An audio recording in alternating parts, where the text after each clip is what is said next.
England captain's mother is listening in New Zealand. What time it is in New Zealand? Yeah, I think that's about 10 o'clock, isn't it? I think 10 o'clock at night at the moment. Saying hello or just... Yes, saying hello. So, hope all well down there in Christchurch. 287 for 8. Up comes Gabriel then and bowls, and Wood's behind it, pushing away, wanting a single there. And he gets one too. There's a bit of a fumble there. And so able to take the run that takes Wood to 2 and the lead to 174. 288 for 8. I'm sure Andy's already worked out what the highest score to win on this ground is in a test match. It'll bit his fingertips. Well, there haven't been many test matches here. No. Agus. I've been digging into fourth innings chase stats more broadly, but we'll I think come to that when we know exactly what the chase is going to be. Okay. In other words, he hasn't. Lost in the mists of time. Well, England defended a small total against India here a couple of years ago. I'm sure Alistair will tell you all about that game.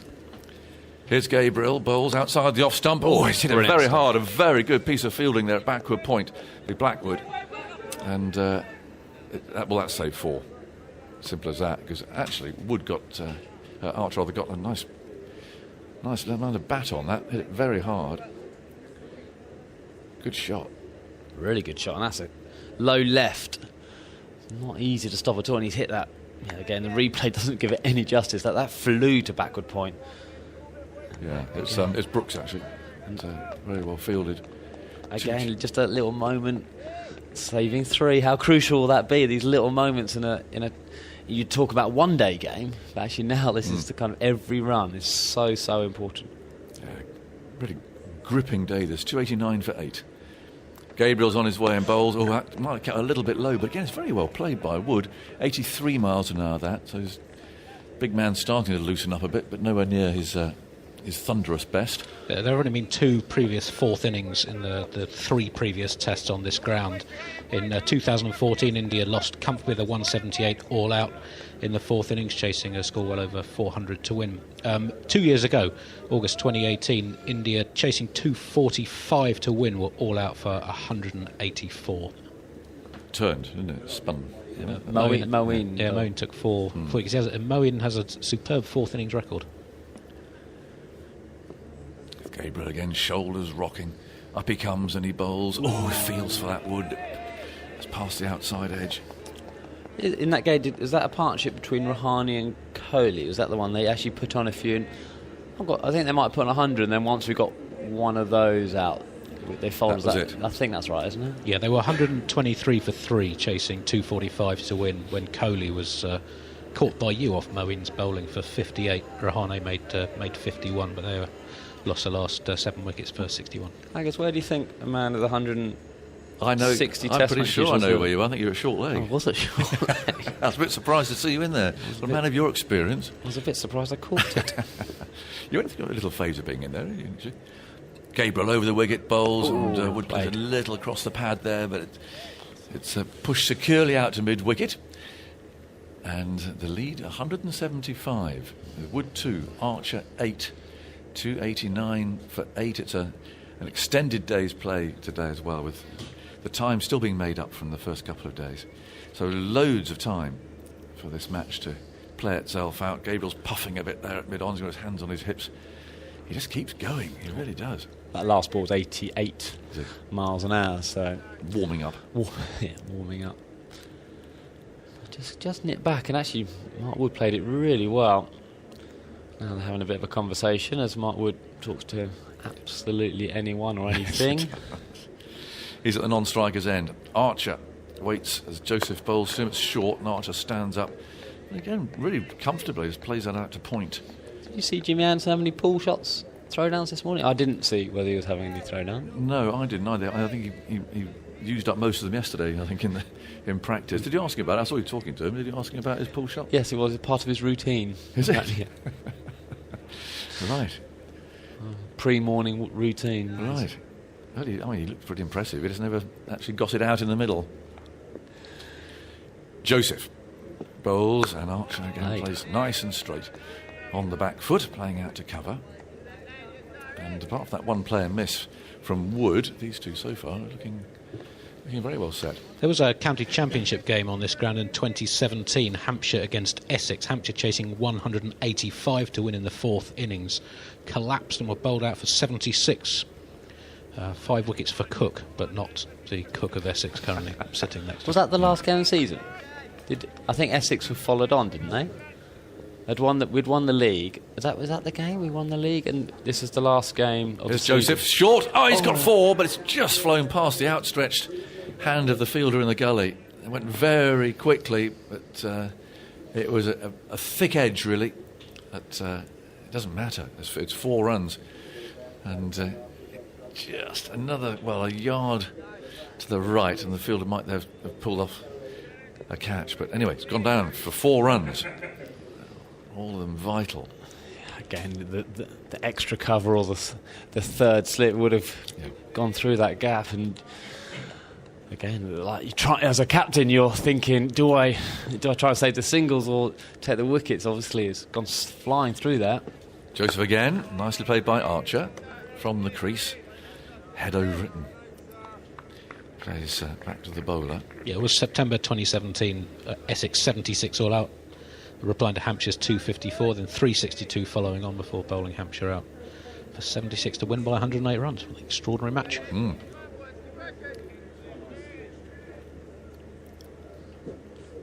Any plans for the next couple of days, I guess? Are you going straight up to Old Trafford? Or? Well, it's my wife's birthday tomorrow, so I'm under a bit of pressure. It's quite difficult to do much shopping down here.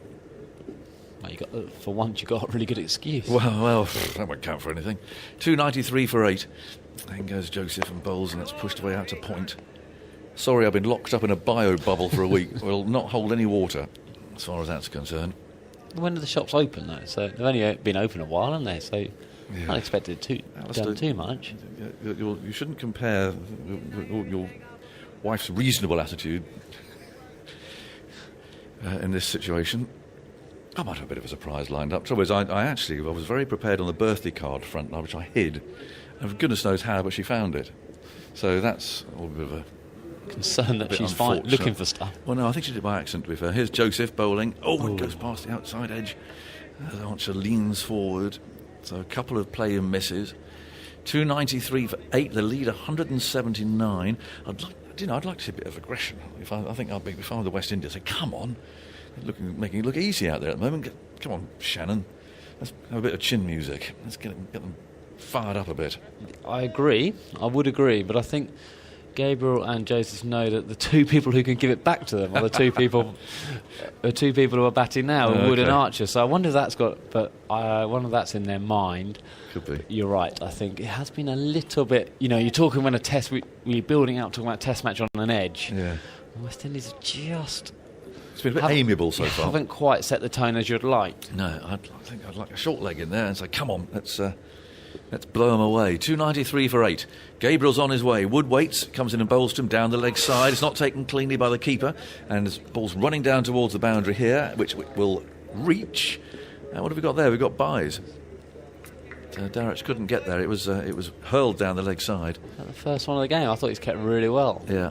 Again, another valuable 4 runs, and West Indies, just every time a run goes out, you start looking at the score. Was it 183 now? It's just another feel of it. Just every single run is so crucial. I'm not sure what that noise is, but it's something echoing round this empty stadium. Something on wheels, by the sounds of it. Yeah, it picks up the suitcases, that microphone, very nicely. It does. I don't know what that noise is. Now the next one. Now there's a bouncer, and that hits Wood. It didn't get up as high as he thought it might, so he's rather ducked into that. And he's smiling, but there'll be a little medal, as we used to call them, to show for that. I think later on, somewhere in the ribs. Well, you asked for it. But look, it's immediately. He's now talking to Archer. He's prodding at the pitch. It just unsettles, isn't it? Absolutely. And his next ball's how he's been getting really nicely back into the ball with Gabriel for the first 8 balls he's faced, and now we'll have a look. Yeah, it's actually hit him on the arm. It'll have hurt. 297 for 8. The lead 183. And how's Gabriel going to follow up after that one? It's 2 slips of gully, 3 in the offside, saving the single. Wood waits with his bat raised.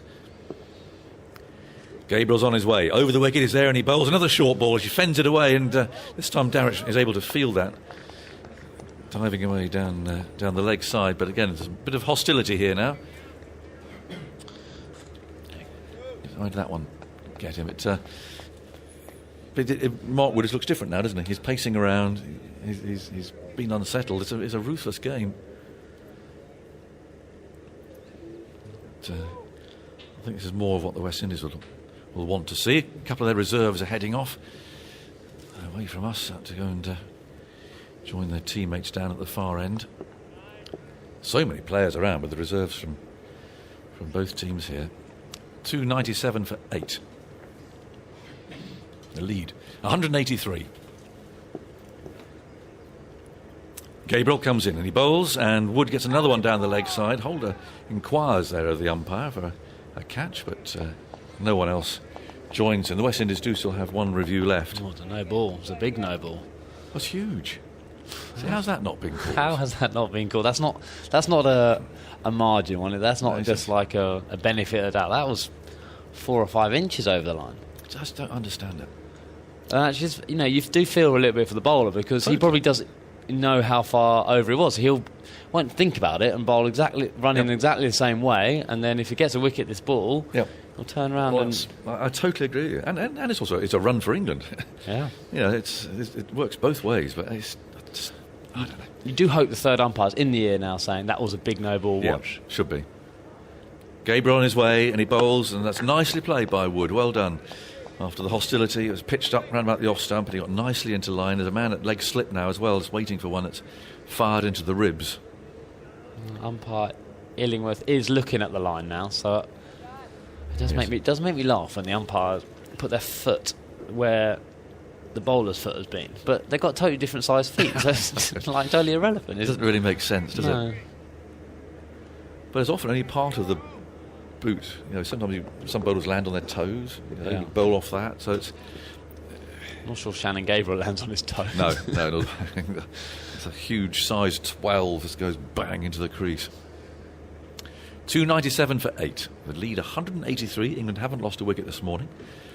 And Gabriel's on his way from the far end and bowls, and nicely played again by Wood, getting into line and playing it away out towards mid-off. 88 miles an hour showing on the speed gun. I think the West Indies need to lift it a bit. In fact, Holder's bringing himself on now, up at this end.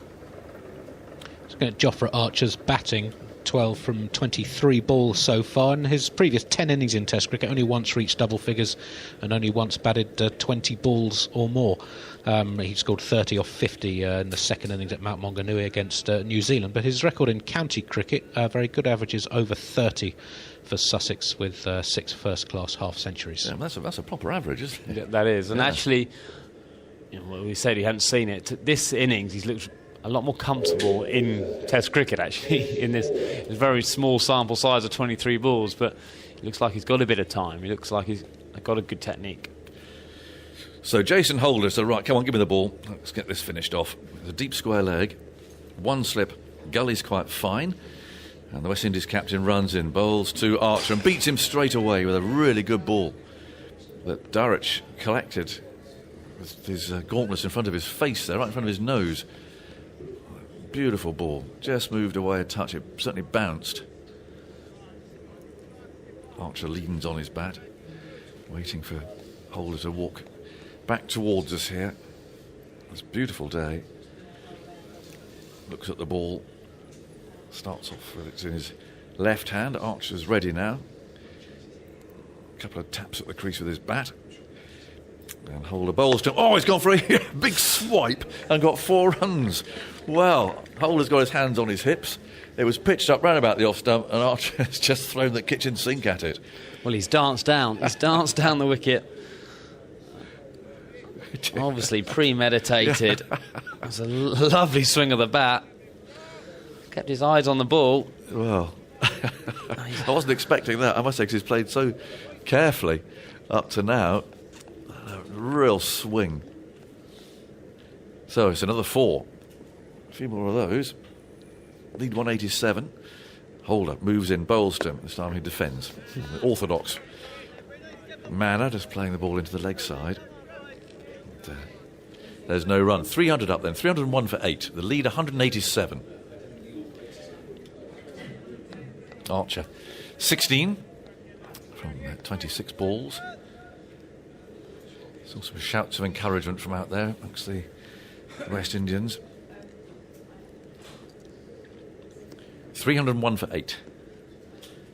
Holder on his way. Is there any bowls? Archer moves into line, plays out to point. They look a little bit flat. I mean, perhaps it is a result of all day in the field, but it's such a crucial part of the day. There's, hands in pockets, and there's not much. I'd have expected them to come out and be rather more animated than this. Yeah, I would have done as well, actually. It's especially with 4 days, they've been brilliant. Just these little moments in a test match. Holder moves in, bowls short, swung away by Archer, or bounces a couple of times before being fielded in the deep. That's another.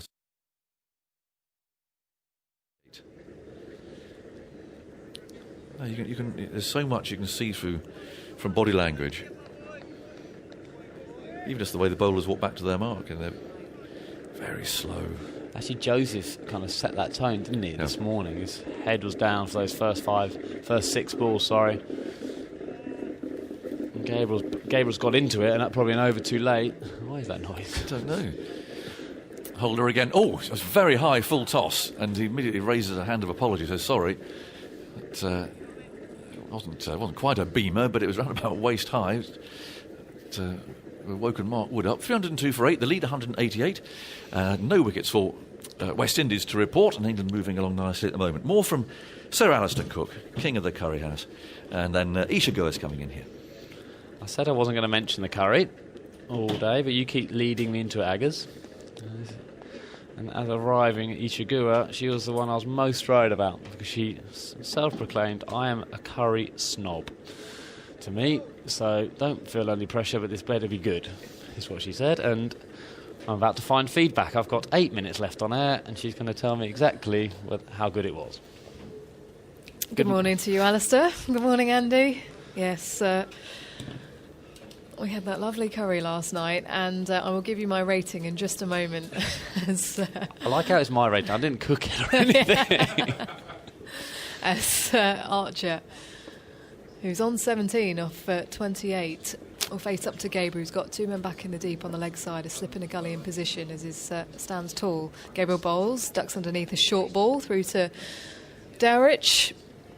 And these two are going to be incredibly important, not just now to see that lead extend past 200, which is on 188 at the moment, but also with the ball in hand a little bit later on.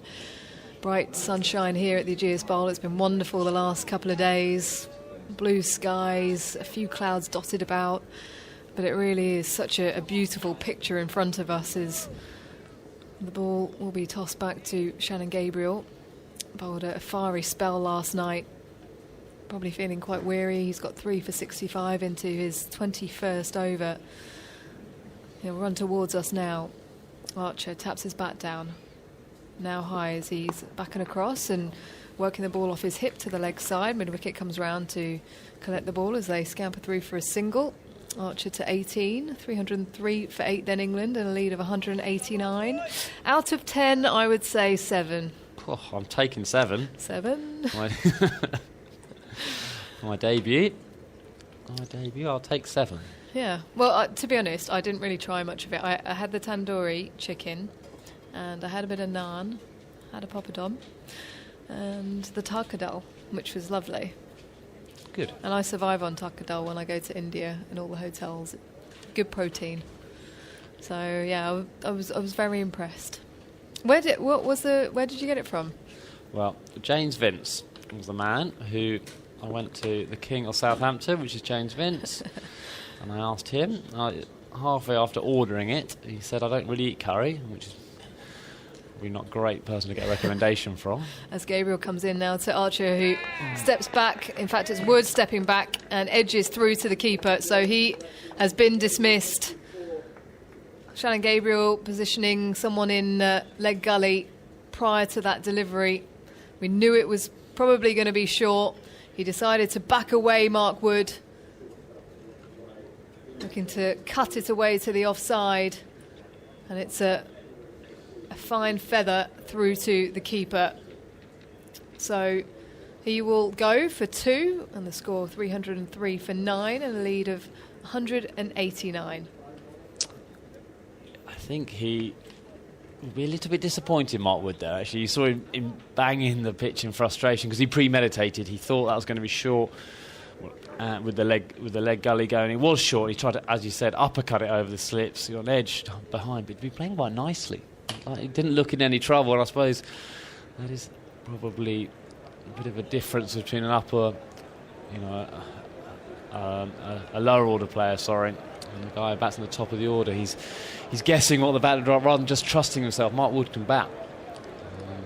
A useful run to Jofra Archer. Can Jimmy sneak this lead up to 200? Here he comes now, James Anderson. Makes the slow walk out onto the pitch. He's wearing a short sleeve jumper as the buggy cam follows him. Mark Wood furious with himself after that shot that he played, but he will have his opportunity a little bit later on, no doubt. Some vicious stuff will be sent down if the tail end up coming out for the West Indies. It's a great day ahead, isn't it?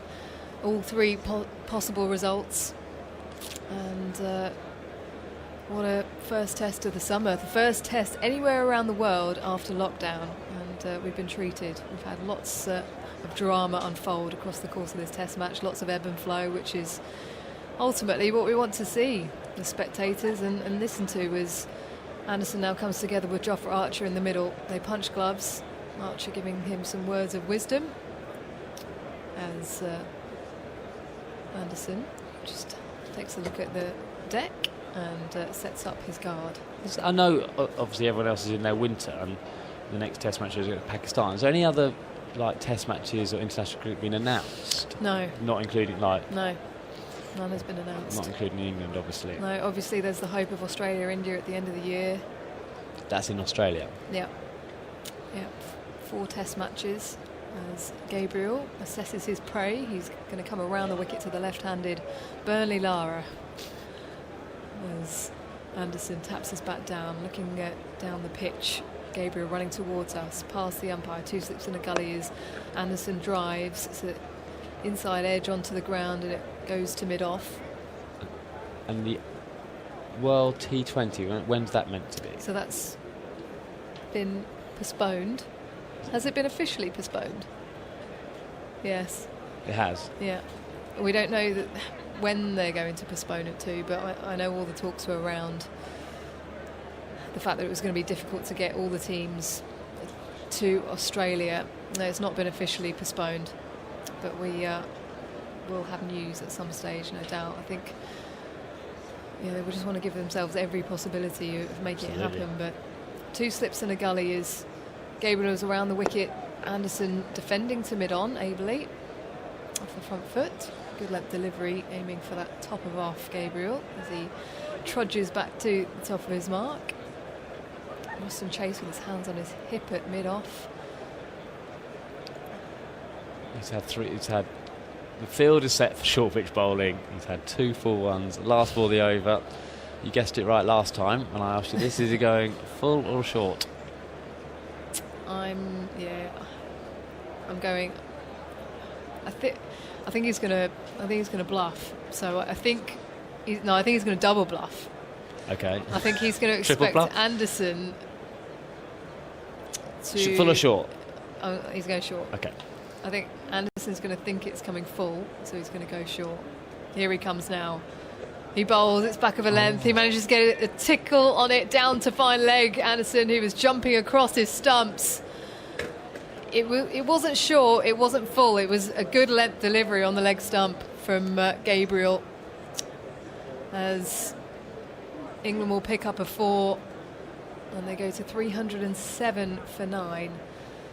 Archer on 18, and Anderson with his first runs, a boundary. He played it really nicely, just past the leg slip, probably a couple of yards away from him. He just shuffled across. Again, I think Gabriel would like that ball again. He kind of was in between, wasn't he? I think he was probably running up and thinking, shall I double bluff, single bluff, triple bluff, whatever that is in his mind. But 4 valuable runs, and it is going to be a first innings versus fourth innings game, isn't it? And we're going to prove whether that decision was right to battle bowl. Well, the captain is just rearranging his field. He will continue from the northern end to Jofra Archer, followed by Barbadian. Removed him in the first innings. Can he do it again here as Holder is past the umpire bowling full to Archer, who drives to mid-off. And he's not going to take the run as he sits on his bat now. Sorry, Joseph casually going towards the ball, seeing if they would like to take the single and get Anderson on strike. Andy? A superb game for Shannon Gabriel, 4 wickets in both innings. Since he took 13 in a match against Sri Lanka 2 years ago, he hadn't taken more than 5 in a single match in 11 tests. Still a decent average, around about 30. But this is a great return to form after a long break for injury. Everyone back on the leg side as Holder bowls short, and Archer swivel pulls it down to fine leg, and he hangs his head back because he's going to take the single. He wanted to pull it away for 4. There was a man at fine leg, deep square, deep mid-wicket and long on. They all come up into the circle now because it's the left-hander on strike, but also they just want to keep Anderson on strike for the rest of this over now. Archer to 19, 308 for 9, a lead of 194. England wanting to get past that 200 mark. I think that's the right call to take the single. They didn't take it the first ball. You saw Jimmy Anderson walking down to Jofra, and I think it was important. Every run is so vital. Open stance for Anderson as Holder comes over the wicket and misses one outside the off stump. Looked to play it initially, but then pulled his bat inside as Andy. Well, on Shannon Gabriel hitting the stumps 5 times in this match, I've completed the stats that I was delving around with last night. He's the first bowler to bowl out 5 England players in a single test since Muralitharan at the Oval in 1998, a game in which the great Sri Lankan spinner took 16 wickets. 2 slips in the gully for Anderson as Holder comes in again, and it goes past the bat once more, just on the angle. Was that the one-off test where they reduced an absolute dust bowl? Yes. Yeah, after I think it was Ranatunga, the Sri Lankan captain, said Muralitharan could turn it on the M4, and England, and he put England into bat, and everyone thought, "What are you doing?" England got 400 and something, 450 odd. Sri Lanka got over 600, and then Muralitharan took 9 for 50 odd in the second innings, and Sri Lanka won by 9 wickets, 10 wickets. What a great bowler he was as Holder comes in now to Anderson again. That angle, he misses it outside the off stump once more, looking to shape up and play it. And it brings those 2 slips and gully into play, as well as Dowrich with the gloves. And the last pace bowler to bowl 5 England batsmen out in a single test was Curtly Ambrose in Trinidad in early 1994. Famous game when England were bowled out for 46. The last pace bowler. I'll finish this after this ball from Holder. Holder past the umpire bowls to Anderson, who this time leaves outside the off stump. The last pace bowler to bowl out 5 England players in England was Wasim Akram at the Oval in 1992. So, yeah, it's pretty rare. The stumps, the timbers shivered 5 times by one bowler. I'm surprised by that. Yeah, I am as well, actually. I mean, I switched off halfway through it. So it's further than you usually get with my stats, Cody. Yeah, you actually would have thought that. You would have thought more people would be bowled, I suppose, but we would have been wrong. I hope the listeners haven't switched off. Of course they haven't. The listeners appreciate you, Andy. I once had a stand-up gig where the entire crowd left.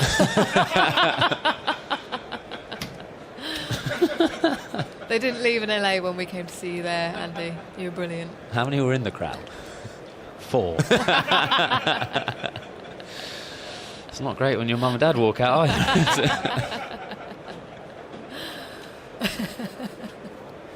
We appreciate you here, Andy. Well, I do anyway. So Gabriel will continue in search of his fifer. Here he comes now to Jofra Archer. 2 men back in the deep on the leg side as he bowls full. And he manages to squeeze that one out, does Archer. Now looking at the toe of his bat as it ends up at Jason Holder's feet, that first slip. So he's got slip and a gully, deep point, deep cover. Long off is now coming up inside the circle. A long on, deep backward square, and a man down on the boundary. Azari Joseph there. There's a signal fine leg. noble. Sorry, Signals signal noble. noble. Short leg in position for Archer. He taps his bat down a couple of times before looking down the surface. Looks a good surface today here at the Aegeus Bowl as Gabriel sprints in, bowls, and that is swatted away to the leg side by Archer. That might have gone all the way. No, it's a 4. As it heads into the boundary, there was a man positioned out there, but it goes past him. And a real dismissive shot, just stepping away, giving himself the room to free his arms, Archer. And it's a slap down the ground for 4. So 313 for 9. And that lead 199, Archer to 23. 5 more balls left of this over. He's going to have a bit of fun here, I think, Archer. As Gabriel shuffles in, now pushes away, arms pumping. Back and across, looking to hit it leg side. He manages to get something on it, and Jofra Archer has reviewed after the West Indies celebrate. Dowrich taking the catch behind the stumps. It was given out. TV umpire to director, we have a player review for call behind. On-field decision is out. Can we start with the front foot first, please? That's the voice of Michael Goff, the third umpire. Front foot looks like it's going to be okay. That's a fair delivery. Can we have front on spin vision, please, Mark? They will now look to see whether there's any bat involved. Shuffling across over to the offside. Looking to pull. Okay, very close to the glove. Can we have Looks ultra like edge he's got a glove on it. please? Welcome, Phil Tufnell. Yeah, okay. Just waiting for ultra edge, Richard. He's not really looking at the ball as he plays Okay, the just pull. rolling through very slowly, very slowly. This will tell us. Yeah, if, okay. Ready to go back to Richard on field. Very clearly. Richard, big spike on ultra edge with the ball next to the glove. Stay with your on-field decision. You're on screen now. So the final wicket for England. Jofra Archer going for 23. It was a hostile delivery from Shannon Gabriel. And England all out for 313. The West Indies will need exactly 200 to win this test match. There's plenty of time left in this game. How is it going to unfold? The batsmen disappear up the steps into the dressing room, and the West Indies still on the ground on the far side. They come together just in front of the Rod Bransgrove Pavilion, and it's all set up here, isn't it, Phil? Yeah. It's going to be a fantastic last innings. Oh, great Test cricket. This is why we all love Test cricket. For days like this, it's beautifully poised. I think Jofra might have just been having a bit of a punt there. As I said, absolutely thudded into his glove as he was taking on the hook shot. Well bowled, Shannon Gabriel. I think he's had his 6th or 7th fiver. Yeah. It's his 6th fifer in Test cricket, his 46th match, his first against England, and it's the 3rd time he's taken 9 or more wickets in a Test. Incredible bowling from him. 4 wickets in the first, 5 for 75, and into his 22nd over. Overs were shared around by Jason Holder, but Gabriel, that spell last night was incredibly potent. A couple of wickets for him there. And then finishing things off here at the Aegeus Bowl. So England scoring 204 in the first innings. West Indies replying with 318. And England all out 313. Zach Crawley top scoring with 76. And a game that is really wonderfully positioned at this stage. Just to remind everyone how everything unfolded in this 3rd innings. It was Rory Burns to go first, caught Campbell, bowled Chase for 42, then Dom Sibley for 50. Having been dismissed on 50, there was a no ball, and then a couple of overs later chopped onto his stumps, bowled Gabriel. Denley was the next to go, and the score was on 3 for 151 for 29, caught Holder, bowled Chase. Stokes in that evening session last night that set off a trigger of 5 for 30. He was dismissed by Jason Holder, just the ball angling across him, going into gully. easily caught by Hope. He went for 46. Then it was Crawley after that brilliant partnership between him and Stokes. He went soon after and over later. And the score was on 253 for 76. He was caught and bowled by Joseph. Then Butler bowled Joseph for 9. Bess bowled Gabriel for 3. Pope chopping onto the stumps bowled Gabriel for 12. Wood this morning departed, caught Dowrich, bowled Gabriel. A short ball that he just feathered one through to the keeper. And the final wicket of Jofra Archer, looking to pull the ball. He knew it was going to be short, but managed to get some glove onto it. So that is how things stand. 200 required by the West Indies. And your thoughts on how it's set up and what England will need to do on this surface. What have you made of this surface actually this morning? Well, I thought it was quite docile for the first 2 or 3 overs, 3 or 4 overs. Wood and Archer getting behind the length and no real bounce or carry, but then it slowly started to wake up a bit. But there is the heavy roller on it at the moment, so that might just give another sort of flattening effect to the pitch. But I think England will just have to, bowl discipline. I think it's how the West Indies are going to play. Are they going to see it as, because they can be awkward, can't they? Low totals to chase down on the last day. Are they going to go out there, look to be attacking, perhaps put Blackwood or someone up at number 3, go and get a quick 50 and it completely blows the game wide open? Absolutely. Or do you just go about it, look to be positive and busy and build a score? Because there will be a passage in play today somewhere where England will get 3 or 4 quick wickets. That will happen. So I'd rather be slightly ahead of the game. Treat it as a bit of a one-day game. Go out there, someone like John Campbell, go out there, look to be positive. If there's anything short, hook it, get some boundaries on the board. It's going to be interesting. As I say, beautifully set up. I just get the feeling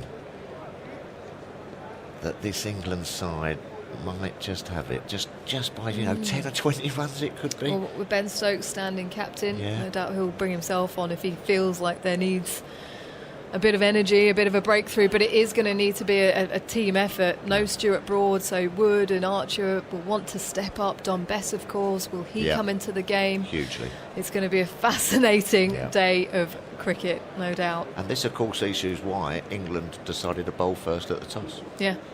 Well, bat first at the top, sorry. This will vindicate that decision. It will do. This is now. If they manage to win, If West Indies come out and knock them off, it'll be a poor decision 5 days ago. Well, Tuffers, it's a special day on 2 counts. You know why, don't you?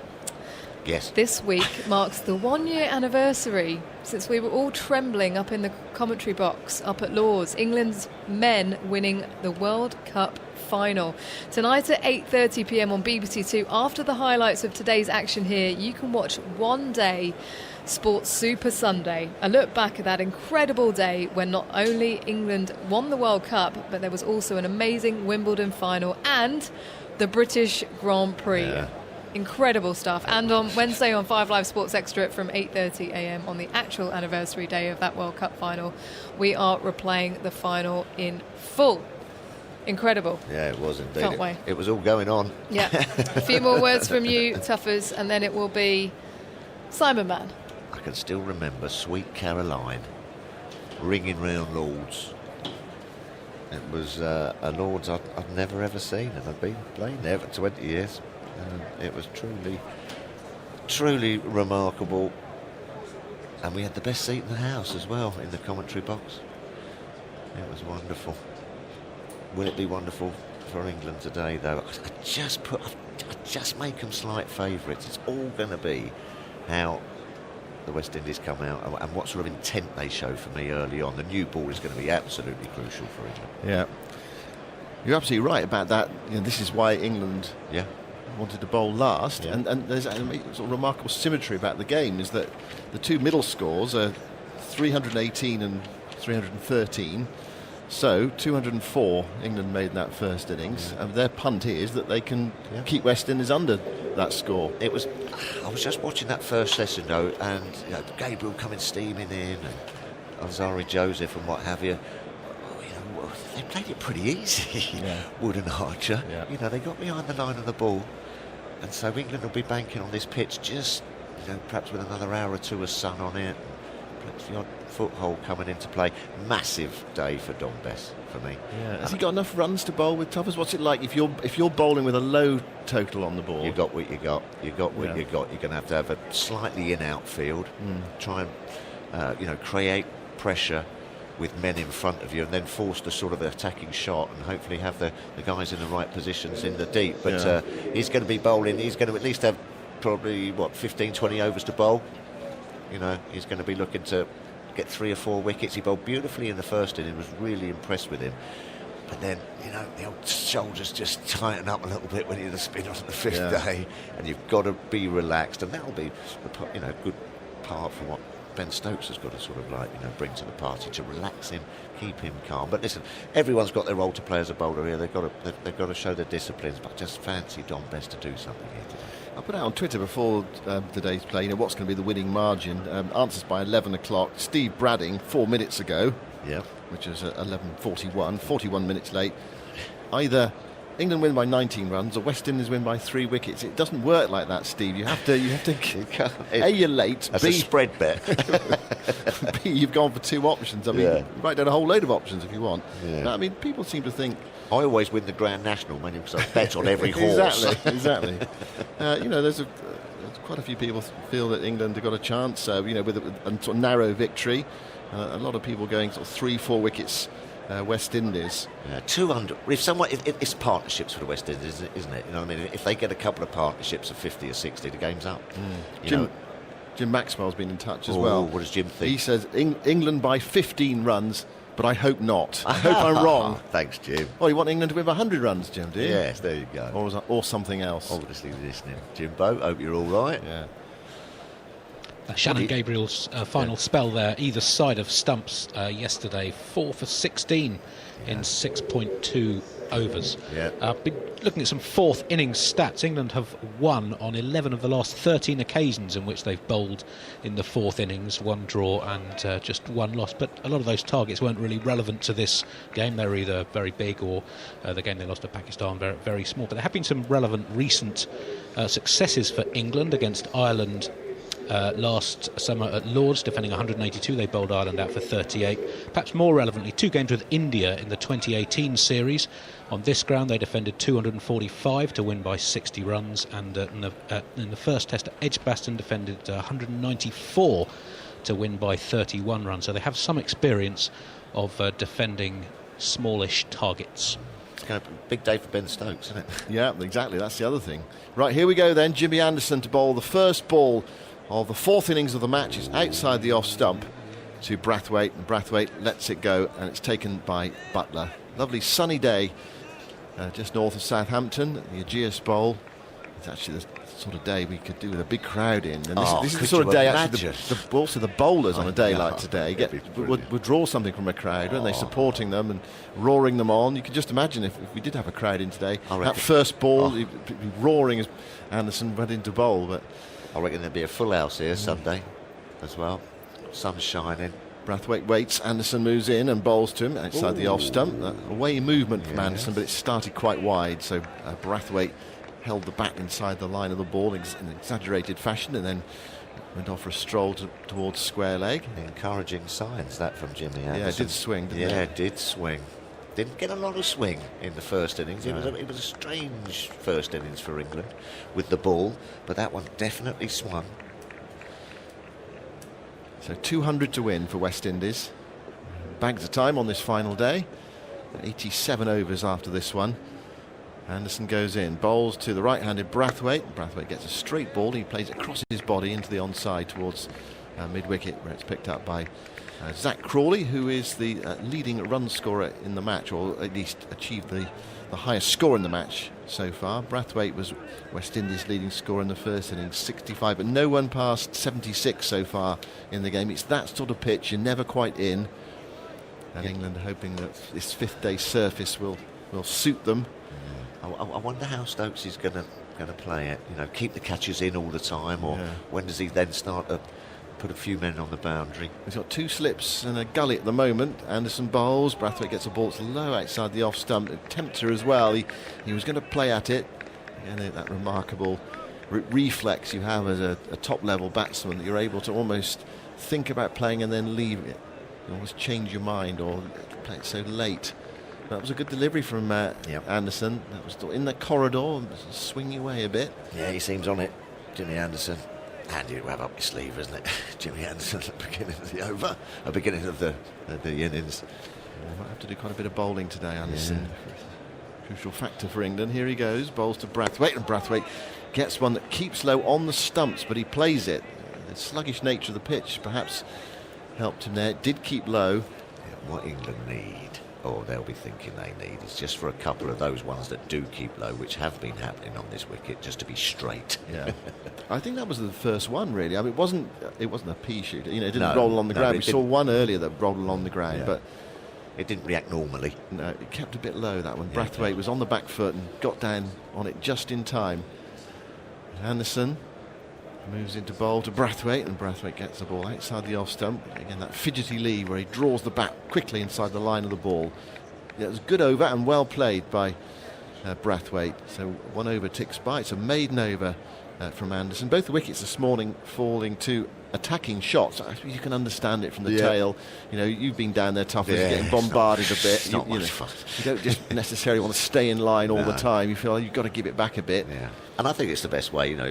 And I think England played it all right this morning. How many runs did they put on? 30? I reckon it was 29. Is that right? I mean, results or 30? It was 29. Yeah, you take that. You take that for the last 2 wickets, just to get you that extra little bit of impetus. It'd be nice if Archer could have smashed another 10 or 15, but and Archer's going to open the bowling now as well. Let's see how this wicket reacts. I don't think he bowled very well in that first innings. He didn't look quite at the races, Jofra, but what a position. Just going to need a couple of special spells.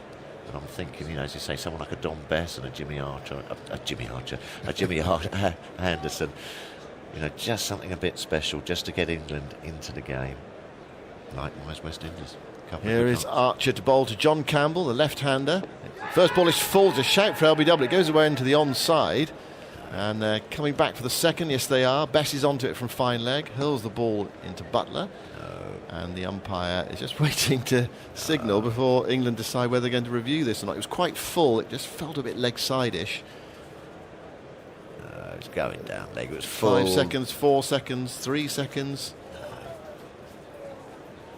They've decided against reviewing it, and there we go. Umpire Illingworth signals leg by, and now they put the technology on it, and now it'll be pitching in line and hitting the base of leg stump. No, I think it was just outside the leg stump. I think that just outside. It didn't feel quite right. No. It's very full from Archer. Yeah. Needs to find rhythm here, Jofra Archer. I think he was a bit all over the place, short, wide, didn't just get into that rhythm of honing in on that off stump and then developing his spell from there.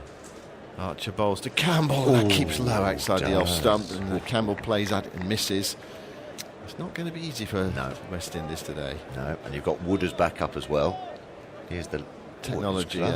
Pitching outside, pitching outside leg stump. It was a very full delivery from Archer.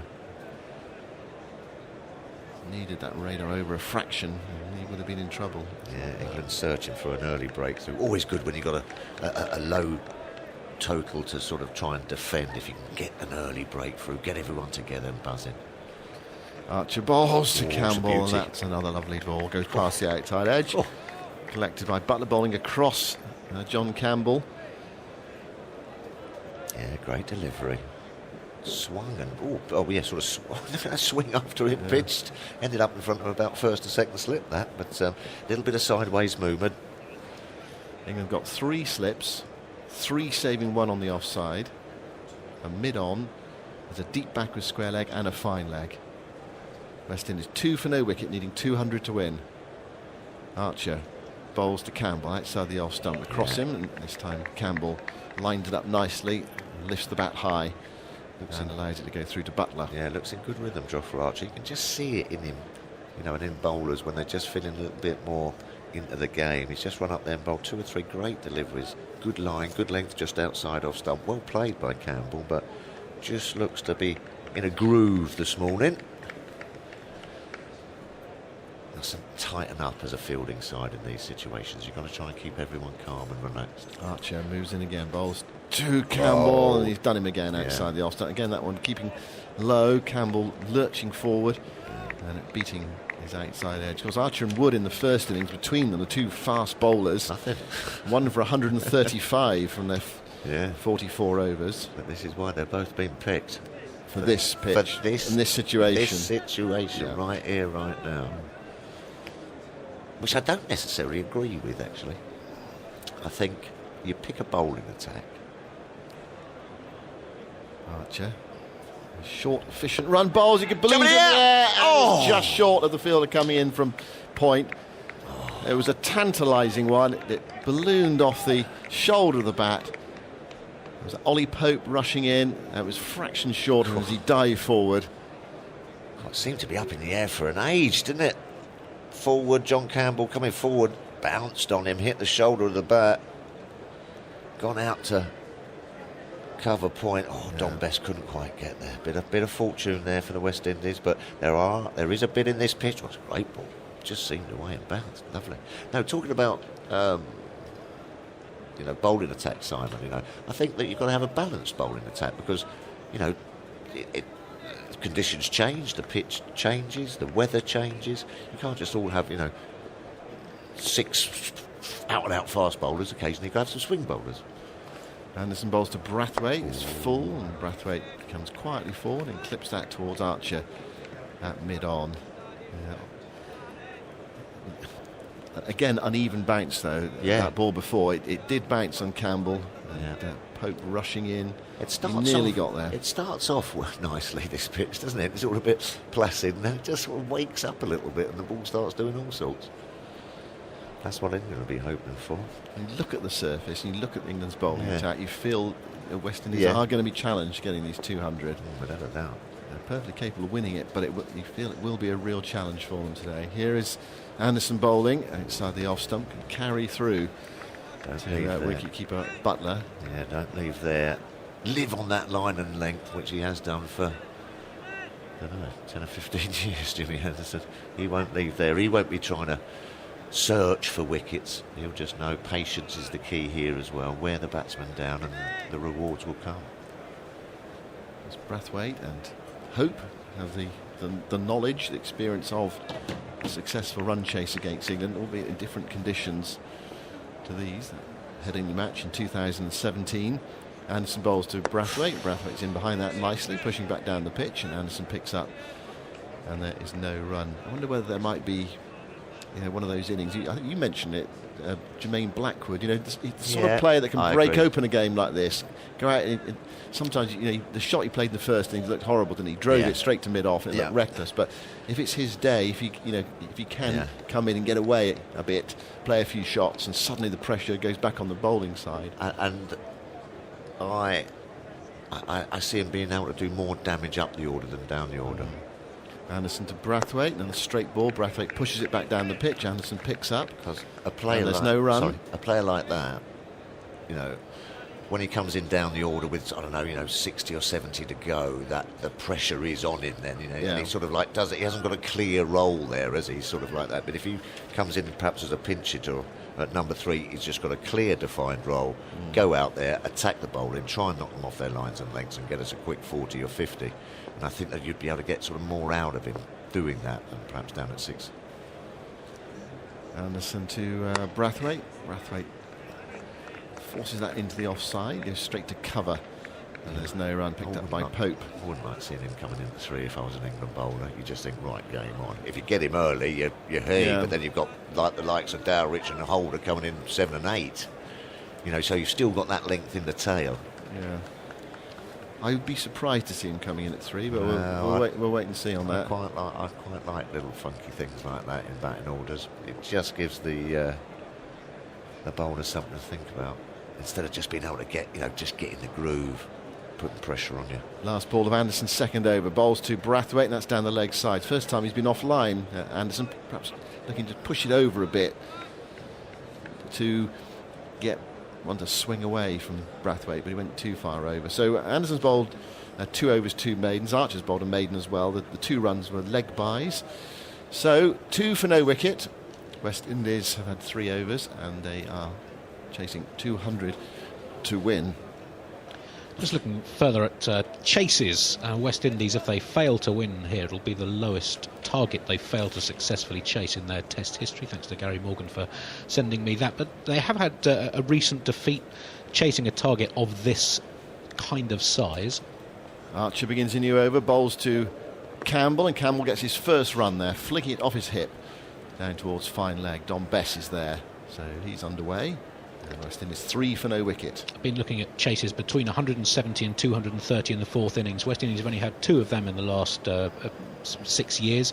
One where they defeated England in Barbados in 2015 with a score of 194 for 5 to win, but they lost in Chittagong against Bangladesh late in 2018. They were chasing 204 and they were bowled out for 139. Overall, in all Test cricket, teams chasing 170 to 230 of 197 and lost 47. But recently, that record hasn't been so good. The bowling team has won 5 of the last 6 tests with a target in that range. Right. Ooh. Here's Brathwaite against Archer for the first time in the 2nd innings, and his first ball is on the stumps, and it's clipped away nicely through backwards square leg for 1. They're coming back for a second. They might get 3 as well. It's not back inside the rope, and they indeed amble back for the 3. Crawley had to knock it back, run over the rope, then come back inside, so it allowed them that time to come back for that 3rd run. That was a good stat attack. It was, wasn't it? Wasn't it? Good. I think you need to dig into 4th innings stats because they can be quite misleading. Very good. But it's all up in the air at the moment. 6 for no wicket. And then Campbell is back on strike against Archer. Field changes around for the left-hander again. Archer from the pavilion end moves in, bowls to Campbell, and the normal service resumed from the first over. That corridor outside the off stump across Campbell, pushing at it, missing. And that one bounced a bit more than a couple in the previous over that kept low. Yeah, that looks a great spot for Archer, especially to the left hand. I mean, that really kicked off a length, didn't it? I mean, he's pushed forward there. It's all gone past. Yeah. Gone past, as you said, the handle of the bat. Beautiful piece of bowling. Just got to be patient, Jofra Archer. Campbell waits, bat raised. The left-hander against Archer. Archer bowls to him. It's full, and he digs it out this time. Archer searching for that Yorker. And Campbell was equal to it, guiding it down into the gully region. And there's no run.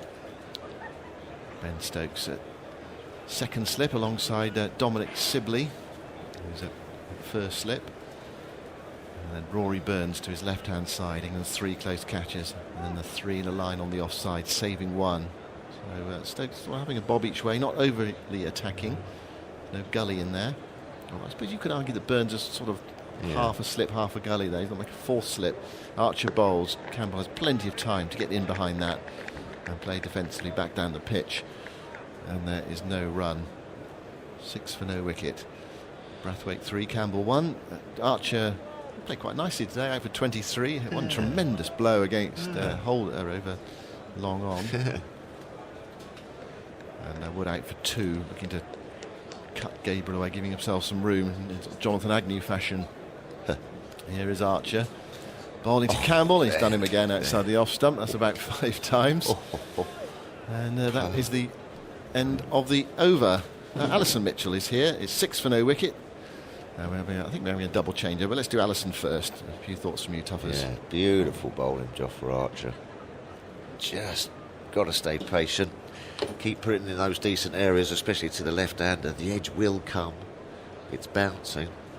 Just a bit of sieve movement as well with that proud seam on the Duke ball. But nip and tuck at the start of day 5. Morning, Tuffers.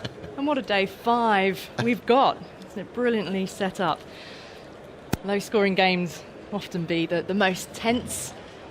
And there's so much riding on it in a 3-match series as well to get the first blow.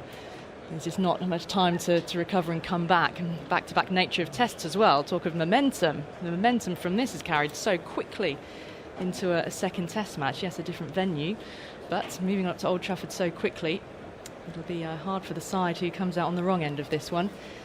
Now, I've got a little treatment going on. on the outfield. John Campbell is being seen to by the physio. Has he got his boot off there, Michael? He's got his sock off. It looks to me like it's either the ball that hit him from Jofra Archer, or is it a blister, or what's he got there? He's got there's something being put on his foot.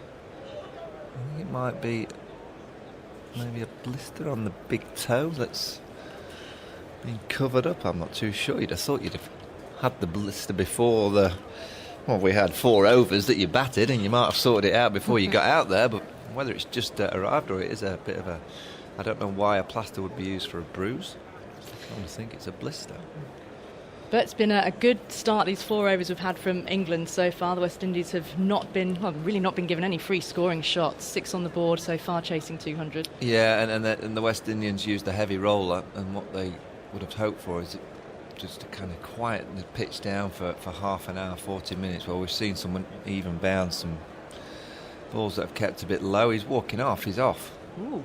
This is very disappointing from a West Indian perspective. It looks like he's walking off the pitch. It just seemed very innocuous, getting a little bit of treatment on the ground. He's limping back towards the pavilion, going very slowly with physio by his side. Could it have been when he was the LBW appeal? Yeah, I wondered that. Struck on the toe. Maybe to talk about a toe crusher. Maybe it literally has.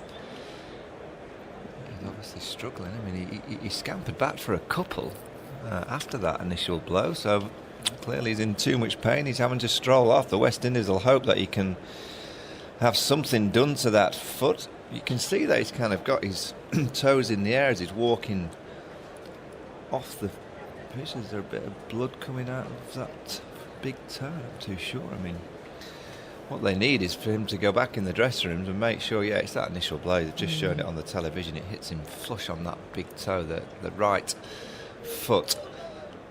They need him in that dressing room. They need to sort him out and hope that he can, if needed, bat sometime today. Well, we always think of fast bowlers striking batsmen on the body, don't you? And blows and bruises to the forearms, but that one, an absolute toe crusher. So hopefully, from the West Indies' point of view, not the last that I'm seeing of John Campbell, but it will bring Shea Hope out to the middle. So Hope and Brathwaite, the heroes of Headingley 2017. Now this would only be, if you go back to the last 20 years then, Michael, so Edgbaston 2000, the West Indies had a victory over England. Since then, only that Headingley Test match in Leeds. So if they win this, only the second Test win over England in 20 years. So huge opportunity for them. Yeah, there was a period after 2000 that the West Indies were going through a huge amount of transition, and we pretty much beat them in every single Test match in these conditions. The Headingley win in 2007 seems tremendous. It was a wonderful chase. Shea Hope, number 3. He's just not found his momentum in Test match cricket yet. Brathwaite, we're ready to go again. He's on strike and Anderson is running in. 2 slips and a gully. Anderson is in, full on the toes, clipped away towards wide at mid-on, and Archer is there, moves across to his right-hand side to pick up, and a single is taken. So Brathwaite moves on to 4-7 without loss. This might help Shea Hope, a really quality one-day player. This is now a one-day game. In his mindset, I mean, it's not in terms of run rate. The run rate's not an issue, but there's a target there that he knows that's what he needs to get. And sometimes one-day players are so good at dealing with that kind of mechanism. So it may help him, but it's not going to be easy on this kind of wicket against this kind of quality. Can he give himself a chance to get in? He settles over his bat, the sun dipping behind cloud, and Anderson racing in, bowling full, and he's coming forward, and that was, I think, bat onto toe as well, possibly, or pad. The ball's rolling away up towards Archer at mid-on. I wonder if the West Indies ever overnight just had a conversation of potentially putting Blackwood at 3. Just to get them off to an exhilarating start. We've seen the second new ball over the last couple of days travel. Saw it yesterday, Ben Stokes and Zach Crawley, the day before, from the West Indies perspective. It travelled around. I just wondered if they had a thought process. And also that to put Shea Hope to 4, Brooks to 5, Roston Chase to 6. Anderson into Hope, who stands with his bat slightly raised, and he brings it down defensive fashion, nice and tight, angles the ball out towards cover, no run. Or the other way, you leave as they have done Blackwood at 6, and the ball will be older, softer. You know the way he's going to play.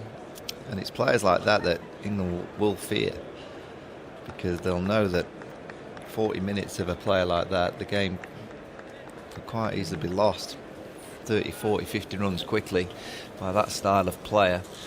But with Jason Holder coming in at number 8, the West Indies are never going to be out of this. Anderson running him past the umpire. Bowles now outside the off stump, allowed to go through to Butler. I suppose if Blackwood had come in, then some quick runs to get them started quickly really would have shifted things at pace the West Indies way. Equally, if his wicket had fallen, suddenly the nerves, it's almost as if an inch of momentum is worth a mile when it's such a small total being chased. Yeah, I just look at the way Blackwood plays. It's a gamble, really, wherever he bats. Entertaining for us to watch. Anderson with his wide black headband runs in now, bowls to Hope, who's forced to play again on that off stump. Good bowling from Anderson up towards mid-off. And there's no run. Yeah, he's getting closer, Jimmy Anderson. You can just get a sense. He's only gone for 1 run. He's got 1 ball remaining in his 3rd over. Perfect length. He's got a good field set, because there's nothing there for the batsman to look at and think, I can just knock it and run, because mid-wicket in tight, mid-on's in tight, mid-off's in tight, cover points in tight, there's backward point 10 yards behind square in tight, and then there's 3 slips waiting the outside edge. It's a really good field. You have to be a really bad ball fielder to kind of hit it through this inner circle. Anderson to Hope, tight in again on off stump. He's drawn forward a longer stride this time, defends, and Anderson picks up in his follow through. 7 without loss, the West Indies chasing 200. A reminder that you can watch the action we've already had today on the BBC Sport website and app, and if you click on the text commentary, if you're following that, you can see the video clips as well. And if you get on the email or on social media, you can get involved in that text commentary and have a conversation on there, tms@bbc.co.uk, and if you use the hashtag BBC Cricket on social media, all your comments will be picked up on there as well. Who is our text commentator?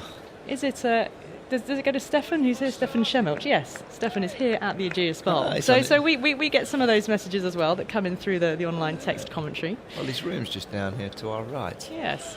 Archer, new over, clipped away though into the ground. There's a backward short leg in place. Matt Henry's also working today, not the New Zealand bowler, but it'd be good if we drafted him in. Yeah, just look at short leg here, Alex. It's Ollie Pope under the lid. It's about 12 yards away from the right-handed batsman. Generally, a short leg goes in a bit tighter, but because he's there for obviously the glove, but also that flick off the hip and square legs in tight as well, right on square. Brathwaite has a tendency of hitting the ball in the air, square of the wicket. Archer in down the leg side. He played as if to follow it, taken by Butler. Do we call that a deep short leg? No, yeah, well, it's just a longer short leg. What is it? A middling short leg. A middling leg. Backwards short leg, I don't know. Yeah, no, he is a little bit behind square as well, isn't he? A short leg set back a couple of feet. Yeah. Or metres. Tell you what, even without a crowd in here, though, you can feel the ripples of tension, can't you? It's bubbles. Archer. Smooth run up in outside the off stump, but a crouch from Brathwaite shaped to play and allowed it to go through. Well, I reckon we'd have had a full house. The 5th day, I'm sure they'd have had some kind of deal on, probably a tenner in or something like that. Sunday, the sky's blue. Full day's play, or pretty much near to a full day's play. Drama, the first test of the series. You're right, Alison. I mean, the first test of a 3-match series, you lose it. So difficult to come back. Brathwaite waits. Archer runs in. That's come back. Bowled him! And the bails are off. And Archer celebrates. It's the first breakthrough for England. It's come in just the 6th over of the West Indies innings. And Brathwaite has gone for 4. West Indies 7 for 1.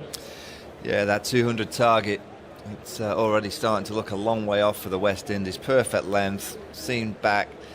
He's unfortunate here, Brathwaite, because the inside edge goes onto his front pad and then trickles back onto the stumps. So a bit of fortune, but it's a really good start by Jimmy Anderson and Jofra Archer. They've bowled great lengths.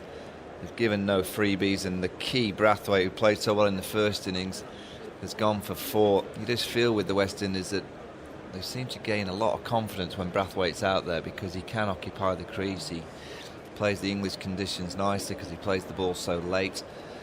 And on that occasion, actually, by playing it so late, it was almost his downfall because the inside edge came from him playing it right back in his crease. This is the perfect start for England. Campbell off the field with that injury, and now Brathwaite on his way back to the pavilion to join him. So you could say the West Indies are 7 for 2 with the way that Jonathan Campbell strolled off the pitch. Well, Brooks to join Hope, then it's Roston Chase, then it is Blackwood, if that's they stick to the order of first innings. Shane Dowrich was the main run getter in the first innings behind Brathwaite with his 61, and then you've still got Jason Holder coming in at 8. So there is quality. Well, it's so hard for the West Indies because there will come a stage, because if you just allow the bowler to bowl at you on this kind of wicket, I think there's going to be a number of balls out there that you could find yourself receiving as a batsman that you can't do much about. And as we've seen throughout the last few days, the batsman that's kind of got out there and played a few strokes and played with control and kind of created a bit of doubt in the bowler's mind has ended up having a bit of success. The Ben Stokeses, Zach Crawleys. Brathwaite played a different style of role. I guess Roston Chase did in the first innings for the West Indies, but different conditions. These are the conditions now that you might have to take a gamble to try and get some momentum shifted back towards your team. Shamar Brooks facing up to his first ball from Archer. He's got up on his toes and it's cut back in on him in a slightly awkward height. It's dropped down into the ground by his feet. Managed to get Batten's body behind it. I don't think it'll be the last wicket where a ball gets dragged back on the stumps. We saw a couple yesterday, Joss Butler, Ollie Pope. It's just that kind of wicket, just a nip backer, just a bit skiddier. Archer's working his way up into the high 80s as he's in now to Brooks' bouncer, flies away over his head and it's taken by Butler. He's working up a bit of a head of steam, but he was on it, wasn't he, from his very first ball. Archer, no warm-ups. Anderson as well at the far end. It's been a really tight opening partnership. 7 for 1 at the end of that over then. And the wicket with Brathwaite inside edge onto pad, back onto the base of the stumps, bails off, and Archer celebrating with fist bumps with most of the teammates. Brathwaite gone for 4. So Anderson's continue with his left sweatband on his wrist, black sweatband on his head. 2-slip Scully. 5th day could be an absolute classic as Anderson's in, coming forward, and Hope turning him towards square leg.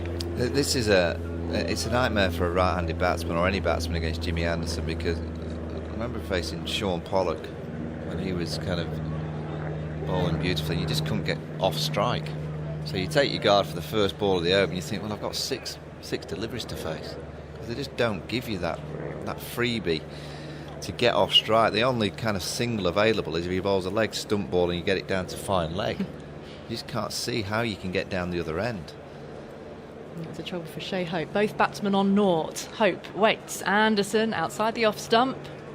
This dies a little on Joss Butler, a little bit lower trajectory as it went past the batsman.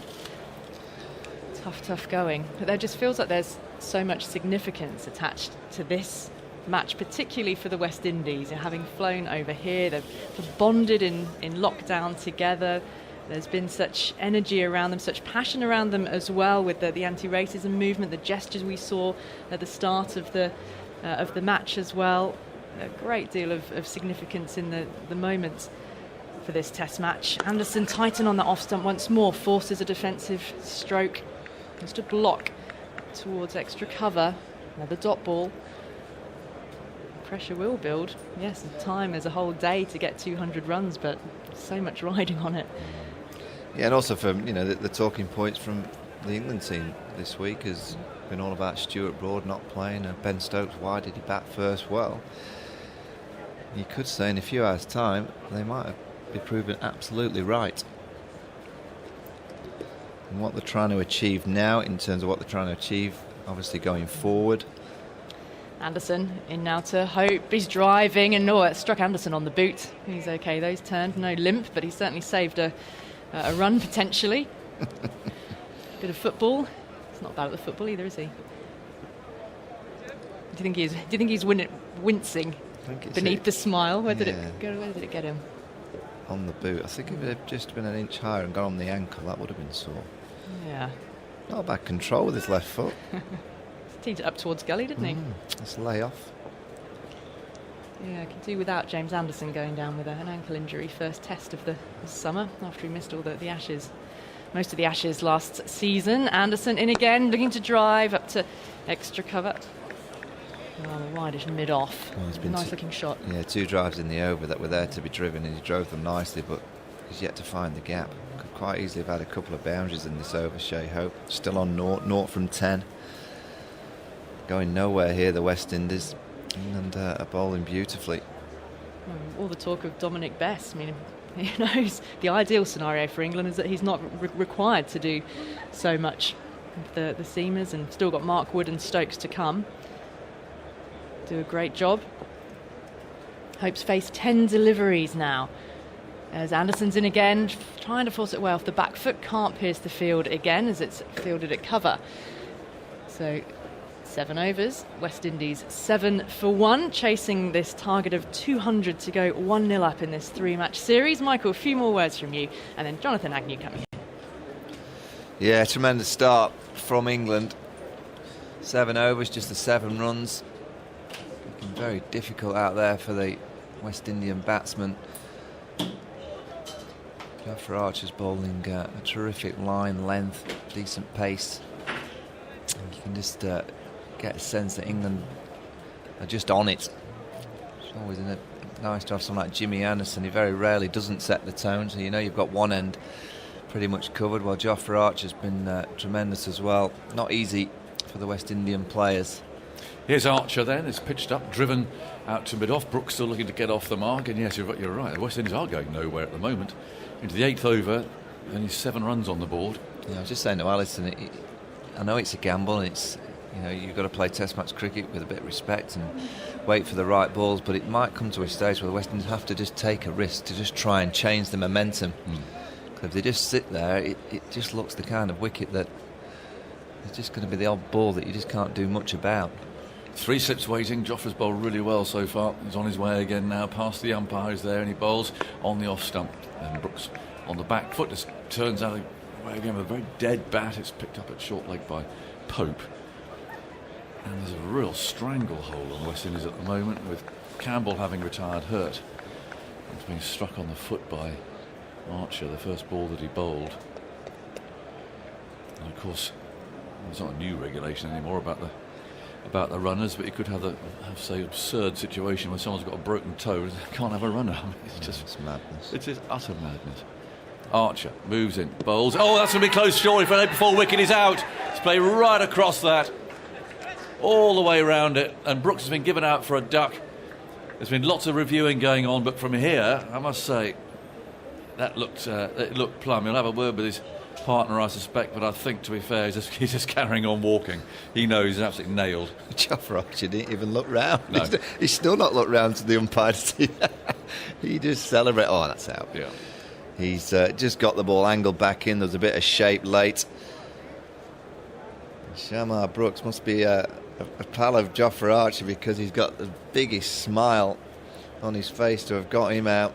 Oh, what a start. This is tremendous from England. So difficult for the batsman now, but somehow, somewhere in the next hour or so, the West Indies have got to find someone to create a bit of momentum their way. They do. They've got to break this. But at the moment, there's just no sign of them being able to. And that was just a full straight ball, and Brooks played all around that. And they're in dire straits now. 2 wickets down, and one opening batsman having retired hurt with at least a bruised toe. Now Roston Chase comes out. He played very patiently in the first innings, but I wonder if he might just try and hit a couple of boundaries. Let's get this innings moving. And that's why I just wonder whether it would have been worth to put Jermaine Blackwood up at 3. They haven't. They've gone with their same order. And they'll come in next. Can they just get a partnership developed? Can they just get something going? This could end quite quickly if they're not careful. Yeah. So the slip's lining up. Sibley at first, Stokes is in there as well. And Archer is causing real trouble here, but it's not through the pitch behaving awkwardly or like that. He's just he's bowled full length, he's bowled a good pace. And I'm afraid Brooks, they're looking at that, and that's just one of the plummest LBs you'll ever see. Andre walked off. There was nothing there, even remotely, to save him. So, chase it is. Archer spins himself a catch. The drone sets off towards the woods behind the pavilion. And Chase taking his time. There's a man at backward short leg with the helmet on his waist, quite deep there. Archer on his way, full of energy, bowls a bouncer. Oh, it's coming for 4 byes. Flew over Butler's head. A hostile delivery, but it's wides actually, fair enough, that's 5 wides. Well, that's the most productive ball the West Indies have had, certainly. Well, if they get another 39 of those, they win. Yeah, it was a good decision for 2 wides too, because you couldn't really penalise Butler for that, he couldn't get anywhere near it, and it was way over Chase's head. 13 for 2. The target is 200 for West Indies, but they're floundering at the moment. Archer from the far end bowls. Oh, it's gone straight through Chase. Again, poor shot really. Airy fairy. Wafty push outside the off stump. Almost found the edge. It's been a bit of that sort of a day for West Indies. I thought they were disappointing when they came out and fielded first thing.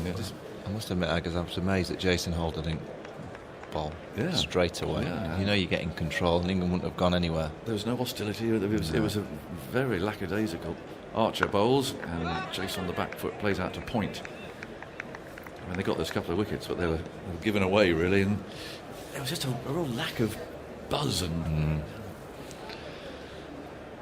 they're batting rather like that now as well. 12 for 2. Well, you can get yourself as a team into a negative mindset far too quickly. It looks like to me that West Indies are waiting rather than trying to create their own momentum. It's Chase waiting, as full this one, and Archer holds his head in his hands as he follows through because Chase has played across it. But they've got enough bat on it to send the ball down to mid-on, where Anderson's giving it a rub. 12 for 2. Target's 200. Neither batsman is off the mark. As you mentioned, opener Campbell has retired hurt. The physio came out and had a look. And then he could well return, of course. They strap him up or something. But he's not allowed to have a runner, even though it's... you can come back with an X-ray plate showing that you've broken your leg. You can't have a runner. It's madness.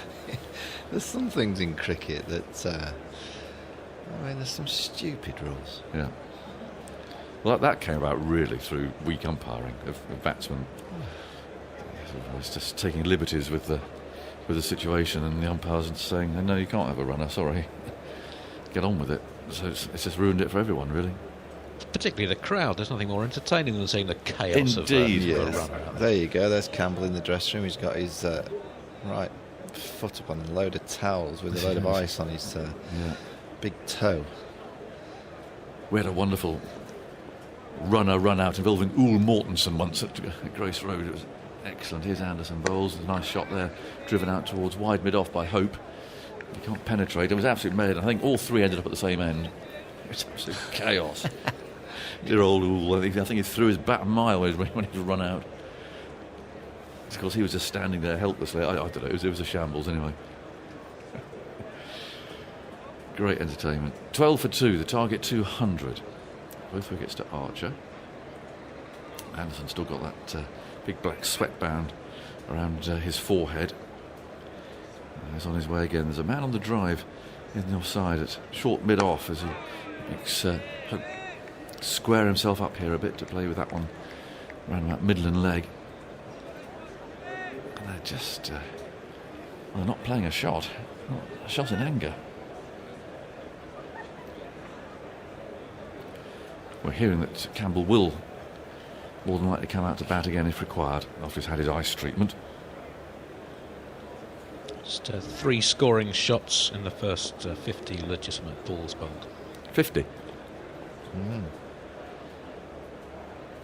Anderson runs in. What's Hope going to do? Now there, he's got it through the field. And he's hit a boundary there. An authentic stroke, square drive. And although Pope dived there at a point he couldn't stop that, Anderson just over-pitched a little. And a good stroke from Hope. Of course, led that remarkable run chase for West Indies at Headingley last time they were here. Well, he's going to have to do it again. Just watch the way he opens his blade here, because he's played a few nice tries down the ground and to mid-off without any success. On this occasion, he decided to just open the blade of the bat and take it squarer. Lovely shot. Yeah. He is his surname, the Hope, for the West Indies, because he's done it before. He's got that in the memory bank. 16 for 2. Yes, so too to England. And Anderson bowls to him. He drives out towards mid-off this time. Tumbling save from Bess. Denies him any runs. Well, you were embarrassed last night, Jonathan, weren't you? When the Knight delivered. Well, that's semi. I mean, he was very late. Oh, you gave him no chance. You were giving him pelters. And all of a sudden he came round the corner with all those bags. Little face lit up, wasn't it? Yeah, and you were a little bit disappointed. Well, I wasn't, because the restaurant had closed, so he was in a bit of trouble there. Very nice, wasn't it? It was a really nice evening. So you can still have a bit of fun when you're in your bio bubble. Anderson bowls, another drive, another 4. Through extra cover. Beautiful. And, Anderson will hate being hit for the boundaries, but he is at least bowling at full length, but really well put away. Again, just opening the blade to find that gap at extra cover. Wonderful skill. Yeah, we're reliving some stories from the past. Richie Beno stories. Richie Beno, yes. Yeah. Centurion, what was it, which test match? The Centenary Test. Centenary Test, that's the one, yeah. Wonderful game of cricket. I remember listening to that on... a lot of tourists there, weren't they? What was it? Well, they got every England player there who had played. It's amazing. 20 for 2, and in goes Anderson again. Bowls. Oh, that's a good one. Just moves away a fraction. Who was the bowler you were talking about that was there? Oh, I talk about all of them. I can't remember now. Probably one of my Lancashire heroes. Yeah. No, it was great fun. Lever. Yeah, nice. Good evening. 20 for 2. The target 200. Ollie Pope's going to come in there to short leg. Archer takes his cap off. Of course, he can't give it to the umpire. So someone come on there with a helmet, I think. So he's giving it to him to go and drop on the boundary down there at fine leg, I imagine. Who is that? I can't see. Who is that? There's so many of the England players around. There are. Just seen Stuart Broad walking from the left. He's been to have a bowl. Now here's Archer. And his first ball at chase is short. And fended away out to point.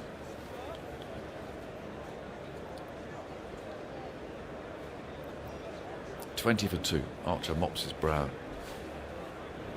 This week marks the 1-year anniversary of the World Cup final, does it? That's incredible how fast that's gone.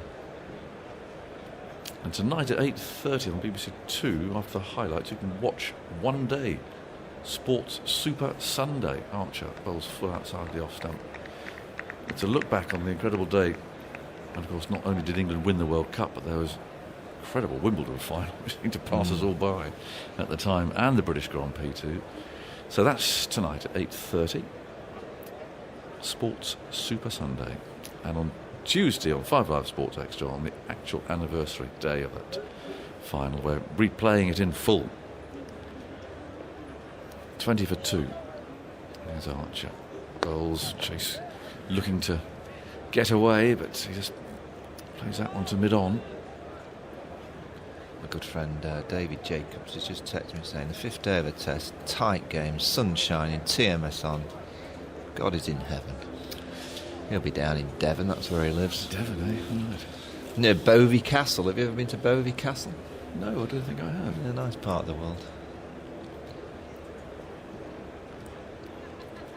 Archer bowls, and Chase again can do nothing with this. It's bang on a line and length. It's those balls that nip him back.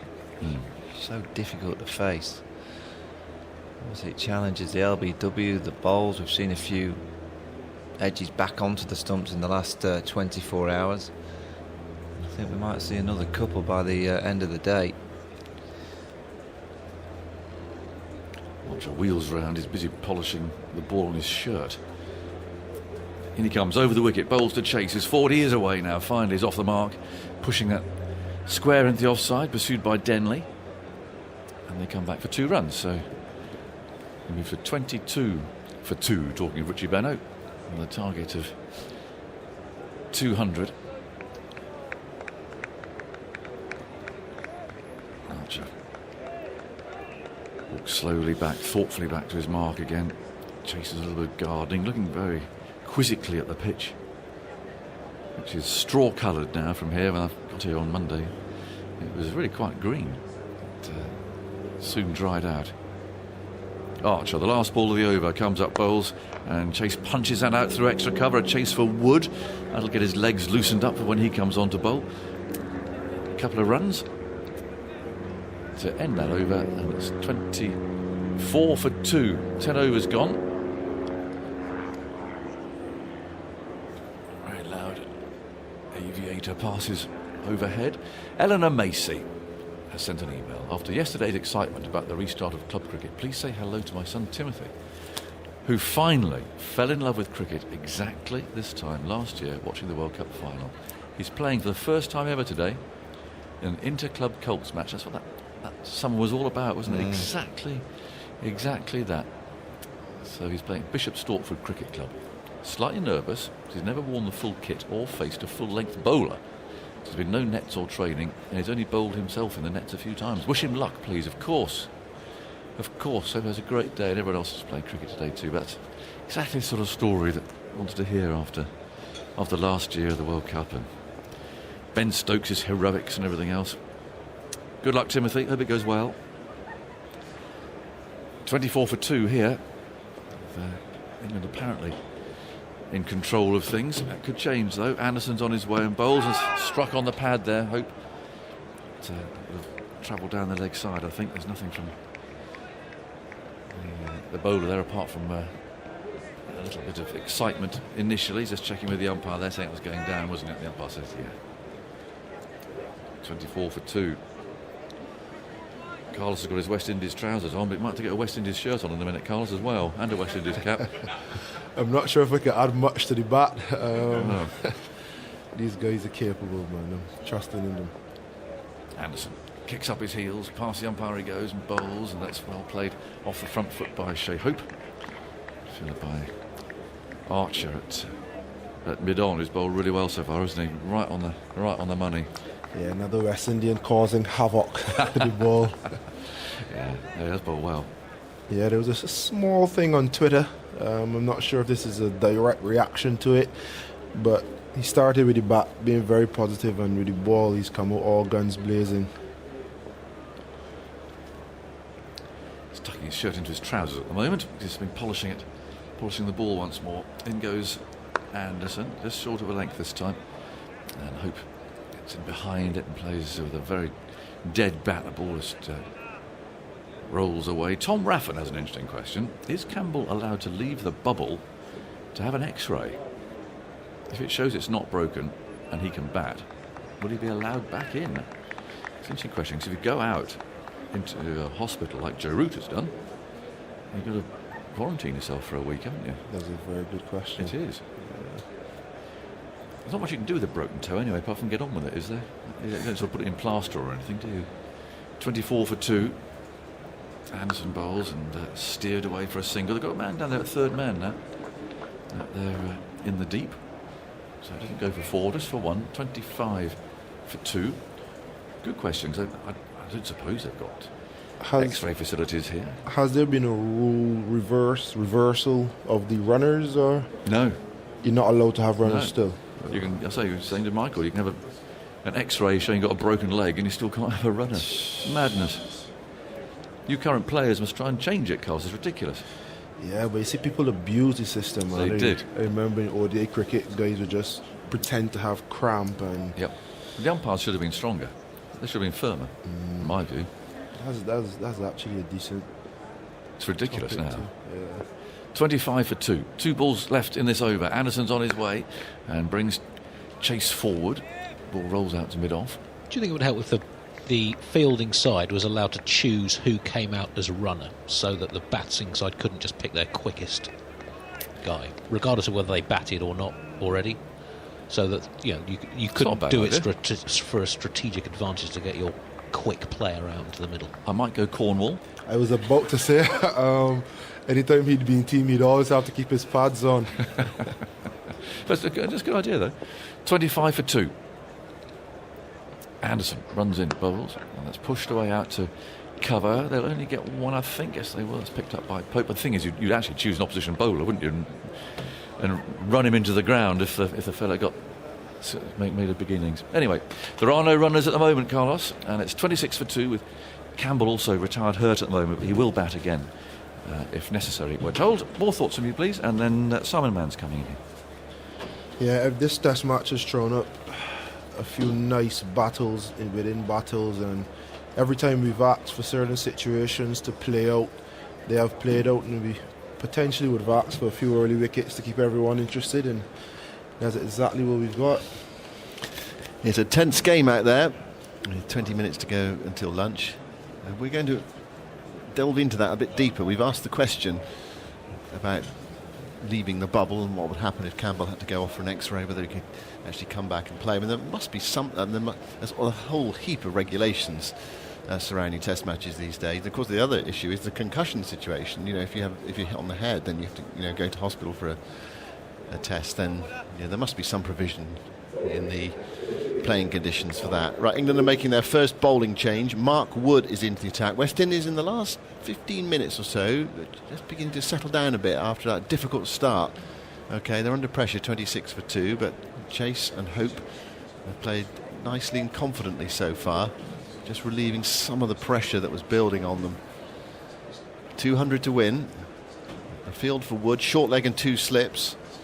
Deep backward point, fine leg, 4 saving a single. Wood goes in and bowls, and Chase has plenty of time, seemingly, to get on the back foot and defend that up towards mid-on. Archer rushes across from mid-off to pick up before it gets there. So there is no run. 26 for 2. Campbell retired hurt for 1. That was 6 for no wicket. Then it was 7 for 1 when Brathwaite was bowled by Archer, thick inside edge onto the pad. The ball rolling back, and then Brooks LBW Archer for naught. Absolutely plumb. He didn't review that one. It was straight, wasn't it? Knocking out middle stump, breaking it in half. It would have been a waste of a review. Yeah. I can see Don Best loosening up down at fine leg. Archer's opening spell, 2 for 13 from 5 overs, 2 maidens. And 5 of those runs were from the bounce serve called wide. Banks that went over Butler's outstretched glove. So Wood looking to get in the game with the ball. Moves in and bowls to Chase, and Chase guides that away down towards deep backward point. England have that man back there. It's Joe Denley who returns, so a single to the total. Score goes to 27 for 2. Next in Blackwood, and we saw how he played in the first innings, where he looked to take it on. We should see whether he can do that. I mean, if they were to lose a wicket now, it'd say 30 for 3, come in and play that way. I wonder if they were to lose a wicket now, if they'd be interested in signing Dowrich at 1. Just keeping Blackwood to be that X factor. You're hoping that we get a big partnership here, or if Dowrich comes in next and then he's allowed to go and express himself. Wood steaming in and bowls. A straight delivery, which Hope plays defensively into the onside. And Ollie Pope runs back from short leg to pick up, and there's no run. It's clouded over a bit at the Aegis Bowl. Plenty of blue sky, but sun behind clouds at the moment. And we've been quite lucky since the opening stage of this game. The weather's behaved itself. Yeah, it's been 2 beautiful days, and third day shaping up similar to follow suit. Yeah. Well, it should be high summer, isn't it? Middle of July now. Any chance of rain, or? No, not today. If we get 5 down, I'll be hoping for it. Here's Wood bowling. Oh, he's bowled him! He's bowled him! He's knocked one of his stumps out of the ground. And Hope is on his way. And West Indies are 27 for 3. Great celebration from Mark Wood. who struggled in that first innings, but he has made an immediate impression in the second. Hope bowled by Wood for 9, and West Indies now in big trouble. It was a little flick off the back pad onto the off stump, which was flattened. 27 for 3. Sure there'll be no rain? No. We could do a rain dance. And it is Blackwood coming out. I mean, I'd like some expert opinion from guys with better test records than myself. Is how they'd go about it. Blackwood's game is to be positive, counter-attacking. At 27 for 3, does he play the way he wants to play, or does he go into a shell? I mean, in an hour it could easily be 100 for 3 if he gets off. But you would hate to see him get out with an injudicious shot and make it 30 for 4. Yeah, he's in at number 6.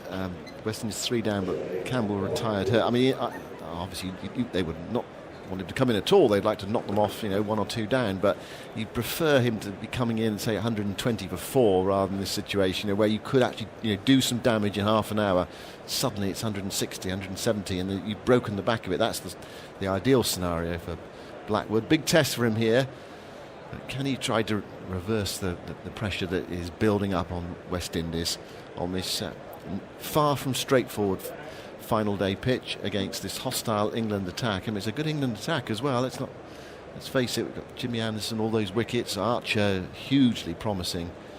Had a good start to his test career, and Wood, who's been he wasn't in great form in the first innings, but he did take 9 wickets in his last test match. A lot of people grumbling about Wood playing in this test match I saw on the first day. He took 9 in his last test match. You wouldn't drop a batsman who made 180.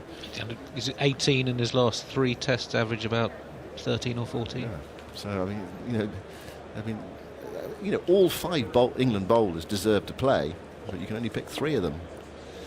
This is Wood moving in to bowl to Blackwood, and Blackwood's in behind that, playing it nicely into the offside, up to Archer at wide mid-off, and there's no run. And you'd think there'd be plenty of opportunity for all of them in the next 5 weeks or so, with 6 back-to-back test matches. It swung heavily in England's favour now. 69%. Is that the Windies, is it? 69%, yeah. 30 for the West Indies. We always play better on our backs against the wall, so maybe that could have been a team ploy. Get behind the game and then surprise everyone. 27 for 3. Wood bowls to Blackwood, struck on the pad, a shout for LBW. Not out, just nipped a bit, it seemed to me. And was it going down? England thinking about it. They've got the 3 reviews. What's Stokes doing? He's saying to Butler, what do you think? They're not going to review this. Time of ticking away, but actually Stokes has already made his decision.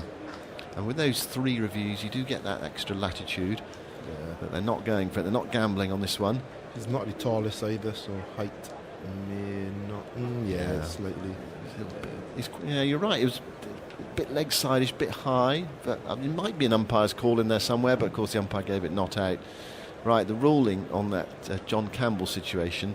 Players are in theory able to go for an X-ray, but there is a strict medical protocol. Just looking at the Hawkeye on that, yeah, there is an umpire's call in there. It was top of leg stump, but he'd been given not out, so it wouldn't have made any difference if England reviewed it. They would have not have lost their review because it was umpire's call. But it shows it wasn't far away.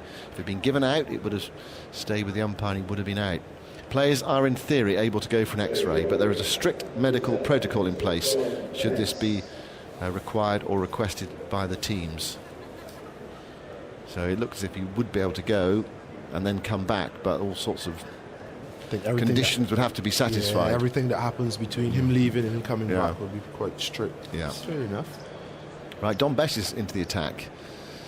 And it's a credit to them as well for having all these different scenarios thought about, and the amount of detail that's gone into this test series has been remarkable and required as well. I think that's the other thing. They've had to abide by the letter of the law. Forward goes a chase to Bess's first ball, playing that with the pad to ball outside the off stump. There wasn't much intent to play at that, but he did sort of hang the bat out there. I think that's fair enough. You you can be given out LBW outside the off stump if you're playing no shot. Slip and a short leg. 2 men back, one on either side. Best bowls to Chase, and Chase turns it into the onside and gets a single. No, he's sent back, and he gets back just in time as Burns throws the ball in. Blackwood not interested there in going through for a single. Of course, Chase in the first innings against Bess blocked him basically. Yeah, I'd love to see more intent. I mean, the situation in game 27 for 3, theoretically 4 if Campbell isn't available back. It's a little more difficult, but he still needs to be positive. Don Bess looking to exploit a last day pitch, goes in now and bowls, and forward goes Chase and plays that defensively back up the onside of the pitch. And in a way now Bess has got some runs to play with in it because of England have made those 3 early wickets. They'll take those 3 early wickets.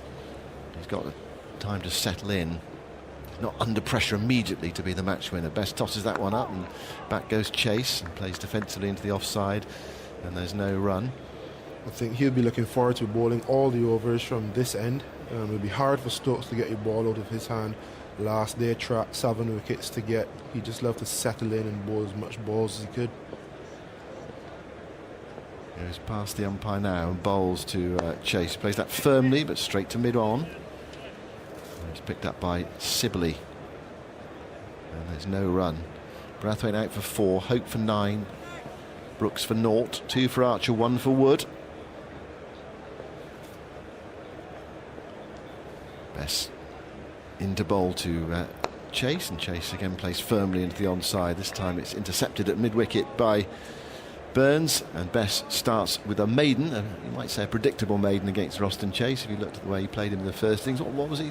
2 off 60 odd balls against Bess in that first innings. I'll get Andy to check that, but that's another maiden over. It's 27 for 3. We've had 5 wickets this morning for 29 plus 27. What's that? 56 for 5 this morning. Doesn't bode well for the rest of the day for the West Indies. Definitely need a partnership. How would that partnership come about? You're not sure. Blackwood at the crease, he wouldn't die wandering. His first instinct is positive. This is Wood bowling to Blackwood. Blackwood plays that away on the leg side. He's off quickly for a single, backward a square. England have a short leg and a square leg. And it's Crawley, who's the square leg fielder, who goes to his right to pick it up and sends in the return. So Blackwood's underway. And West Indies are 28 for 3. 1 for a 135 between Archer and Wood, England's fast bowlers in the first innings. But in the second innings it's been 3 for... How many, Andy? 3 for hardly any. 14. 3 for 14 between them. Wood now to Roston Chase outside the off stump.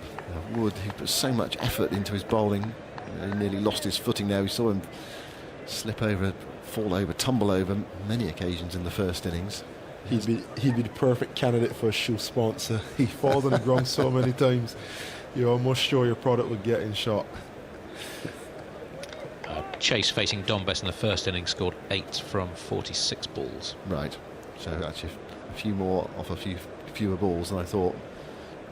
Exaggerating again. Yeah, well, I heard someone else say, I think it might have been Carlos actually, I think said 2 off 60 odd balls, but they had a period of 64 balls. He got perhaps I dreamt it. Full from Wood, I should say, and Chase digs it out, goes to mid-on, and there's no run. Sorry, Carlos. Yeah, I say he had a period of 64 balls when he got 2 runs, but to be honest, watching him back down Bess, I thought it was 2 off 64 as well. Right, okay.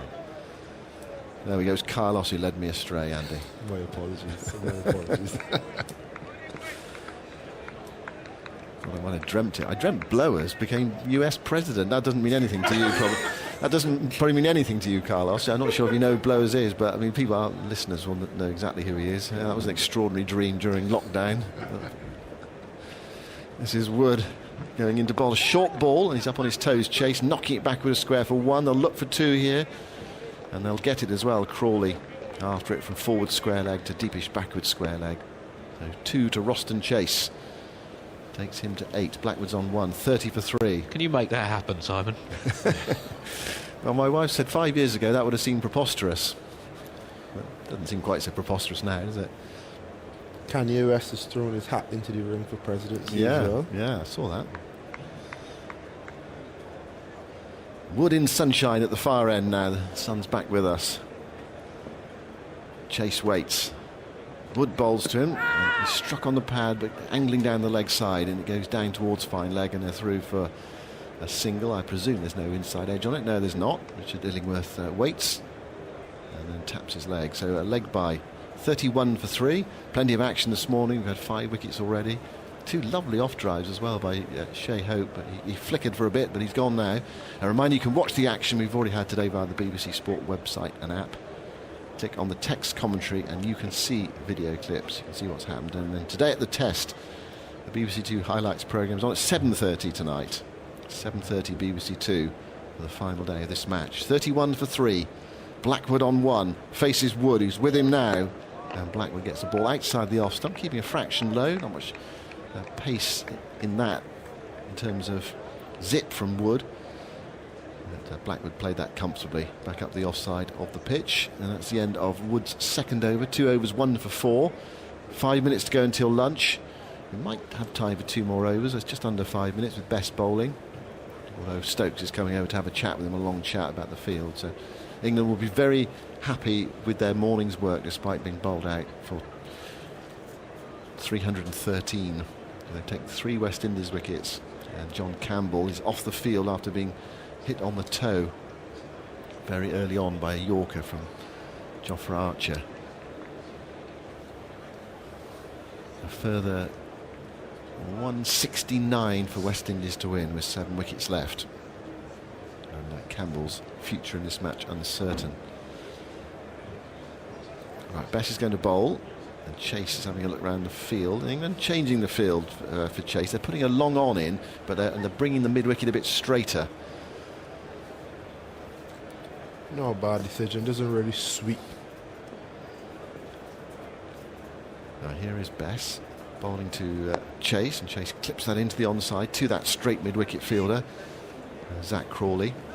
There's a slip, a short leg, a straight short mid-wicket, an orthodox mid-wicket, deep back of square leg, long on, extra cover and mid-off, and the deep cover on the boundary. So 3 men out, 2 men in, 3 saving 1. Best set off then, and then seemed to lose his run up. It takes some doing actually when you've only got a few steps into the crease. He's bowling in his sunglasses on this very pleasant Sunday afternoon. Spins himself a catch. And then goes into bowl to Roston Chase. And Chase is right forward, blocking that, head over it, bat and pad close together. Stops on the pitch. Pope steps forward to pick up and lobs it back to Dominic Bess. Does he have some mannerisms similar to Swan? Graham Swan? Yeah. Down Best. Not his action or his height, but I know something about him. Best bowls, and back goes Chase. Appeal for LBW on the back foot there. Looked a bit high, but it's not been given out. So what are England do here? They are going to review this. He was right back in his stumps, Roston Chase. England really confident appeal, as you'd have heard in our effects microphone.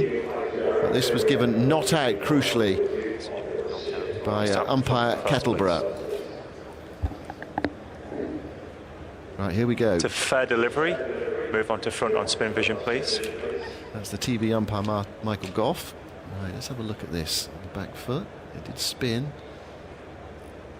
Okay, just roll that back, please, and then roll it very slowly through, Mark. Okay, can we have ultra edge to confirm, please? Okay, just rolling through frame by frame. Yeah, next frame.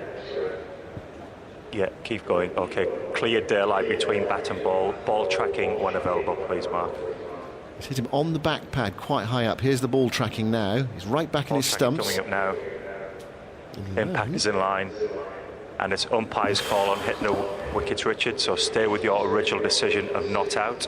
You're on screen now. Well, that was a tight one. Yeah. Umpire's call on the top of middle stump.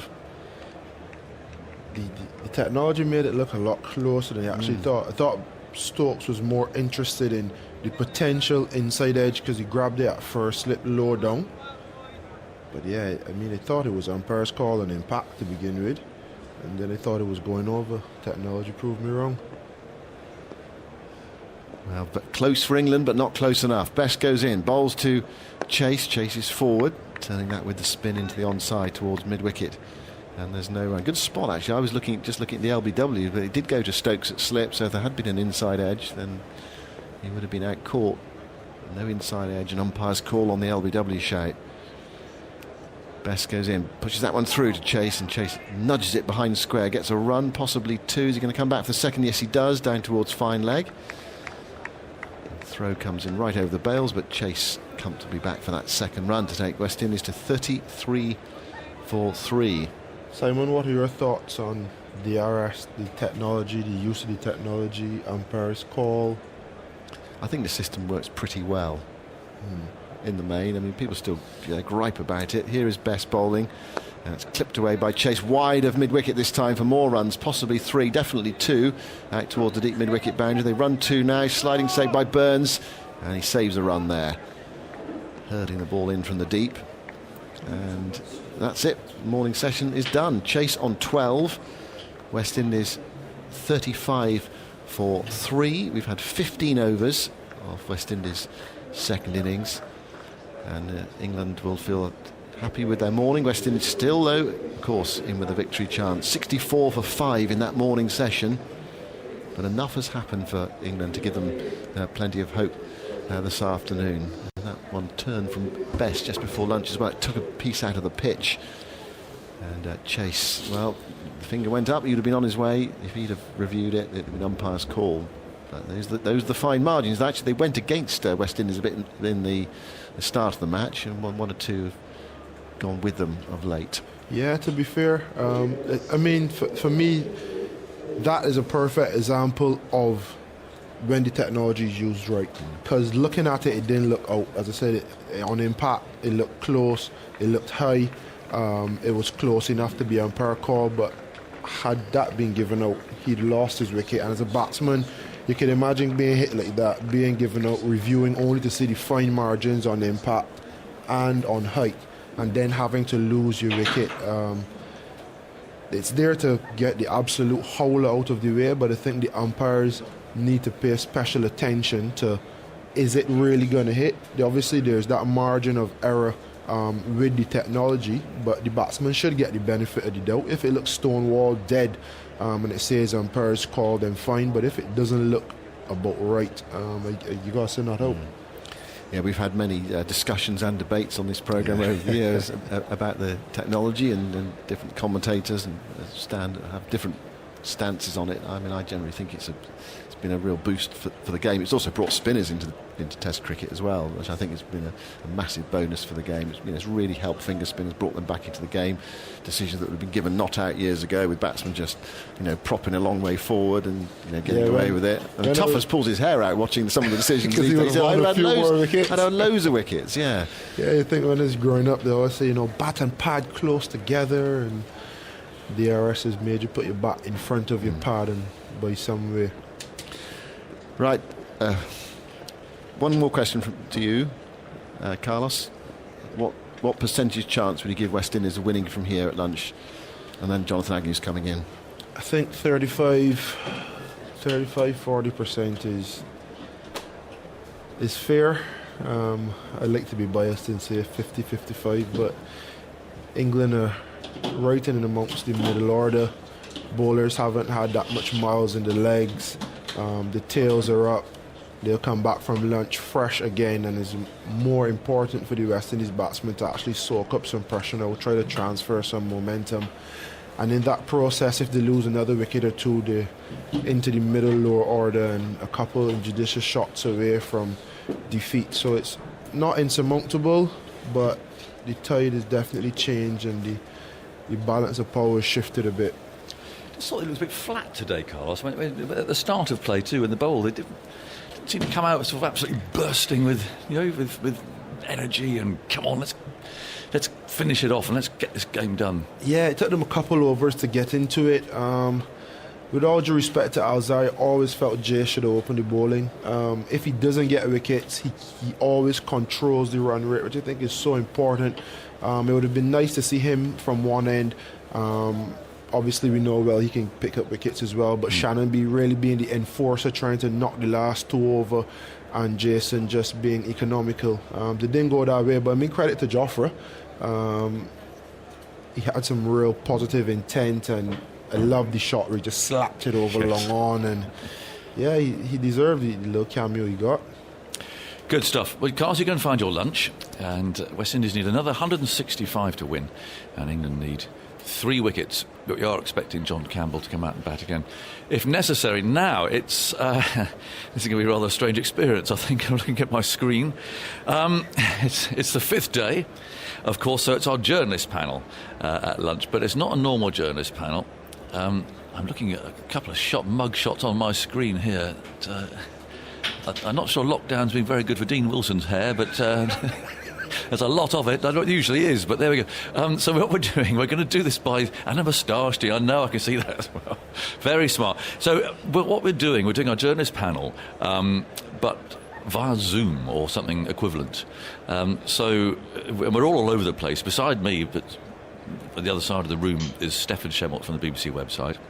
Now, on the other side of the ground, but that is known as the outer bubble, we do have Dean Wilson from the Daily Mirror. Very nice to see him too. And he's got it says outer on our CD is on your pass.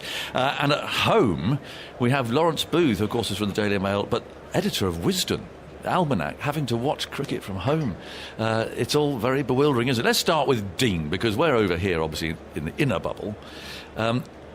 Dean, where are you, actually? Where are you physically? Where are you sitting? Hello, by the way. It's lovely to see you. I've not seen you for months. Hey, how are you keeping? It is rather different. This is a new view for the Warren stand. So kind of opposite you, and I guess to your right as you look out of it. A few problems listening to Dean. You might... We've got a large hospitality. Can you hear me? Well, I can hear you. I think you made us to fade that. There may be some technicals, but this is not going to be 100% as we know. But it's always worth hanging on to every word that you say, Diz. We'll give it another go. Okay, so you're at the top of the Shane Warne stand. We're at the top of the Shane Warne.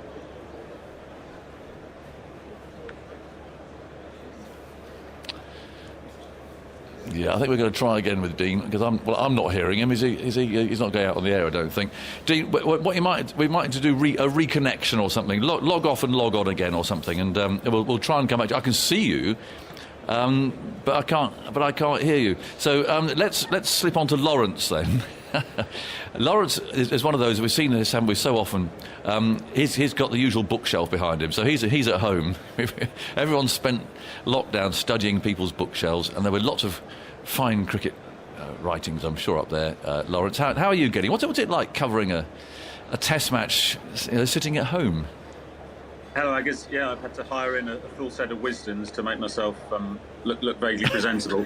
It's strange. I've got the double demands of my sports editor from the office and my toddler and newborn downstairs. So trying to juggle everything has been interesting.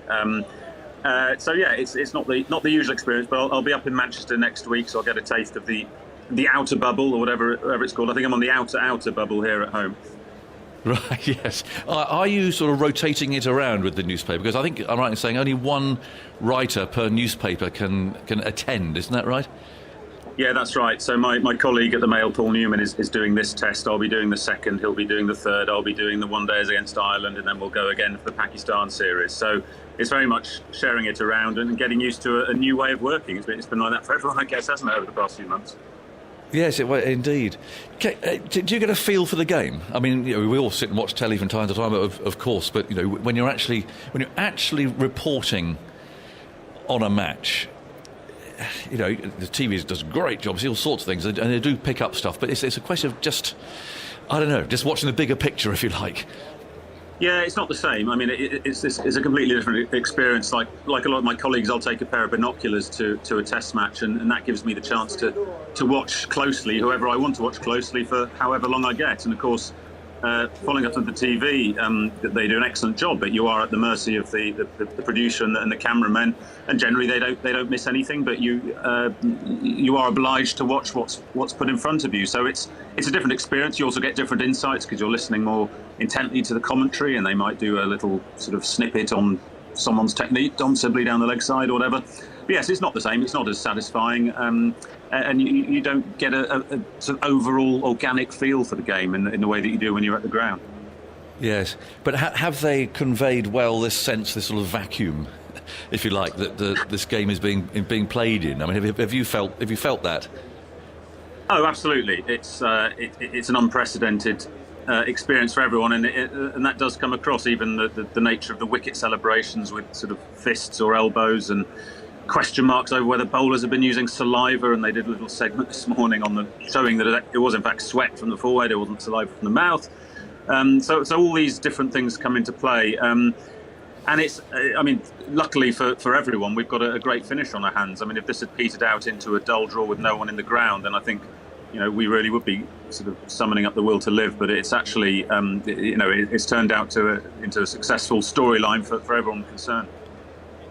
Let's try Dean again. See if he's. It seems strange. We can connect with Lawrence at home, but we can't talk to Dean 100 yards away. Are you back with us, Dean? Can you hear me, Houston? Can you hear me? Yes, we can, definitely. Yes. So it's been that sort of game, isn't it? So yeah, I'm looking at you. Sort of diagonally across. I'm in the top of the Shane Warne stand, so kind of down the, I guess, long leg from the pavilion end, and it has been a slightly strange experience. I don't know if you can see, but next to us are other hospitality boxes, and the box next to us has had Rod Bransgrove, the chairman of Hampshire, and the man whose name adorns the Rod Bransgrove Pavilion, and he is trapped in that hospitality box. He cannot move from that hospitality box. He cannot go into the Rod Bransgrove Pavilion, even though he is Rod Bransgrove. So yeah, very stringent rules here, as you're well aware, and slightly odd sensation, but the cricket's been excellent. Enjoyed it. Yes. And so, but what's life like in the outer bubble then? Because you're not in here with us. Where are you living?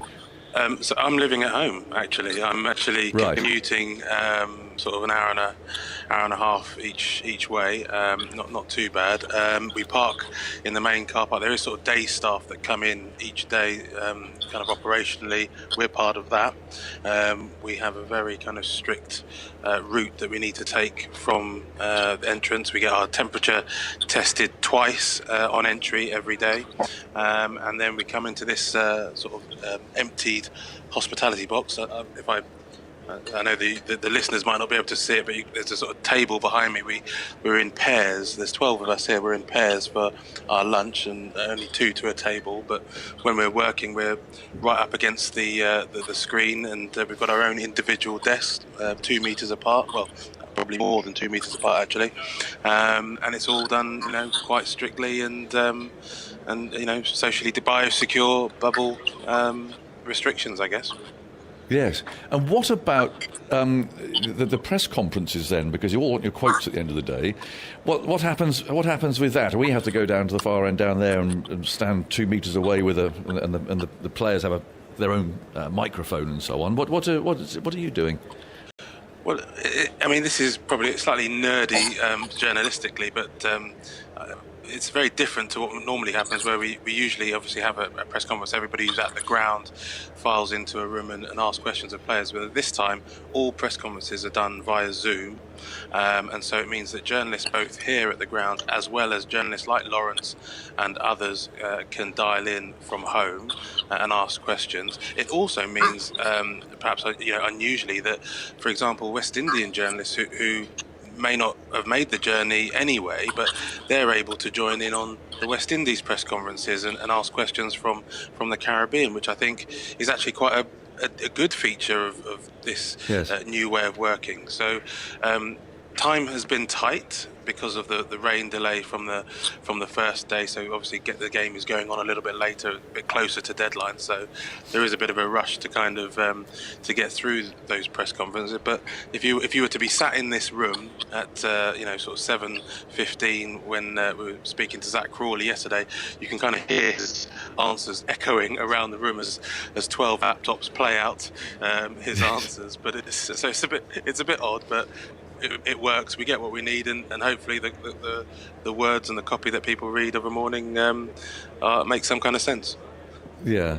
And then finally, Stefan Shemelt is here, one of our colleagues, of course, on the BBC website. How are you getting on?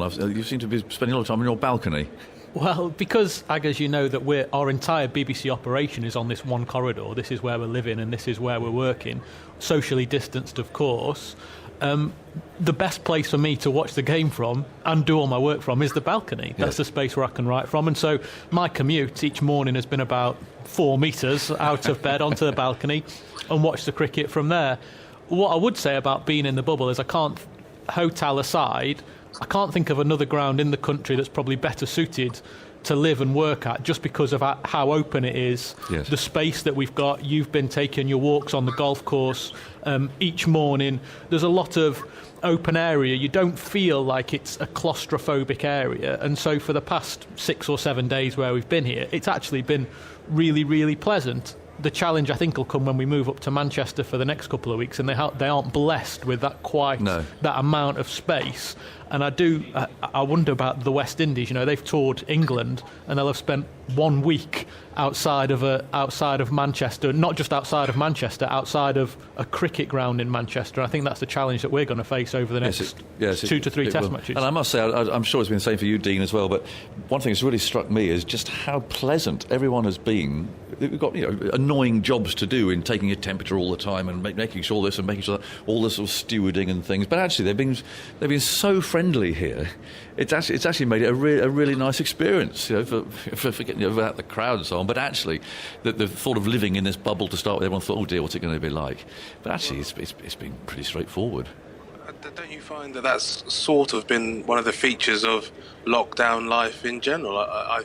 I've found, certainly at home over the kind of 3 months preceding this, that you kind of spoke to more neighbours and those people that you did interact with. Everything was just a little bit friendlier, a little bit calmer, a little bit more pleasant. And I would say that's kind of continued through to here. And yet, as you say, the people that check we've got these COVID-19 apps on our phone that we have to record various questionnaires and things, and they have to scan those, and they have to scan our passes, and everyone we've been interacting with, and you're kind of wearing masks as well at times, and everyone's been very polite, and it's been lovely. The joke amongst the 12 of us here is that behind closed doors cricket is probably the way to go, because it's been such a pleasant experience. But of course we joke, and we'd love to have thousands of people in here enjoying this spectacle alongside us, giving us some clues and cues as to the drama and the tension as well.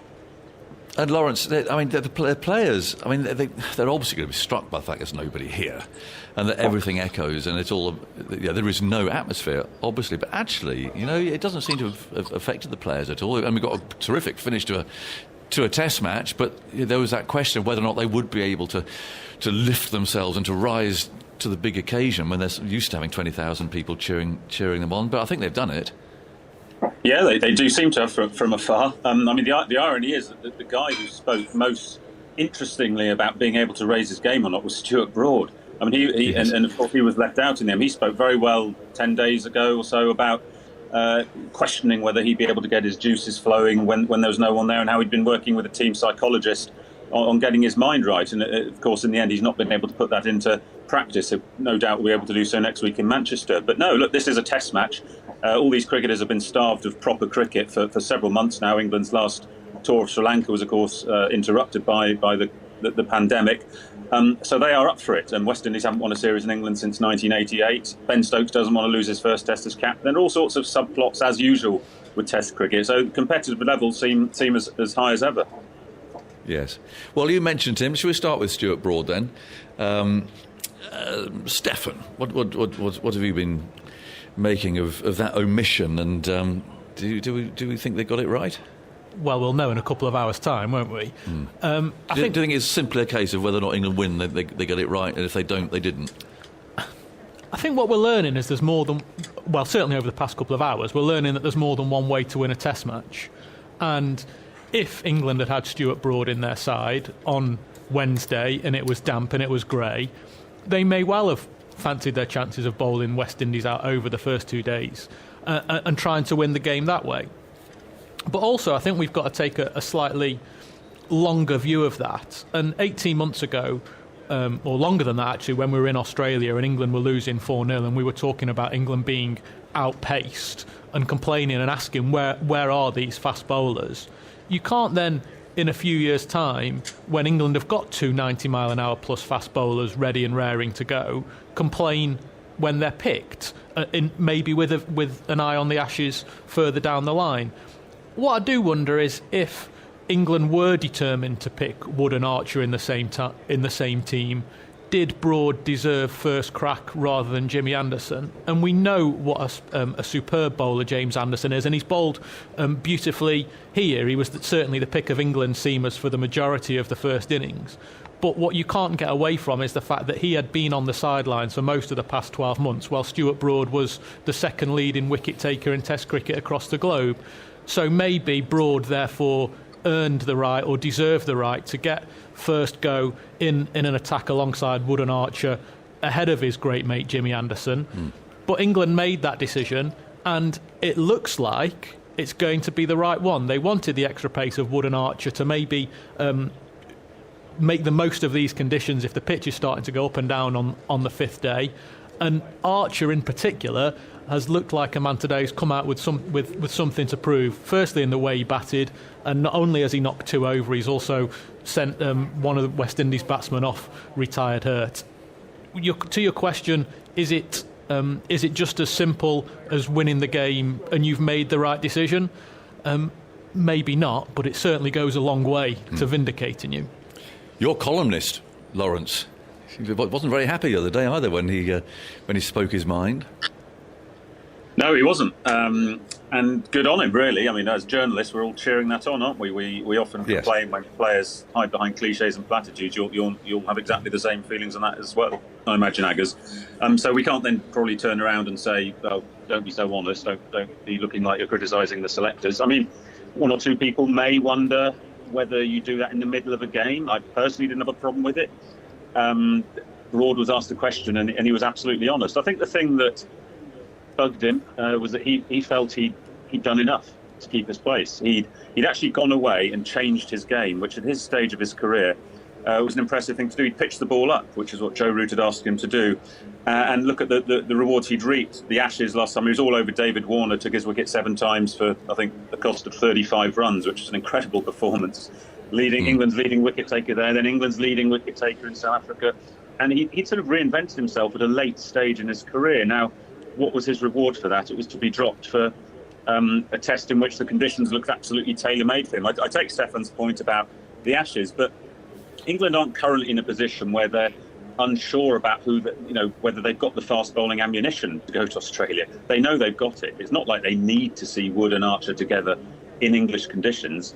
I appreciate that Stokes told Broad the day before the game that they were going with the extra pace, and presumably that was done on the basis of the warm-up games they played here and the kind of pitches they expected. But Broad had surely done enough in home conditions to start the summer. So, look, if it fires him up and he comes out and takes a hatful in Manchester, then England may say it's partly job done.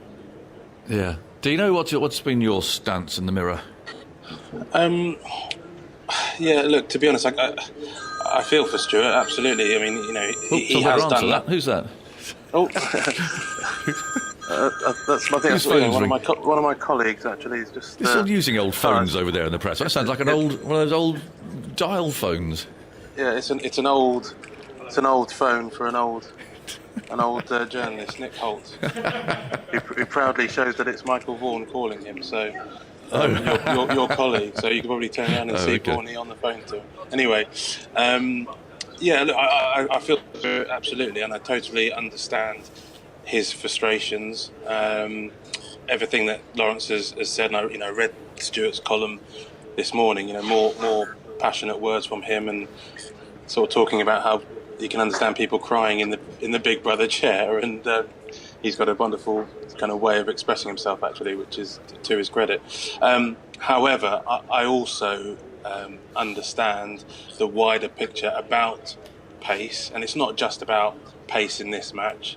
I think that so much of what England are doing right now is with an eye on Australia in 18 months' time. Whether or not you agree with that is by the by. Certainly, as far as Joe Root is concerned, and this still is Joe Root's team, and he would have, I'm sure, been involved in this decision.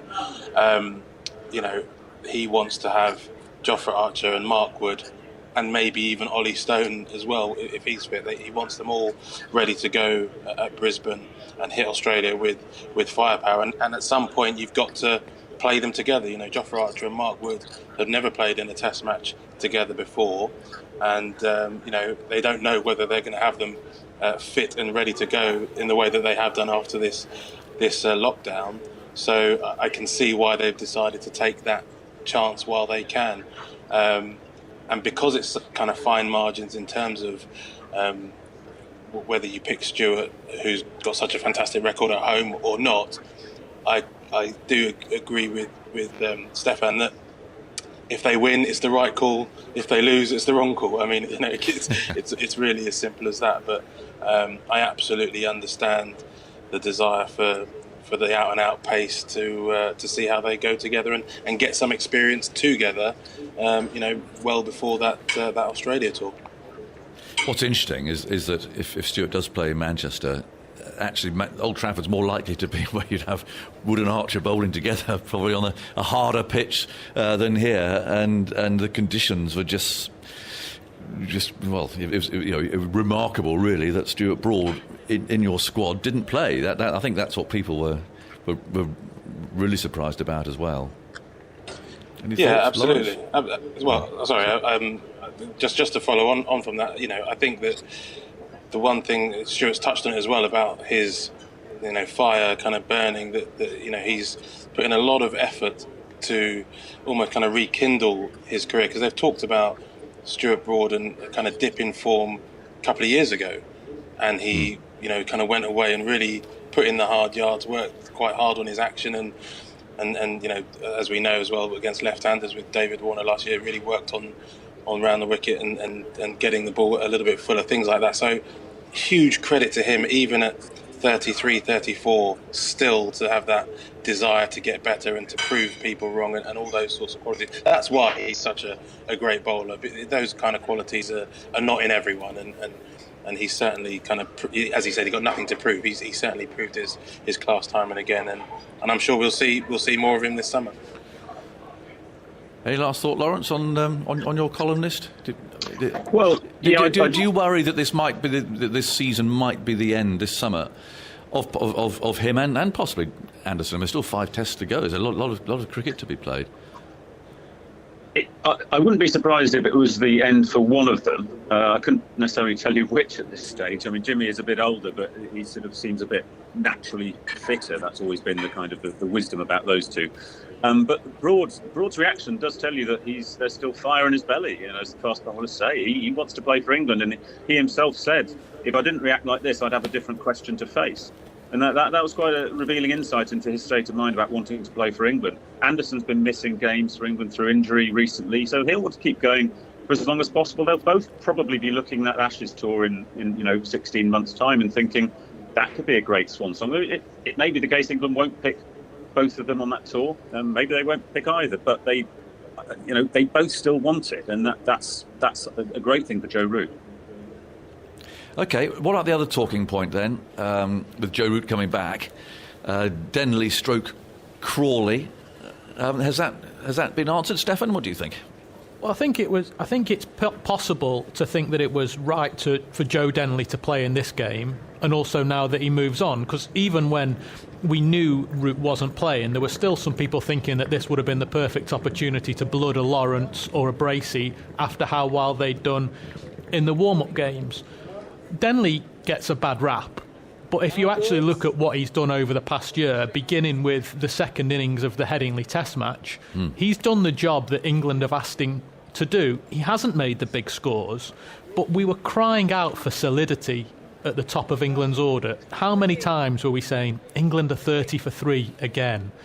And since that Headingley Test match, it hasn't really been a conversation. England have batted well, reasonably well, for the past 12 months. And you can say that, well, the pitches were flat in New Zealand and South Africa weren't up to much. But England were still 30 for 3 most of the time, regardless of the conditions and regardless of who they were playing. Denley helped build a platform for the players further down the order, your Roots, your Stokeses, your Ollie Popes, to come in and help England make big totals.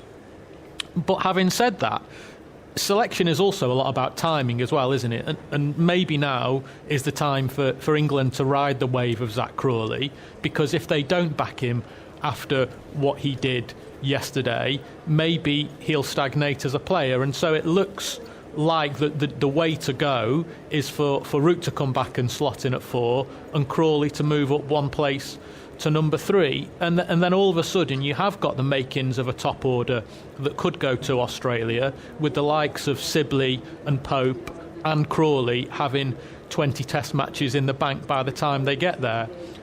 The only one thing that I fear for England's batting, and it happened the last time that they went to Australia, is their overseas tours don't actually fall particularly well for them. So last time they went to Australia, the winter before, they had 7 test matches in Bangladesh and India. And things can fall apart pretty quickly on tours like that.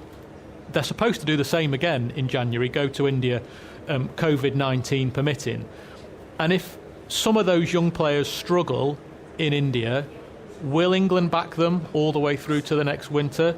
Or will they be coming at the start of next summer, having ripped up and having to start again? It's a really interesting 12-month period. Do you know Crawley? I think so, yes. To borrow a phrase from Michael Holding on Sky, he said very nicely that Joe Denley has shown that he can play Test cricket. The only problem is he doesn't get many runs. Now, for a number 3 batsman, that is not that really is damning with faint praise. And while he can certainly eat up a few balls and provide the solidity, I guess, for Joe Root and Ben Stokes to come in, he doesn't really take the game on either, and so the ball might be a little bit older, but the situation is perhaps not quite as advanced as you would like. And Zach Crawley, from what we've seen of him so far, certainly seems to be find scoring runs a little bit more straightforward than Joe Denley. The ceiling as well for me, I think, with Zach Crawley seems to be higher. He looks like he's learning and improving with each passing test, whereas Joe Denley, for me, I think, and I wrote this morning, I think he's plateaued. I think we're kind of seeing the very best that he can produce, and it's not quite enough. So yeah, if I was making the call, it would be Zach Crawley at 3 and Joe Root back in at 4. Thanks, Joe Denley, for your sterling efforts, and you have sort of plugged a little bit of a gap, but I think it's more of a sticking plaster than a real fix. And his dismissal yesterday, Lawrence, couldn't have been worse, really. We have all the comment about Denley and where he gets to and he gets in, and then softest of dismissals.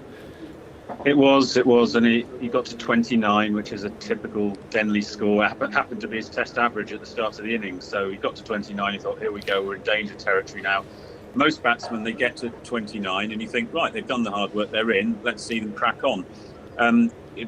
Sorry to get all statty for a moment. I think he had 28 test innings, 24 of them he's got to double figures, and he's only got to 56 times, and he hasn't got the 100 once. So his conversion rate is weird. It's weird, and it's not the kind of conversion rate you want from number 3.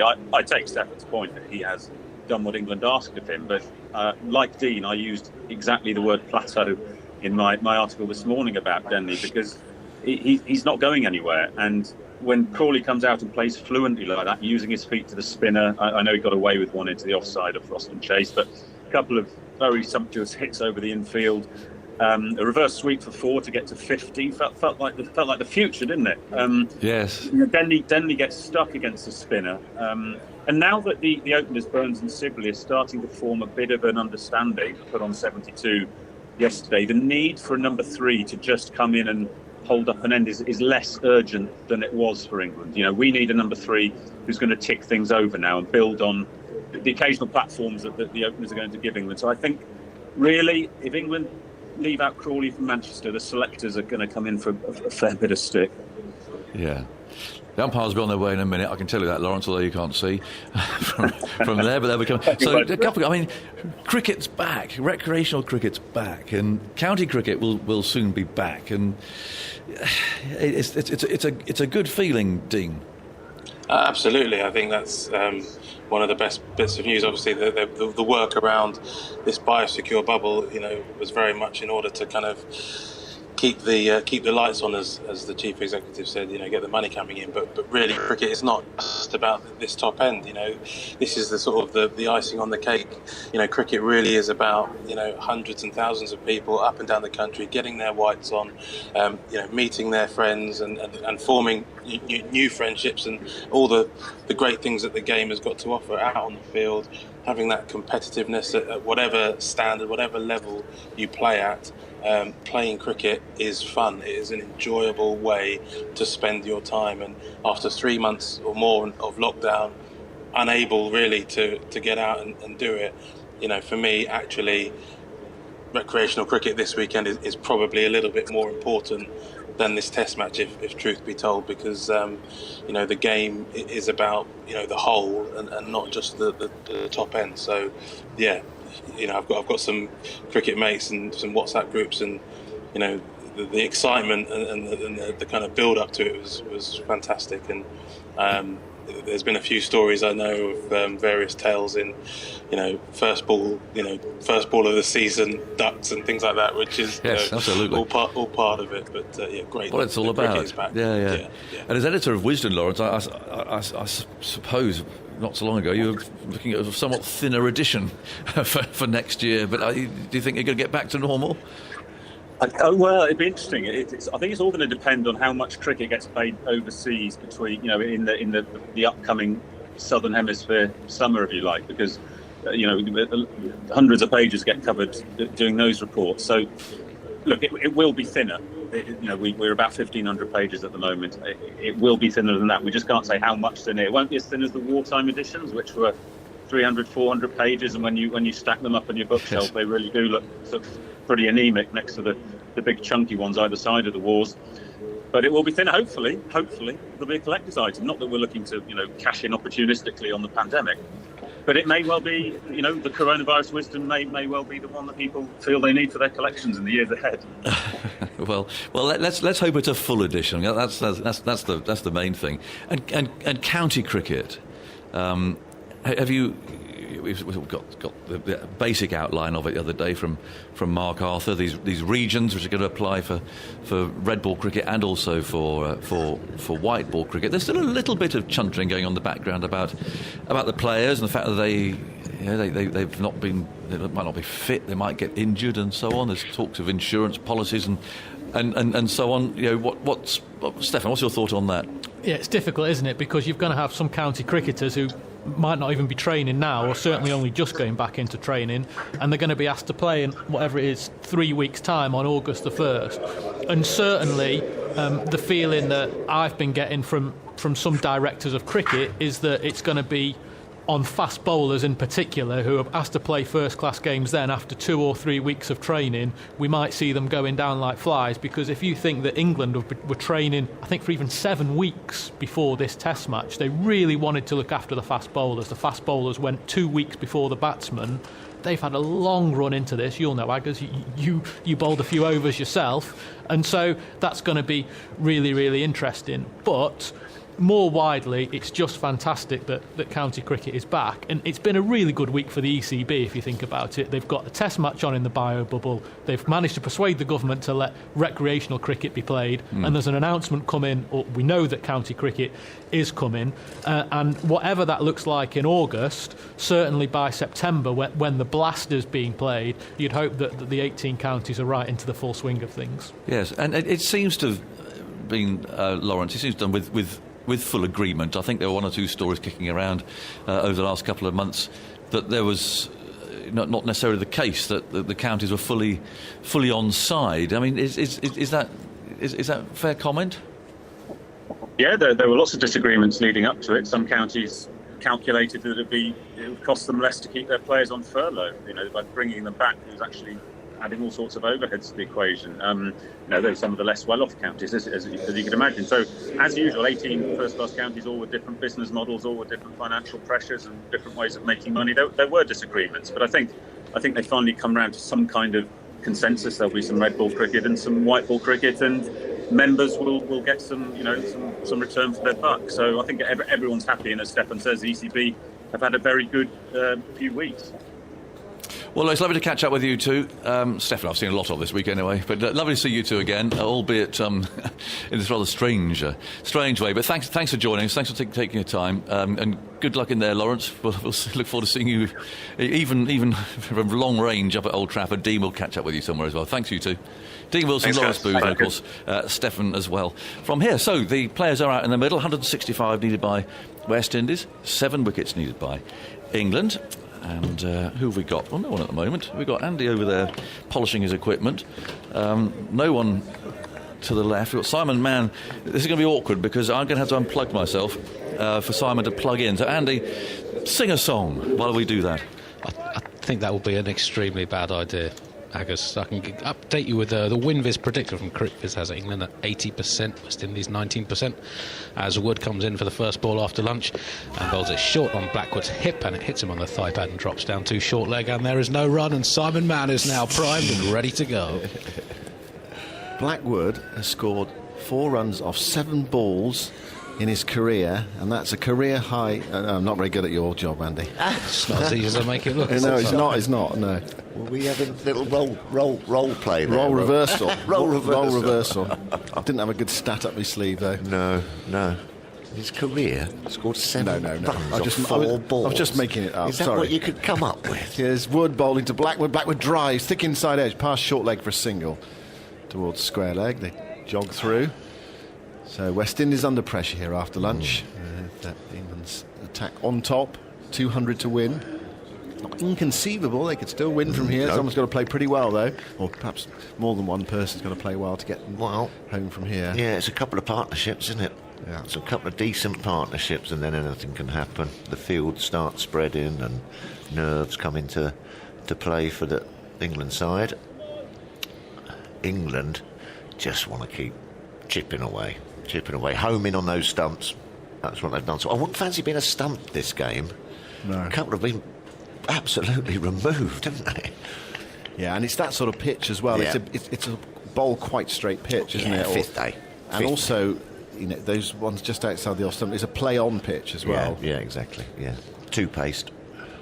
Wood goes in and bowls over the top of off stump. And he took 2 pace. There was the fast pace. It really flew through to Butler. Seemed to take off, but it was wide enough, just wide enough for Chase to leave, and so he didn't get into a tangle with it. But he's come down the pitch to do some gardening, and it's an involuntary action really to do that. You go down and have a look at the spot. There's nothing much you can do about it. Just to sort of settle the nerves, isn't it? Let's go and have a little wander about and prod a few little specks of dirt about. Yeah, a bit of gardening. No, I think both bowling attacks have done very well actually on this pitch. Here goes Wood to bowl to Chase. Chase clips that away past short leg, possibly for 2. Anderson is after it from forward square leg, and they come back for the second run. But as you know, Simon, it doesn't take long, does it? Just if a partnership does develop and a few loose deliveries get punished and put away for 4s, next thing you look up, the partnership is worth 20 or 30, and then 40 or 50, and people just it can change in a very short space of time. But you're right, both sides have realised West Indies' first innings, pitch the ball up, swing it away, get the outside edges, and then when the sun has come out, they've both just decided to go straight, bowls and LBWs. Wood bowls to chase, a ballooning bouncer that flies through and worries nobody. No. 38 for 3 with those 2 to chase. It's actually Crawley at square leg. He actually runs a bit like Jimmy Anderson, but he's a couple of inches taller and looks completely different. They're about 15 years difference in age, and one's got dark hair and one's got blonde hair. But from a... Now that's the kind of stat I'm after. Apart from that, it was quite an accurate call. Just on that procedure for John Campbell we were talking about earlier, the question, can he go away from the ground, have an X-ray and come back? He's actually having his foot, his toe iced at the moment. Here's Wood bowling, and Chase has plenty of time to defend that up towards mid-on. Time to get on the back foot and play it. 38 for 3 after 16 overs. Because he's going to break the bubble, isn't he? Well, this is it. The procedure, if required, is as follows. Team doctor books the treatment stroke X-ray with the low-risk private hospital that has been agreed for this purpose. So there must be a hospital in the area where they've agreed all this. Team doctor does that. They travel to the private hospital and wait in the car park until they are authorised to go in. Wow. The room used will have been deep cleaned and sanitised. After the consultation stroke X-ray, they immediately leave and return to the venue. They will re-enter the biosecure venue through the relevant entry point and will not be quarantined. If required, they can continue to play in the match. So those are the protocols around leaving the ground and coming back again. And it could well happen. I mean, it hasn't necessarily happened with John Campbell. It might not, but it could well happen with a arm, or someone being hit on the head, as we've seen a lot of in Test cricket. Not a lot you can do with a broken toe, to be fair, though. I've had a couple of busted toes and they just go, it's broken, off you go. Yeah, and we were told he will bat, if required, if necessary. I think it might well be necessary, although his best bowling to Blackwood, and Blackwood plays that into the onside towards mid-wicket and there's no run. I mean, if you had a scenario, say, where West Indies were, I'm not saying this is going to happen, but if they were 50 for 8 or something, whether he would still come out. Perhaps, How is Blackwood going to play this here against Dominic Best? There are 3 men back. Forward he goes. Plays quietly towards mid-wicket and there's no run. There's a long on in, there's a cow corner in, and there's a deep cover in. I like this field. In outfield, putting the pressure on with the short leg and the slip and then that inner ring, not giving away easy singles, but then if he wants to go for the big shot, there are a couple there in the deep. Best bowls to Blackwood. He stretches forward, head right over it, playing defensively towards short leg. And the reason we're saying that is because Blackwood likes to attack, and we saw him in the first innings play an extravagant shot that led to his downfall, caught by Anderson at mid-off. I see he's loosening up. We might see him fairly soon. Here is Bess into bowl to Blackwood, and Blackwood turns his wrists on that, goes past short leg. Archer comes in from short fine leg to pick up, and there is no run. Funny how fields change, isn't it, to spin bowlers? I mean, I would never have dreamt of not having a man on the sweep. That was almost the first. You mean back on the sweep? Yeah, just behind square on the sweep, Bess hasn't got that. He bowls to Blackwood. It balloons in the air towards short leg over his head, and he dives and can't get onto it, and it rolls out towards mid-wicket. There was a lot of interest there from the close catchers. Yeah, spun and bounced. Good delivery just outside the off stump. Bit of flight, and it's... I think it's got a good piece of that. Blackwood inside edge onto the pad, and Ollie Pope just got a finger on it. Very difficult with the visor and helmet on. Good effort. Best bowls, tosses that right up. Blackwood drives nicely straight to Crawley. Extra cover, and there is no run. Well, that one did turn from Bess, spun in and hit the pad. Pretty sure it got an inside edge as well. So there is a bit of spin there when you go wide for the off spinner. You've got to be brave, especially when you haven't got too many runs to play with you. It's just not all about containment. You've got to look to take a wicket for your captain. Bowling nicely. I've been very impressed with Don Bess. Bowled nicely in that first innings and did a dual role of getting a couple out and also holding up an end. He does look to really improved as his line. a bowler. It's his line. He's worked on his line, Simon. I was a bit disappointed at Cape Town with him when England he just bowled straight and just sort of thought, right, I'm just going to not go for any runs, which is commendable, but you've got to enjoy yourself a bit as well. You've got to go looking for it a little bit, and that's your craft. Here's Wood bowling to Chase. Chase angles it away. There's no one in the gully region. They can have a man back on the deep backward point boundary. That's Denley. And so a single to Roston Chase. Yeah. Moves to 15, and it's 39 for 3. Yeah, I think he's improved, sort of mentally more than anything. He's always a decent bowler, but I think he's sort of thinking for himself now a little bit.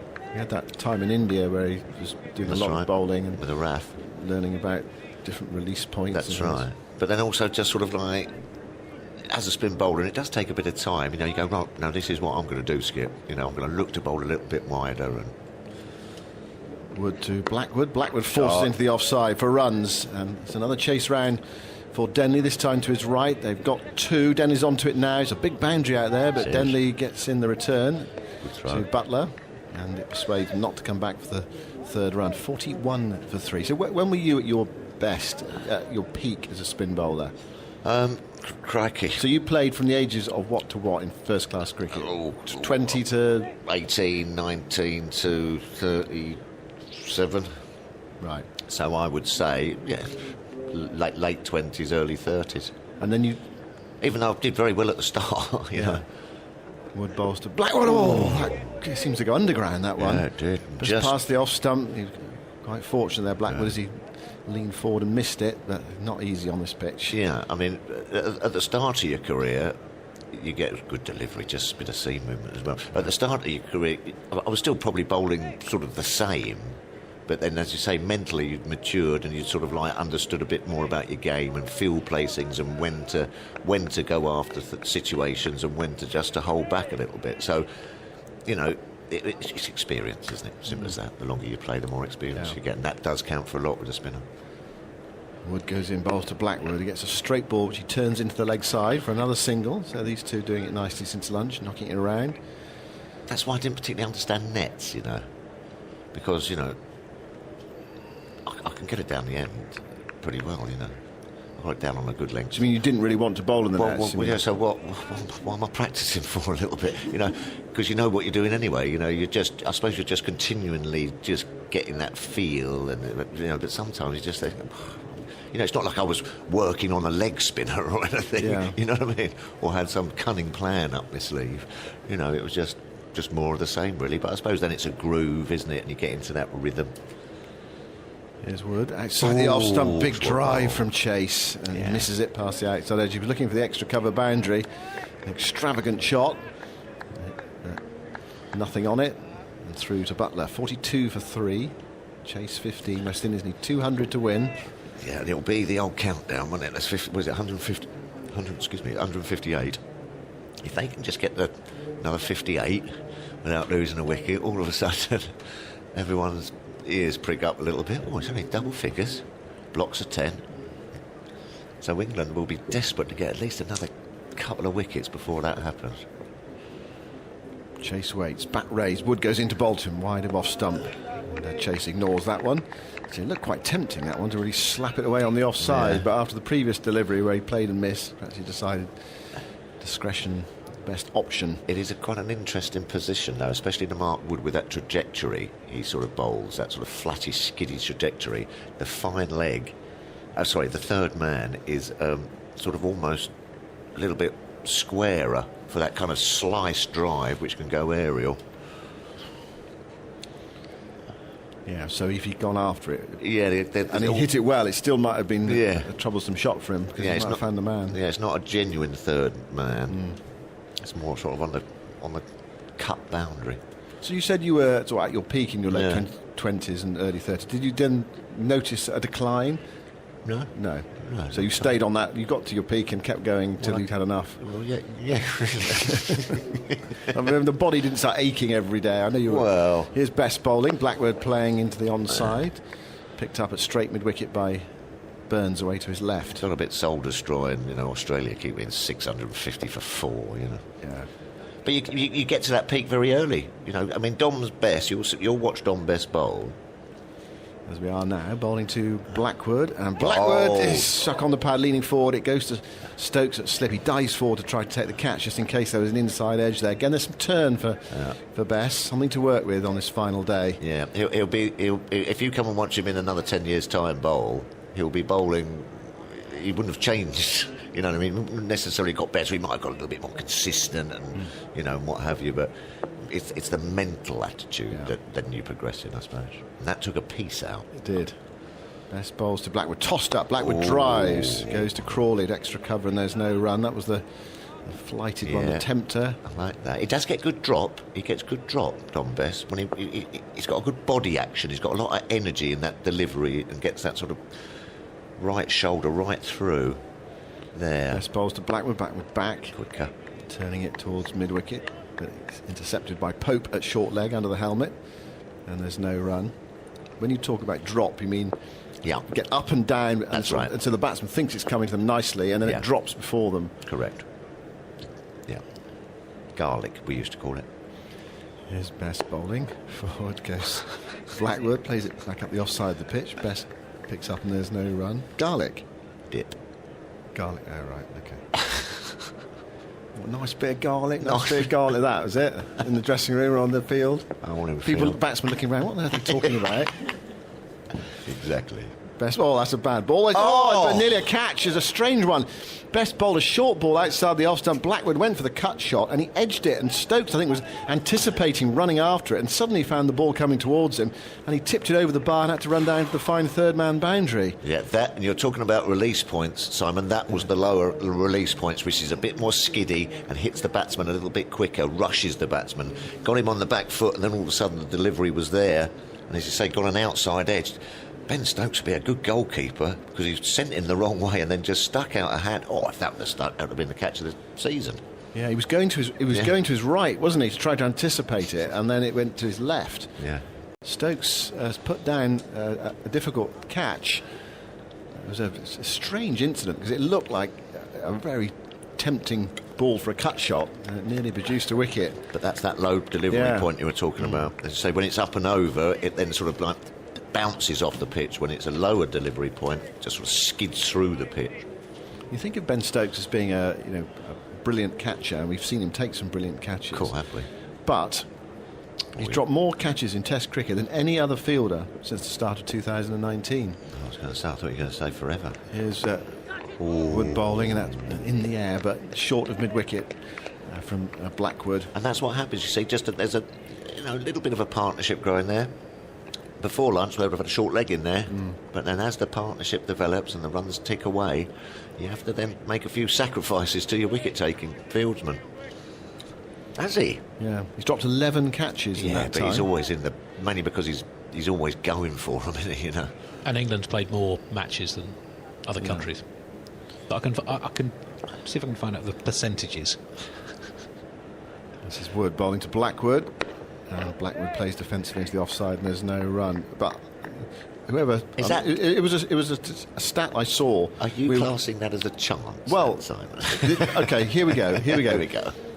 Of those 11 chances, of the 10 he dropped before that, only 3 of them were evaluated as a hard chance.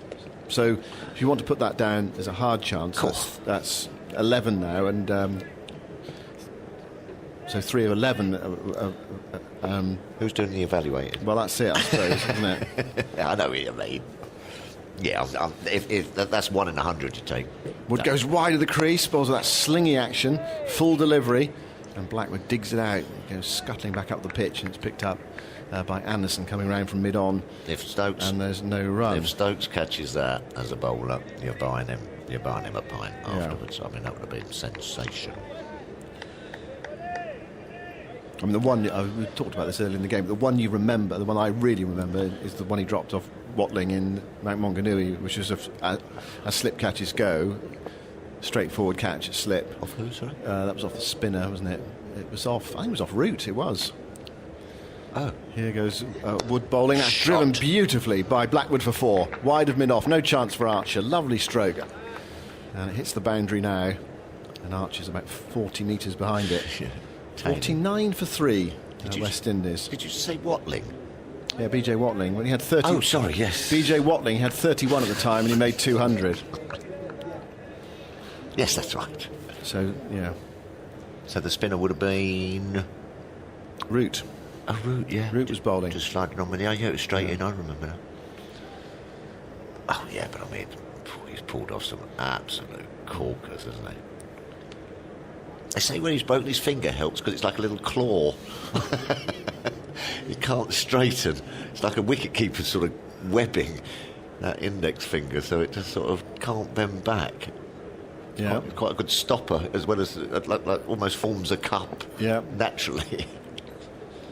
Wood bowls to Blackwood, and Blackwood gets one on the hip there. He tries to flick it away, strikes him on the body, goes down fine, and they're through for a leg by. And West Indies 50 is up. They are a quarter of the way there. It's getting tense. I can always feel it now as well.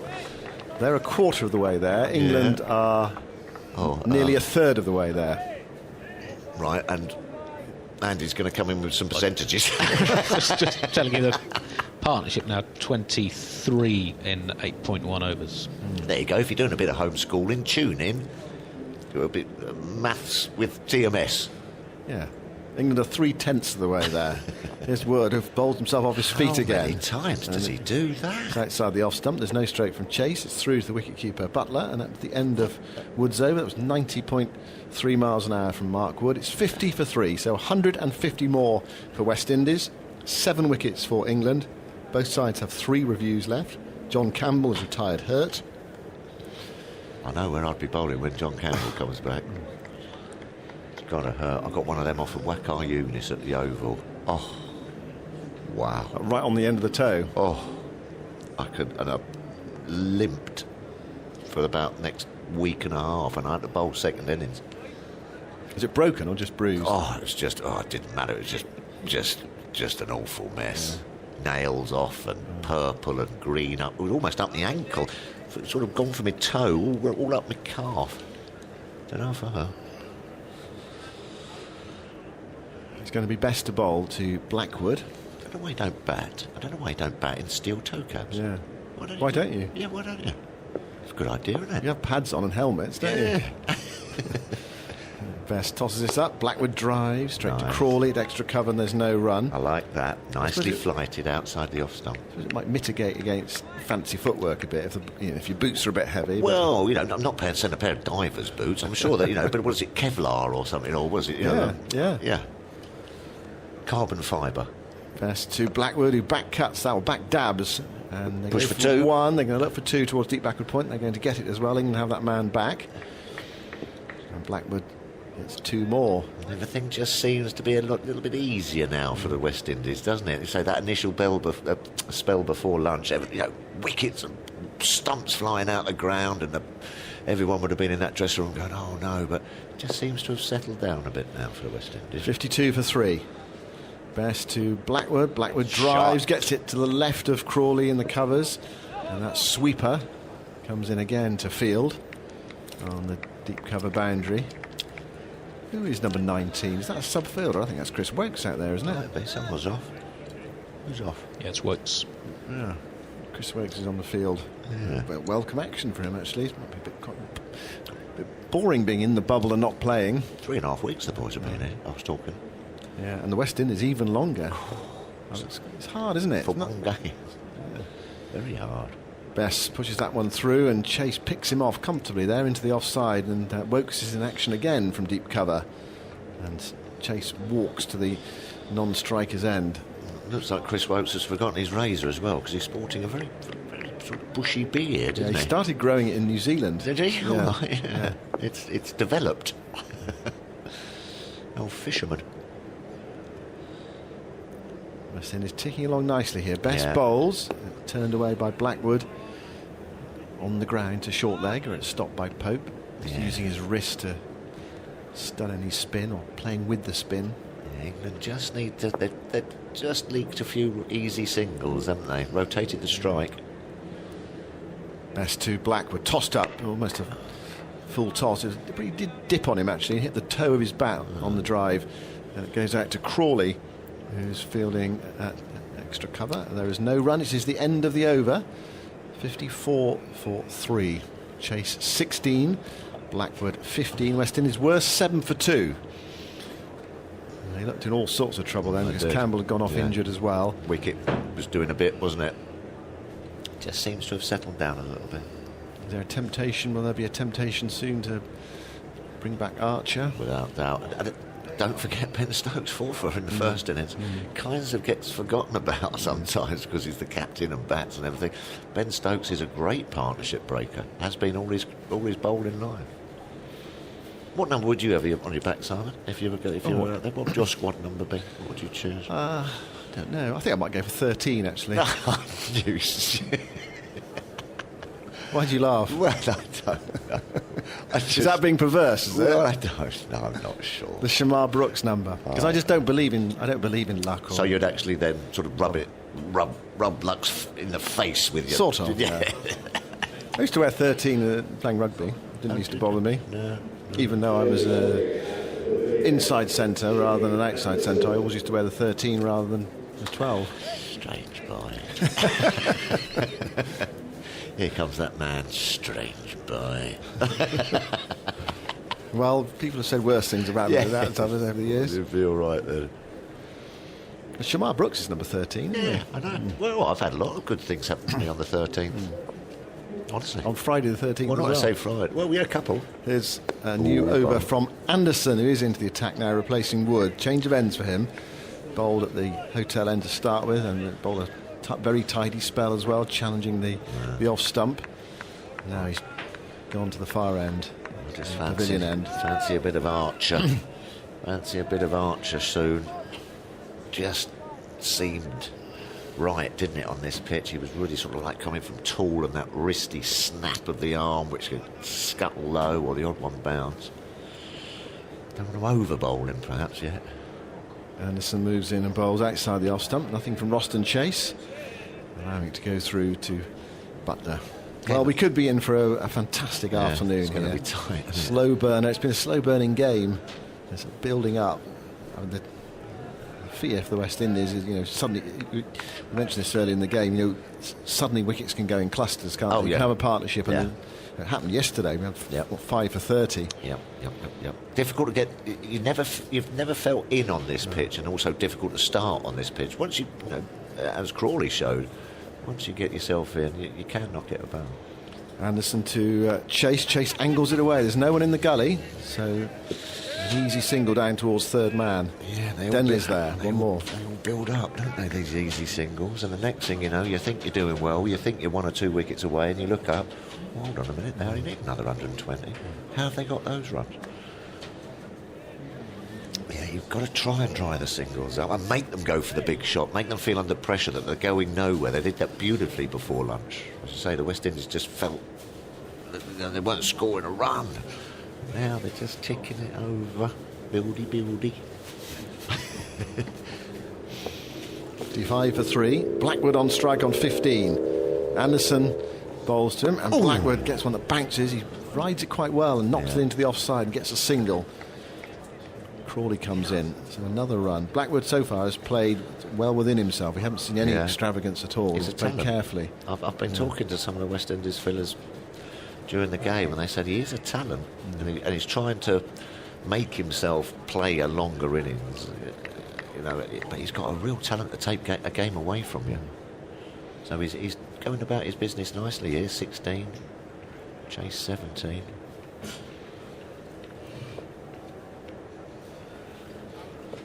Anderson, the sun's disappeared behind clouds for a moment. He goes in now and bowls to Chase on the pads of Chase. An easy single there of Anderson, frustrated with himself. Yep. Nudged away by Chase down towards fine leg. Wokes picks up. So one more. So who is Wokes on the field for? We worked that out? No. Is it one of the bowlers? I see Stokes loosening up in the full slip region. Archer's on the field. Anderson's obviously on the field. There's Wood. Might have gone Wood gone off? Might have done, yeah. He did do his usual throw himself off his feet the over before. Wonder if we're going to see Stokes at this hotel end. I think take so. Bess off. I think so. Could be. Anderson with a slip and a gully in, bowls to Blackwood, and it's full Yorker length. Blackwood turns it into the onside, sets off for a single. It's not there. He's sent back by Chase in plenty of time as Pope gets round and picks up. And there's no run. End of Anderson's over. Anderson's bowled 7 overs, 3 maidens, no wicket for 14. Just bowled both sides of the wicket a touch, haven't they, after lunch? So good before lunch, just right in that channel, top of off stump, didn't leave there. Just after lunch, the odd one's been hit both sides. It's on Ben Stokes' fielding since the start of 2019. He has dropped 10, which is the most drops by anyone. He's also caught 23, played in 14 matches, which is more than pretty much anyone else in World Cricket. England have played more tests than anyone else. Joe Root, by comparison, 29 catches, 5 drops. So Stokes has the second most catches by a non-wicket-keeper in that time, but has dropped 30% of the chances he's had. So caught a lot but dropped a lot, yeah. Archer's gone off the field. 1 in 3. Doesn't sound very good, that, does it? Some of them have been quite straightforward as well, by his standards. Yeah, but he's been right up. His best bowling, Chase driving to mid-on, there's no run. I mean, sometimes, what I can remember in that Cape Town game when it wasn't carrying, I mean, it was fielded second slip, it was virtually 3 yards away. Yeah. Sort of helmet territory. It was, yeah. So he's putting himself in the firing line to drop a few, which you don't mind. Best bowls. Oh, and Chase guides that away. I thought he got through there for a moment, and so did Bess and Stokes, but he managed to get the bat down on it, and he played with a real open face there. And he played it skillfully, and it's picked up on the deep backward point boundary by Wokes, and at 2 more runs, 59 for 3. Got to say strong here to his line, Don Best, because he is just getting picked off. See, I'd be tempted to have that man up on the 1, but they don't like it nowadays, you know. But he is just getting milked a little bit on the offside, but I don't mind that, because one might turn. Best bowls, and he goes over the top. Shot. Roston Chase, he's hit that for 4. 1, 2 bounces, 3 into the rope at long on. There we go. Bit of a counter punch here by West Indies. Yeah. Chase to 24, and West Indies to 63 for 3. Now the man up, and he took it on. Didn't see any of that from Chase in the first innings. Got to stay strong, Don Best. Keep believing in your plans, and just believe one's going to turn, one's going to do something. A misjudgment or a mistimed shot from one of the batsmen. So long on, not quite long on, halfway between mid-on and long on is in now Sibley. Best bowls, forward goes Chase, flicking, trying to hit Sibley in that position, take a single, but Best is across and stops it. And there's no run. He was nearly through just before lunch when he had that LBW shout against Roston Chase. It was umpire's call for height on middle stump. 63 for 3. 200 to win. Best bowls to Chase, push through, Chase goes back, brushes it into the leg side, they're off a quick single to mid-wicket, Burns sends in the return, but the England 27 can't beat West Indies 27, Blackwood making his ground at the far end. And West Indies chipping away. Yep, they are, they're doing this well. They were 27 for 3, they're now 64 for 3, building the partnership, and they were desperate for. Best bowls to Blackwood, who's standing up in defence there, dropping it to a short leg, and there's no run. This is the end of the over, so that's a good half an hour for West Indies after lunch. They have come through unscathed, not quite putting the pressure totally back on England, but the game's moving back towards a balance. Jonathan Agnew's coming in. Yeah, they were reeling before lunch, but they've come out. I think England haven't been quite on the money, especially the seamers. They've just been knocked away both sides of the pitch. Don Bess has just... Even I want him to bowl that outside off stump line, but are you ready, John? Yes. Well done. That was a lightning You're change. An absolute... Well, just as the Grand Prix is about to start, that was the quickest pitch change we've had. It was excellent. Yeah, I'm happy with that one. Yeah. All fitted. Silky. Yeah, all slotted in. Spared Andy Zaltzman. Just looking at Roston Chase's 4th innings statistics, he has 2 of his 5 test centuries in the 4th innings. Well, that's a good period of play for the West Indies, and Anderson continues from the far end. Chase missed times at forcing Stoke. He's on 25 not out. One of those was in a game West Indies lost convincingly, the third test, the sort of dead rubber match against England early last year, but he made a fine 101 not out against Pakistan that almost secured a draw for West Indies in Rosso in May 2017 before Shannon Gabriel had his "why did he do that" moment, and the game was lost with an over to classics, spare. isn't it? It was one of the great moments. Incredible. Chasing that innings, 101 not outs in 6 hours, 239 balls. Almost got West Indies to a draw. 64 for 3, and England's still got some work to do here because Campbell is expected to bat again. Chase on the strike. Anderson moves in, bowls to again. He covers up and plays from the crease right over that. Runs away into the leg side. Losing a bit of touch with who's been going on and off, but we've got Chris Wokes, the bearded Wokes, down here at fine leg. And somewhere I saw Sam Curran was on. He's at mid-off, I think. Jofra Archer has definitely gone. He's gone, and Wood has Woody, gone. Yeah. Talked about a quick change for you and Simon. Me and Tuff has just had about 3 minutes trying to get tangled up. Sorted that very slow pit stop. Anderson again bowls, chase forward and finds a gap there. The ball runs to third man. It's interesting. You don't often see a third man, but actually they've been setting it quite regularly in this innings. 65 for 3. And Anderson operating from the end that has tended to do a bit more. That's where Gabriel and Holder had their success from up there. Sight screen behind him. But, a few of the West Indian camp are sitting out. The England area is pretty deserted at the moment.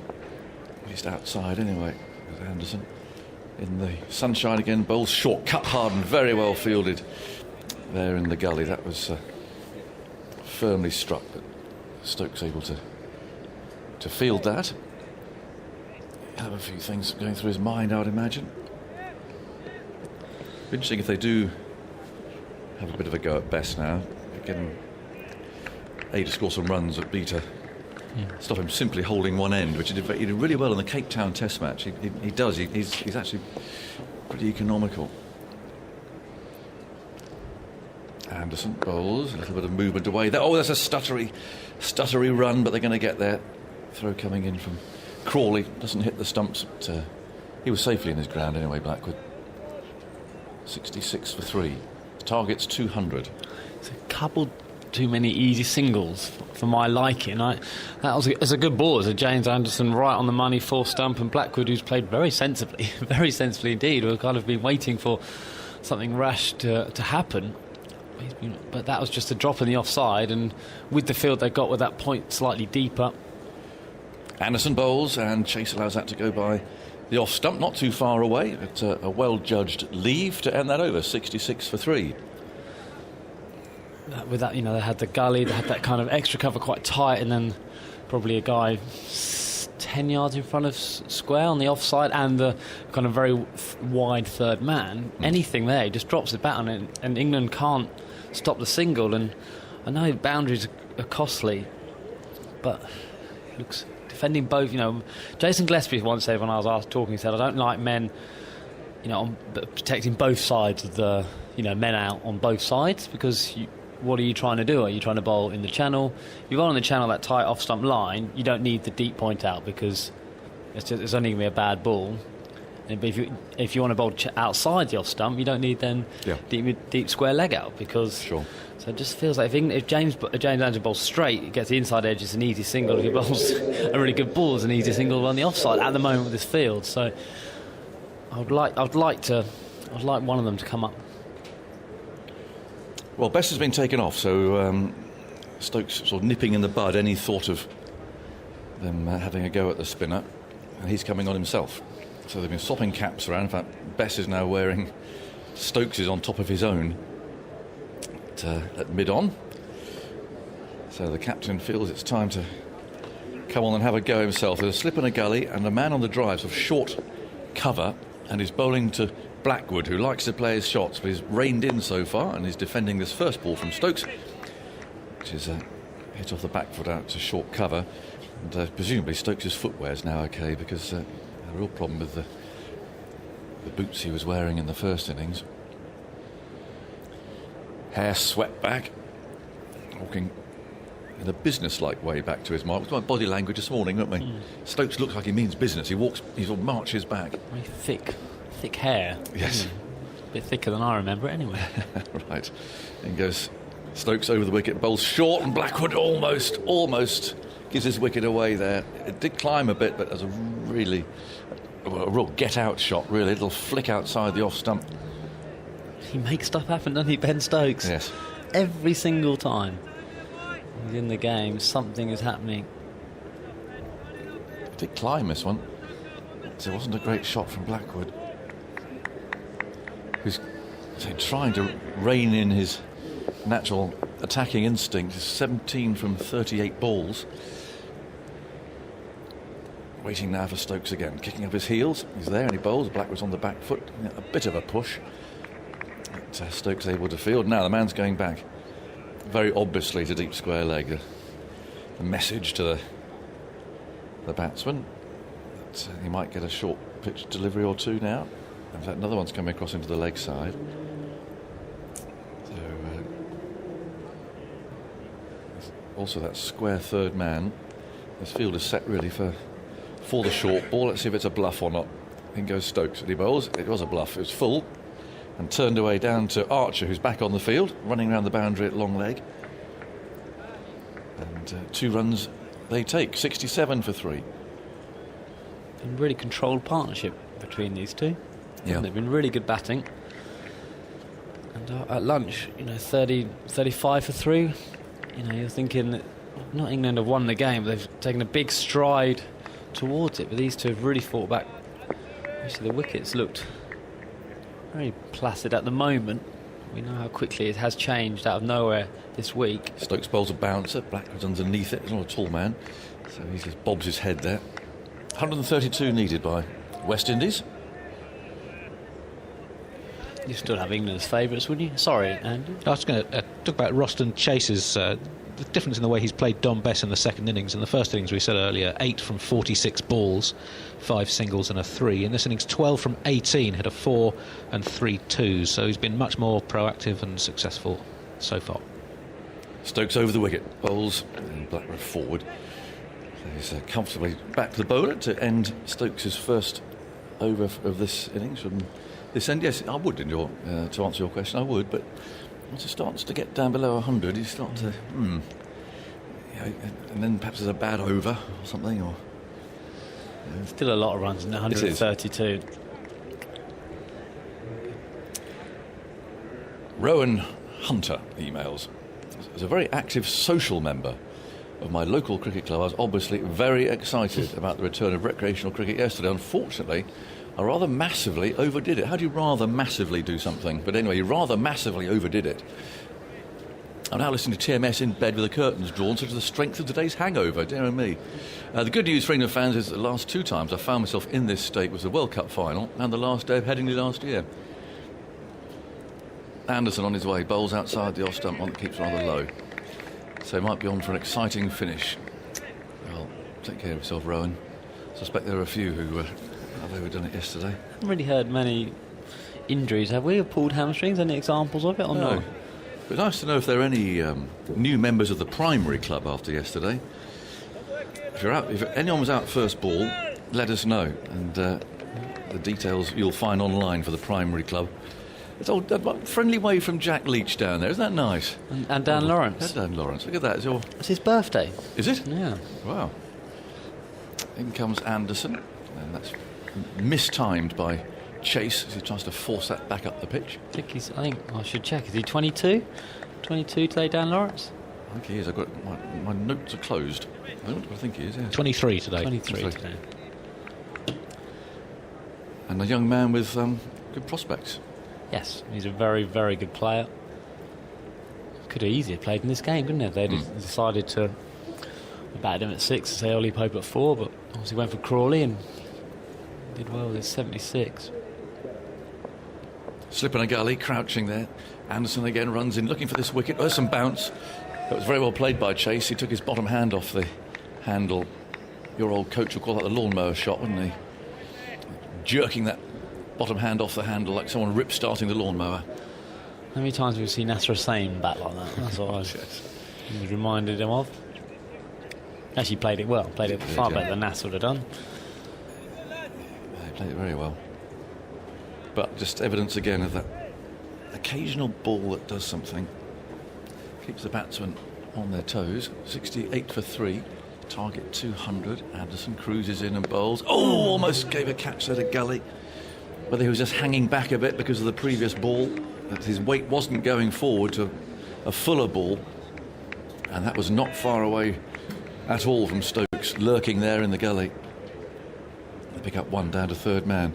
It's interesting they've got third man at both ends, isn't it? I mean, you see it so rarely. And it's not, you wouldn't say it's a one-day third man, it's very wide, isn't it? It's probably 20, 30 yards squarer than a traditional third man. They've obviously spoken at lunch about, even if they're not getting wickets, we don't want to concede boundaries. We want to make West Indies bat as many balls as they can to get these 200 runs. Something will happen at some stage. At some stage this afternoon, there will be a cluster of wickets. Well, that's what's happened all game, isn't it? So England just trying to hang in there, be very patient. Deep square leg now. Anderson bowls. Blackwood plays looking for a single there, but Anderson denies him as he pushes into the leg side. 69 for 3. So 131 more for the West Indies to win. So we're expecting Campbell to be able to bat. He got one right on the top of the toe. It was Archer's first ball, actually. There was nothing loosening about it.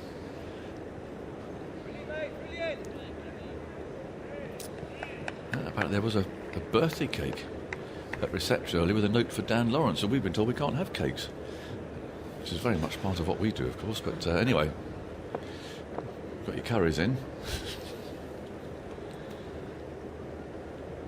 Anderson bowls, turned away to the leg side, going for a quick single. Chasers slow setting off. The throw's hurled up at the stumps at the far end by Best, but not accurate enough. And that's good running. He's very quick, isn't he? Very quick. 70 for 3. And the target 200. Pavandeep sends us an email. But feel free to let us know how you're getting on. I would love to hear about anyone who got a first baller yesterday, because I'm signing you up for the primary club. Pavandeep says, can you mention my best mate Jacob? He's making his first appearance for a club cricket side in 7 years this afternoon as he turns out for his local team in North London. I told him I expect to hear that he's scored a century and taken a fifer when he messages me after the game. He replied with more like a duck and 5 wides. Well, 7 years is quite a long absence, isn't it? It is. It is a long absence. It's a bit stiff. Now, what's happened there? Chase, I think, has had a drink or has been towelled or something. Walking slowly back to his position. Lots and lots of cricket left. There's 62 overs to go today.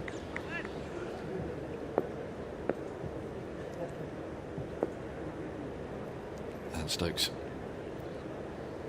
kicks up his heels, bowls to Blackwood. On the back foot he goes.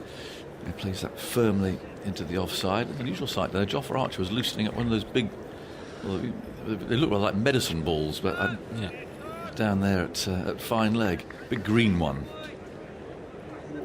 So whether he's just feeling a bit stiff and stretching himself and getting ready to bowl perhaps from that end after Anderson. I think he's coming on now, I reckon.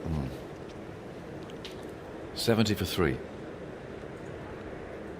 And goes Stokes. Bowls down the leg side. Oh no, I heard a noise there, and the ball bounced out of Butler's glove. A, did he hit it, and B, did it? No, it's a leg bye being given, but there's definitely a noise, and Stokes' hands were raised. We all got quite excited there, didn't we? Oh, we did, and look at Butler's body language. I didn't think it carried. He kind of, Blackwood went to go and pull it. Oh no, did it? Just definitely clipped his thigh pad. I'd like to see another angle of that, because Butler and Stokes both thought that... Clipped his gloves on the way through. Yeah. Maybe another replay. Oh, not sure. Have to get definitely carried. Actually, I didn't think it carried at all, but it's low to Joss Butler's left. He's still hanging his head, but I don't think he's seen the leg bye given by umpire Kettleborough this end, isn't it? Well, yeah, we need to have a look at the snicko on that. 71 for 3. looking for Mark Wood too. Is he back on the field yet? He's been off for quite a long time now. There's a short one from Stokes. Played away through gully. No, because Wokes is still here. One more down to that third man. It's funny when you have a third man and suddenly all these runs are being saved. You like a third man, don't you? Well, you get a lot of runs down there, don't we? Just looking at the Stokes replay now. Can't tell from that. No, I don't think he did glove it. I think it's just only come off. Look at the ultra. Oh, he did glove it. Yes, he did. He did glove it. So that is a chance. And Butler knew it. It's funny the umpire didn't see it. But now we've got Jermaine Blackwood's gone. What's happened to him now? He's on his knees and looks to be in real trouble. He's got some cramp. Oh, there's something in his eye. He's lying on the ground. Yeah, there's something in his eye. The physio suddenly appeared, and there's some anxious people examining him there. But oh no, Butler knew, and he's shaking his head. Mark Drinkle, my club Torres Home in North Lancashire, organised an intra-club game at short notice yesterday, with another today for younger players on a decent but far from glorious day. Around 100 turned up to watch throughout the day, finding space around the ground to maintain social distancing. It's a marvellous day, illustrating this massive appetite for the game on both playing and on social levels. Great credit to all the grounds and volunteers, administrators, coaches and players who've kept things going through lockdown and got stuck in last week to make things happen at all the local clubs, and here to that. And hope we had a great day yesterday, and those who are playing today, they've got the weather for it. But did your club play? I haven't found out actually. I must find out. But it was certainly looked very good nick when I drove past it the other day. Oh, Stokes definitely knew he gloved that. Again, holding his head in his hands. So that was Chase on 27, was it, Andrew? Well, Blackwood, I thought, wasn't it? Blackwood. Blackwood on sorry. 20. Blackwood, I should make a note. On the subject of gaps between cricket, the gap between the last international match between Australia and New Zealand in March of this year to this match, 117 days, is the longest gap between men's international cricket matches since 1971 to 72, so including all formats. That's basically the longest gap since one-day international cricket became widely played. The longest ever gap between an individual's test appearances was John Tracos, who played for South Africa in 1970 and then Zimbabwe when they became a test team in 1992. He had a gap of exactly 22 years, 222 days, much to the delight of all Richie Benno fans. Yeah. Good off-spinner, John Tricos. I remember playing against him in Zimbabwe. Mark Wood's back on. So, and Blackwood's been attended to, so he's restored. And Stokes can continue this over. In he goes and bowls to Blackwood. Down the leg side again. Butler gathers that one cleanly. But no bat or glove involved. That chance is gone. You didn't need to be told, did you, that Mark Wood's on the field? On the stump mics in our ears, you can just hear him chirping away. There he is. He is. Mid-on. He's got his sunglasses on. Yes, he is. He's quite loud, isn't he? That's typical, isn't it? Yeah, you can hear his accent as well, can't you? 72 for 3. Stokes bowls, and that's Blackwood taking that bottom hand off the bat handle and sending the ball down to Archer, coming in off the boundary at long leg. So one more to West Indies. They need 127 more. England need these 7 wickets. A useful partnership developing here between these two. They came together at 27 for 3.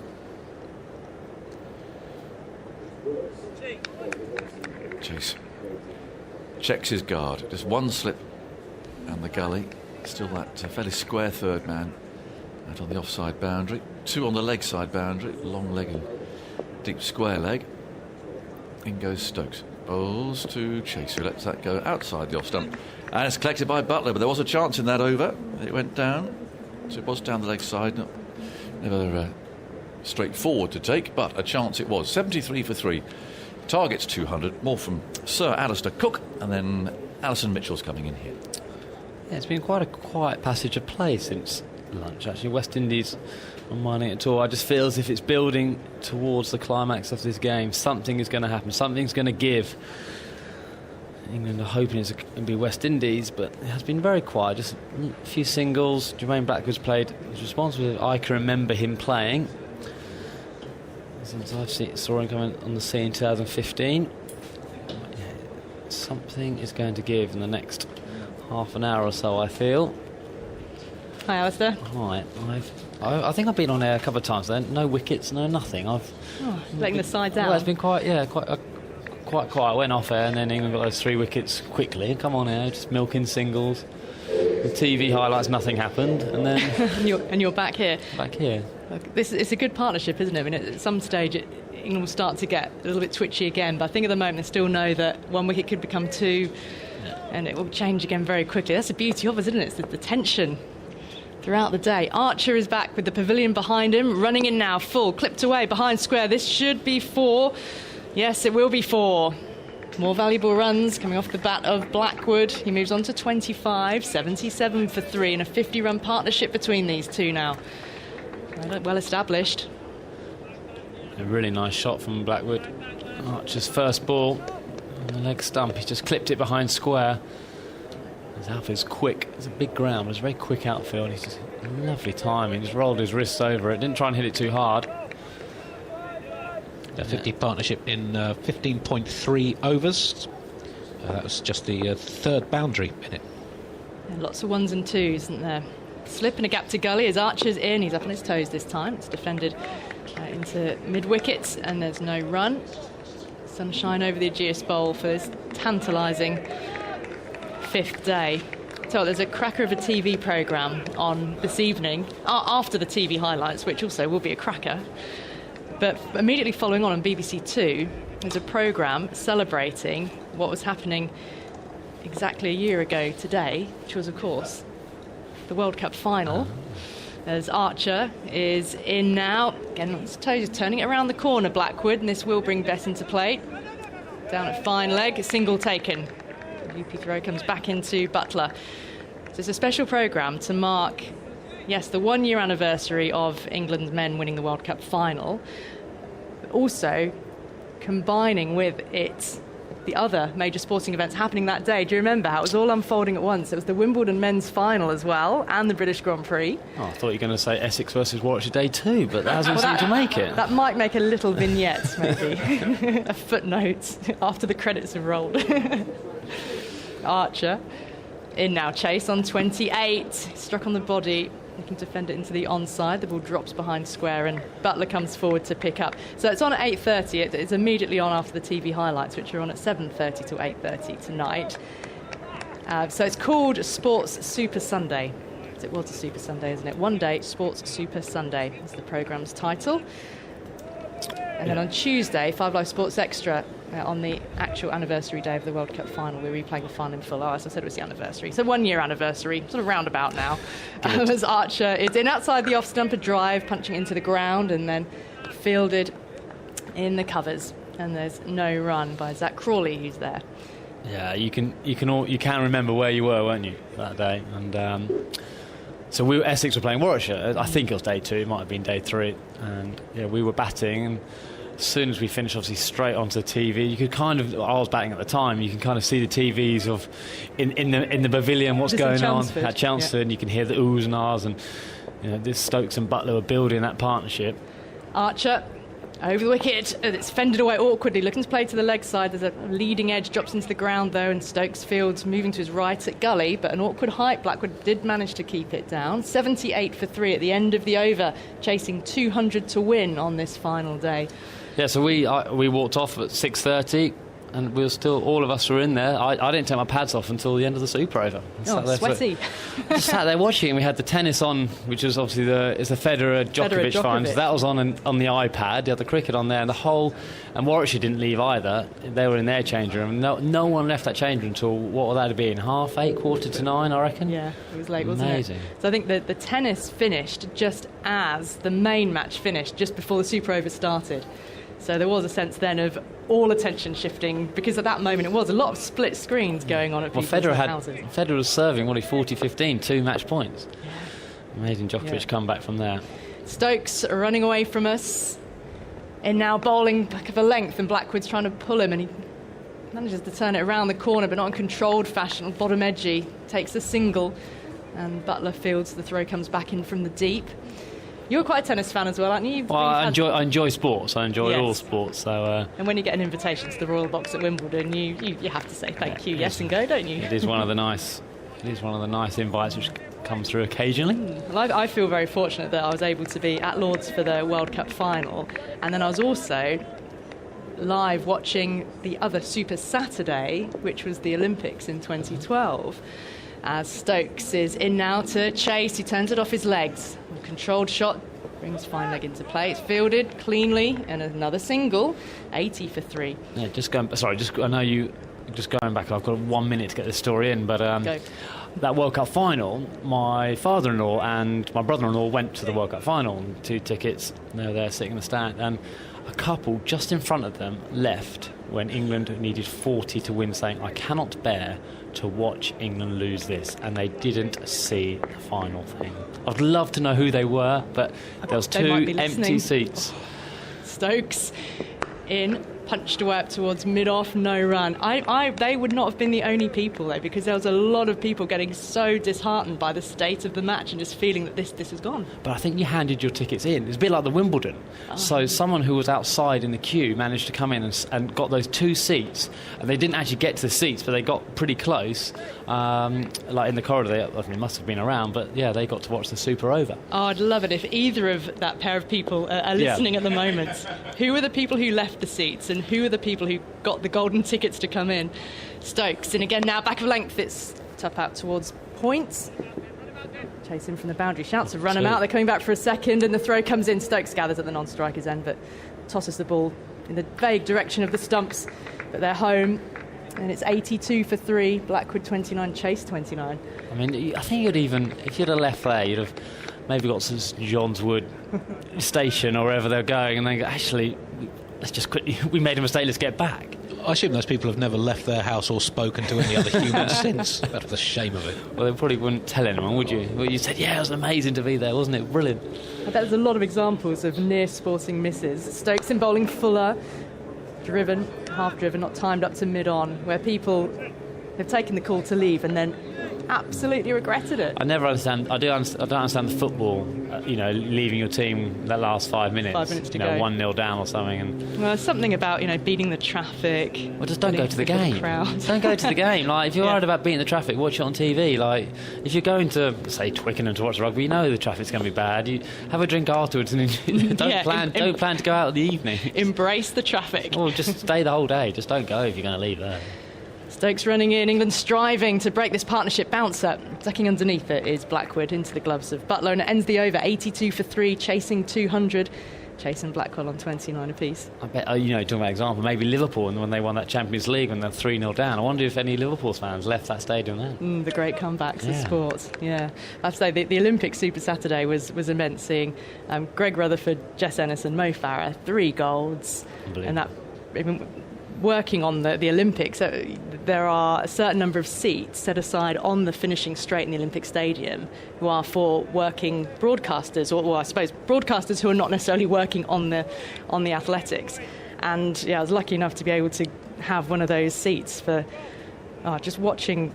An Olympic Games is one thing, being on the finishing straight. But you didn't move there all. Just sat there. I stayed. I certainly didn't leave 5 minutes before the end of the day's activities. Mo Farah, 9,000. Was it that? It's got one lap to go. Yeah, was it the 10,000 or the 5,000? I can't remember which it was on the actual day. It was just a gold. It was a 10, I think it was. Oh, it beats the bats. Archer, new over to Chase. Just dangled the bat outside the off stump. And Butler took it. Archer now back to us, walking back to his mark. Dug it in. Good bounce. West Indies have accumulated extremely well during this partnership. In the last 12 overs, they've scored 44, so going at just over 3.5 an over. But they've scored at least 2 runs in every single one of those 12 overs. So they've just kept the scoreboard ticking. Only 3 boundaries in that time, but a constant flow of runs. Very effective scoring at the moment. Archer outside the off stump, a little hop from Chase. Ball goes past the outside past that off stump. Email from Bob Westerway says, please reassure Cookie that at least one person, i.e. me, was at Chelmsford watching him on the way to victory over Warwickshire and missed all the excitement elsewhere. Says, I think he had quite a good game. I then tried to work out what had happened in the World Cup final by overhearing conversations on Paddington Station on my way home. What a way to piece together a super over.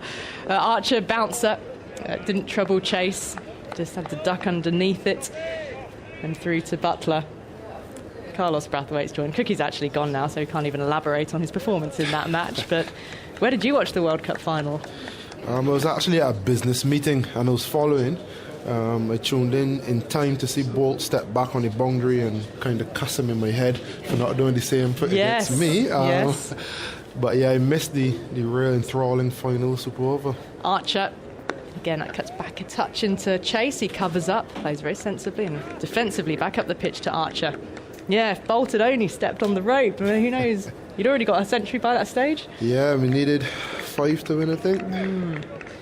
Drama. 2 meters. But our final was something. And then Joffre had the ball in hand, and I couldn't watch it because it was out. But following it on Cricket Info, ball by ball, not refreshing Twitter. Archer runs in. Ball's now to the tall figure of Chase. It's full, and he's defending out towards extra cover. No run. Here's another one. Sam Reddish says, my old man went to the 2003 Rugby World Cup final in Australia. One of his pals had too many drinks and slept in his seat throughout the whole second half, and he's never lived it down. I should think not, as Johnny Wilkinson was kicking for World Cup glory. Wow. Can't imagine what those conversations would have been like at Paddington Station. I mean, I don't think that those who were watching were even quite able to compute how that super over had unfolded. Defence again, a quick drop and run out towards the covers. Send back. Could be a terrible run out, but it's not because there's a fumble. And the ball's fumbled by Zach Crawley. It needed a clean pick up and throw because Chase, he hesitated, he then carried on. There was a moment they looked both stranded. In the end, they've crossed. But the pickup wasn't clean from Crawley and the opportunity wasted. Whew. All is well that ends well, Ollie. Yeah, they're set off. I mean, he kept going, didn't he? Yeah, you must congratulate the intent. Still trying to get quick singles. Andy alluded to having 2 runs for every over for the past 12 overs, and this is how they've been doing it. And they're very, very good friends, albeit one Jamaican, one Barbadian. They have a very good rapport on and off the field, so if it was too many expected to get it right, it would be 2 of these. Oh, poor Zach Crawley there. If he'd picked it up cleanly, I think he could have thrown to either end possibly at that stage, and it would have been a clear run out. Chase is on 30, facing up to Stokes now, and he's turning one around the corner. He had to get up on his toes, sort of fending it around the corner as he went, but angled it down into the ground, and Archer's there at fine leg to pick up. And the score moves on to 84 for 3. Oh, they're all flooding in now, everyone who has no faith and leaves early. Philip, in 2005, my uncle, after flying to Istanbul for the Champions League final, Cookie mentioned this one, gave up all hope of a comeback at half-time with Liverpool 3-0 down. He left the stadium and gave his ticket away. Only after hearing the first comeback goal did he plead with the security team to get back in. Was he successful, though? In the air, and it's gone through the hands, Gully, and it's running away down to the boundary for 4. Burns and Blackwood on 33. Blackwood given an enormous let-off. Well, that's a couple of chances that have been created. One with indecision from the West Indies batsman and a run-out chance, the fumble in the field. And this one, Burns just seemed to be falling to the right, but it was at catchable heights. Carlos and his hands right there. He didn't even get a hand to it. That's very, very strange. And it would have been a no ball as well. It's all happening, Ali. It's all you're happening. Right. So in that sense, you can say, okay, if he'd held it, it wouldn't have counted. Well, that might ease a little bit of England's pain, perhaps, but Stokes in, flashing away. Backward point. There's a man on the boundary. He's picked up cleanly that time. And A single to take West Indies on to 89 for 3, Blackwood 34. Things have started to happen since you sat in that seat, Carlos. How are your nerves at this moment? Because you're a little bit edgy. I'm going to tell you, you were really quite edgy at lunchtime. It's very nerve-wracking. It's probably harder to watch them play. I'm quite in control and playing and nerves and stuff, but no, it's... Chase facing up, gets a short one from Stokes, and he's down on his backside, tumbling over, rolling onto his back. Now, is Stokes starting to get a little bit angry? We're going to see angry Stokes bowling here, a few bumpers perhaps. Yeah, I figured this passage of play would come where nothing is happening for England and they need an angry Stokes. But for me, does that take away from his captaincy? Does that help it? I'd like to see Jimmy Anderson or Butler just take over for a few overs and allow him to be his raw, emotional, passionate self and try to get a breakthrough. Maybe it's a fiery Stokes rather than an angry one per se. He's in now and it's back of a length that's played well. Dropped into the offside, quick single taken that time. There was the response, there was a clear communication. They've gone through for 1, West Indies 90 for 3. Now here's Thomas Logan, back on the World Cup final, the cricket. He says, I was outside the ground desperately trying to get in all day, waiting with thousands. With 5 overs to go, there were people that had been employed to do the tidying up and were all getting let in at the end of the ground. I just queued up and they asked my name as all employees were on a database. I just said, John Smith, and hoped. I'll leave you in suspense as Stokes is in, dropping out to the offside, fielded at cover, no run. They seemed to tick a name and gave me a pullover high-vis jacket and let me in. So I got to watch the end. I didn't pick up litter and I left celebrating with a beer. Oh, the least you could have done was picked up something. When there is a will, there was a way, says Thomas Logan. Well, that is a great bit of blagging, I have to say, an outstanding piece of blagging. Have you ever done a good blag, Carlos? Got yourself in somewhere you shouldn't have been? That's the end of the over, by the way, 90 for 3. Yeah, a few parties. Get the wristband from one of the guys on the way out and put it over my wrist and enter. I actually got in to see Prince perform live at a hotel in Hollywood. As we were queuing to try and get in, we realised that Brian O'Driscoll was also standing trying to get in. The rugby player? Yeah, but the security, I'll just describe this ball from Archer into Chase now as he's coming forward defending. Security didn't recognise Brian O'Driscoll at all. It was left to Jackie and I to say, this guy's a really good rugby player, let him in. And they did. Carlos, a few more words from you. Isha's coming in. Yeah, outside nightclubs, everyone wants to be on the VIP list. Especially 51, Isha. We've made a reference to 51 in Trinidad. Were you on the VIP list then? Yeah, I know the place well. Yes. Chase is on strike to Archer, pushing forwards. That stayed incredibly low. He's crouching down, trying to defend it, and then almost falls onto his knees as he plays it back to mid-on. So a few opportunities in the last few overs, Carlos, for England.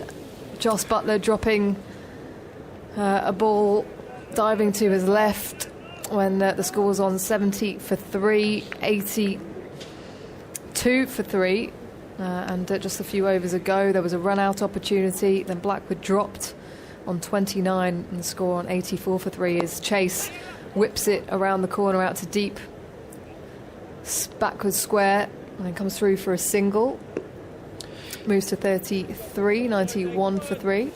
Yeah, as the guys get more into the innings and they be a bit more expansive, you do expect the odd chance. They take a few more risks. I really didn't mind the drop and try to run a single.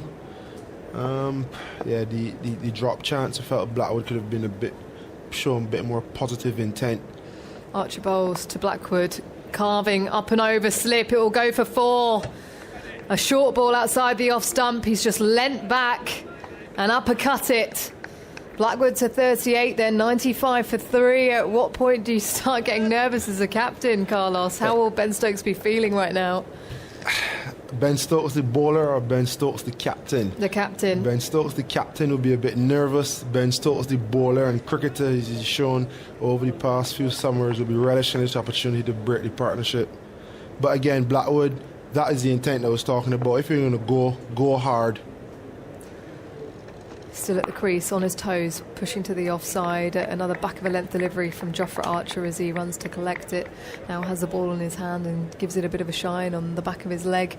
Blackwood on 38 then, and Chase on 33. What a recovery it's been after losing 3 early wickets. John Campbell as well off the field.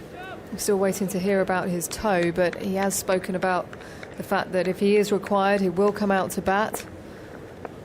It's coming down right to the wire here at the Ageas Bowl as Archer turns at the top of his mark. That short run up into his stride. Bowls short to Blackwood, who ducks underneath it. And a nod of approval from him as he steps back and walks to the other end, because that is the end of the over. 95 for 3.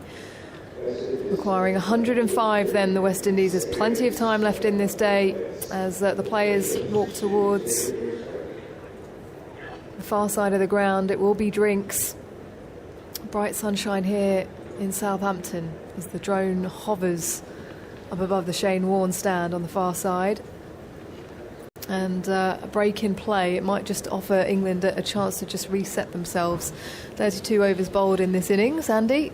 Partnership now 60 from 20 overs when they came together. The CricViz's WinViz predictor had West Indies down to about 20% chance of victory. They're now above 50% for the first time in this chase. Jermaine Blackwood, after a steady start, 21 from his first 48 balls, 17 off his last 14, so starting to accelerate ominously for England.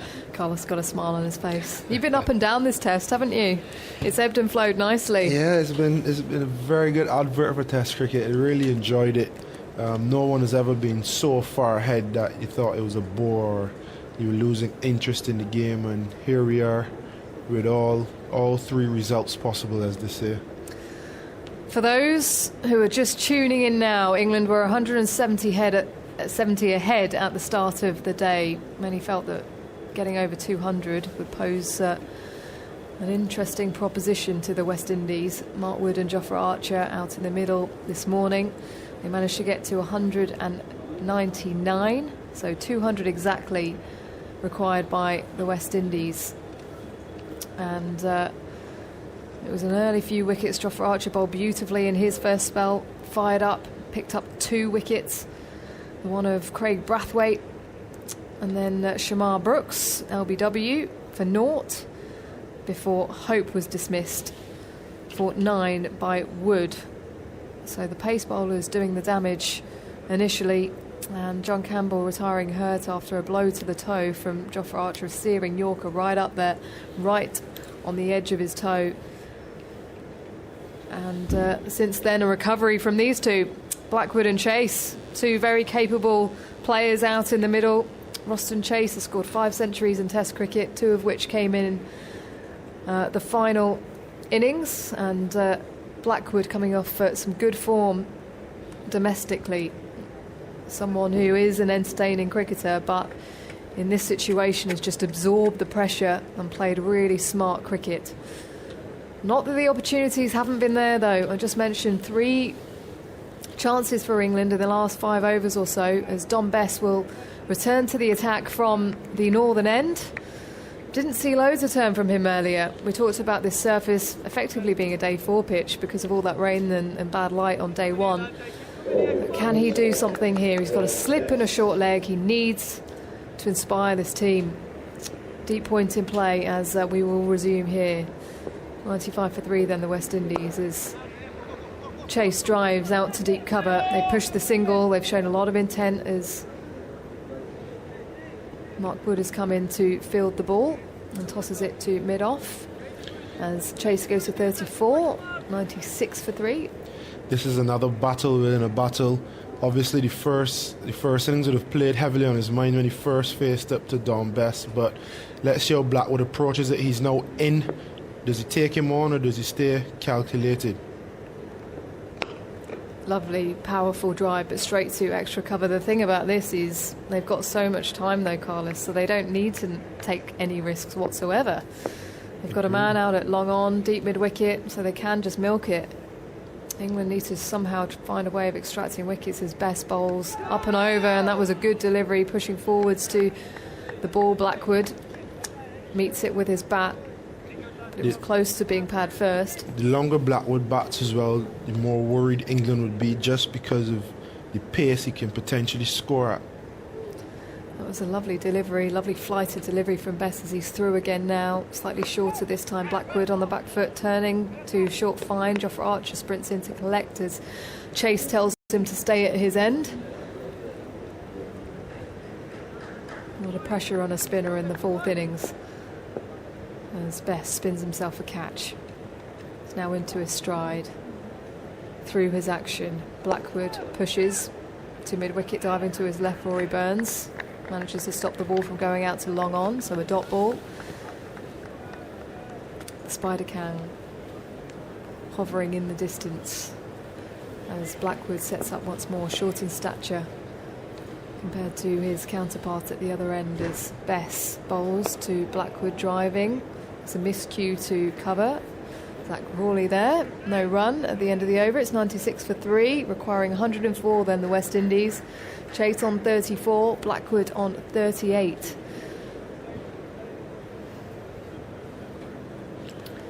No crowd here, of course, biosecure environment. Have you been good with sterilising your hands, Carlos, throughout this test match? Yeah, I've been okay. A lot of different mics and pushing and pulling and getting out stuff. I've worked my way well with the machinery thus far. Long may it continue. I've got to say, it has been difficult trying to remember to wipe everything down in between and wipe hands. There's a lot of gel around as Jofra Archer comes in now to Chase, who ably leaves outside the off stump. A good length delivery. The funniest thing is when I first came in the bubble, I was a little more cautious of it and cognizant of, trying to use almost all the hand sanitizers, and there are a few sensor-controlled hand sanitizer stations, and the first 3 I think that I tried, none of them worked, and I just thought, nah, I'll be good, man. I'll be good. Number 5 and number 6 have worked well enough, though. As Archer bowls to Chase, defending back down the pitch. Yeah, a lot has gone into staging this test match. So credit to Steve Elworthy and the rest of the ECB team to make this happen, to the West Indies as well for making the trip over there. They've shown a lot of intention with the way they've played in this test match. A real opportunity for them. Yeah, agreed. As Archer pushes away, ambles in and bowls a short ball to Chase, who ducks underneath it. They definitely weren't a walkover, and it's easy for them to come over and get rolled over, and everyone say, cricket is back. England chose the easiest targets, but they've come out and they've fought and they've proved that they're not only here to get cricket back on the way, but they're here to put up a fight and eventually win the series. Chase, bat hovering above the stumps, whips it away through the leg side. There's a man out at deep square who gets to the ball now. They'll push the 1, they'll come back for the 2. They've run really well, these two, as they keep chipping away at this run chase. 98 for 3 now for the West Indies. 102 required. Chase on 36 and Blackwood on 38. Slightly fuller delivery. He's been mixing it up. Has Jofra Archer in this spell. 2 men back in the deep on the leg side. There's a man out at deep point as well. Ben Stokes. Lots to think about for him as Archer bowls, and Chase is on the front foot defending. But he's in a position where he has to think about saving boundaries, but also trying to create enough pressure to take a wicket. Those 3 moments have gone now. West Indies did it well yesterday. Holding strain, as we say in the West Indies, controlling the session and not letting the game get too far away. Archer past the stumps, outside the off stump and left by Chase, who was pushing forwards, raising his bat, and a confident looking leave. 98 for 3. These two are into their rhythm. What's the run rate been in this session so far, Andy? Well, the partnership as a whole is 3.2 per over. Since lunch, basically exactly that. just over 3 and over. It's worth looking back to that game 2 years ago on this ground against India. Then the fourth wicket stand was a problem for England. Kohli and Rahane chasing 245 took the score up to 123 for 3.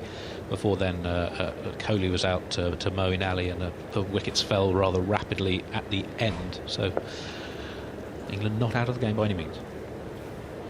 As Bess bowls to Blackwood, forward pressing and smothering the ball to the offside. The thing about this Test match, and I remember that one, was it was turning a lot more. Moeen Ali getting a lot of revs on the ball. Dom Bess comes in again now. Bowls it short of a length. Blackwood on the back foot, punching out to deep cover for 1. Goes to 99 for 3. And yeah, there's a lot of pressure on this man. You know, Dom Bess have shown that he can control a game. In South Africa, he can pick up wickets as well in Port Elizabeth as he bowls now to Chase, driving to mid-off, no run. But this is an entirely different situation where it is so tight.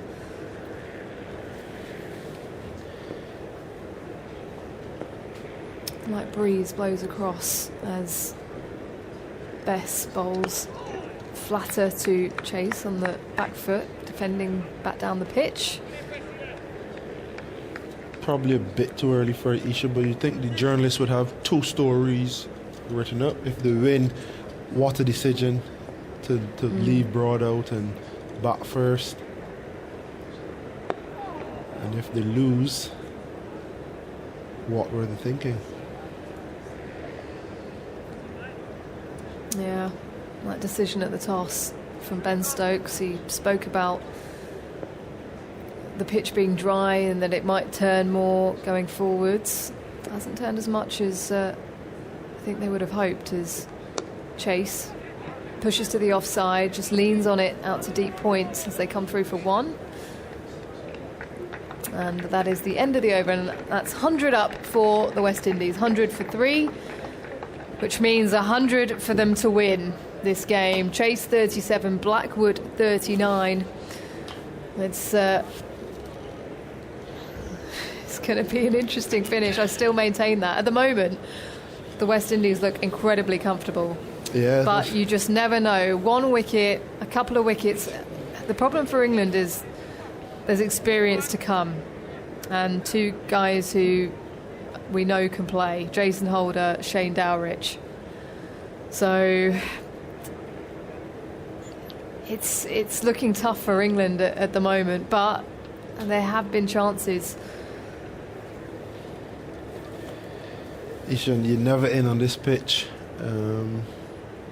I mean, I don't know if one of these 2 will go on to get 80, 90 or even a match-winning 100, but thus far, everyone that I've tried have failed. So you never know. As soon as England gets a breakthrough, it's all about building that Nets partnership and trying to absorb some momentum, which these 2 have done very, very well, and they now start to transfer that momentum on to England. Just having a break in play at the moment because Blackwood, I think he's got some issues with his eye. Yeah, just some eye drops at the moment being put in. It's never nice. There hasn't been a 100 partnership in this match yet. The highest was the 98 that Stokes and Crawley put on in quick time yesterday. This now at 73 is the 3rd highest stand of the match. Yeah, they played well. Played incredibly well. So James Anderson's just having a chat to the buggy cam. We have it in Australia, actually. We have the spider cam and the buggy cam. It's used beautifully on television over there for Fox. And with the spider cam, we have a chance to speak to the players through it. It's got a big mic on the end of it. The buggy cam is great in that it kind of just follows the play and the action as the bowlers are running into to the wicket. So you can see a mic on that buggy cam. So that's what was used for the toss, actually. Technology has brought the players so much closer to the players. I was watching Rory Burns in Sky's player centre thing, and I always wondered why he had this freakish thing, and it used to hurt my neck watching him bat. When he mentioned he was left eye dominant, and that was his way of getting his dominant eye down the pitch, and it was real interesting. Those are some of the things that you probably would never know without some of the technology available. Absolutely. Great to have an insight into the players as Chase stands tall and play resumed. Archer bowls to him on the leg stump, a good length, but he just flicks to mid-wicket, and Rory Burns there, no run. Gorgeous day here in Southampton. Hope you're all enjoying it wherever you are this Sunday afternoon. I've been reflecting back on the World Cup final last year as well, because this week is the anniversary of that incredible day at Lord's. I remember being pitch side for all the action when Jofra Archer was running in during that super over. Here he comes again now. He bowls back of a length to Chase, who is on his toes, pushing to the leg side in front of Rory Burns once more at mid-wicket. And a completely different situation for Archer here. Incredible mental strain as well for all the players. First test match anywhere around the world after lockdown, and you're being thrown into a situation like this. Behind closed doors. Behind closed doors. Makes for an incredible test match though, just how close it's been. 100 required then for the West Indies. Archer pushes away. He bowls now full, and Chase dabs his bat down. It ends up falling in front of Dom Sibley at slip, first slip. As the ball gets passed around the field, Zach Crawley has it now before tossing it to Mark Wood with his bright blue sunglasses. He walks over to Jofra Archer. I wonder when he'll get another spell.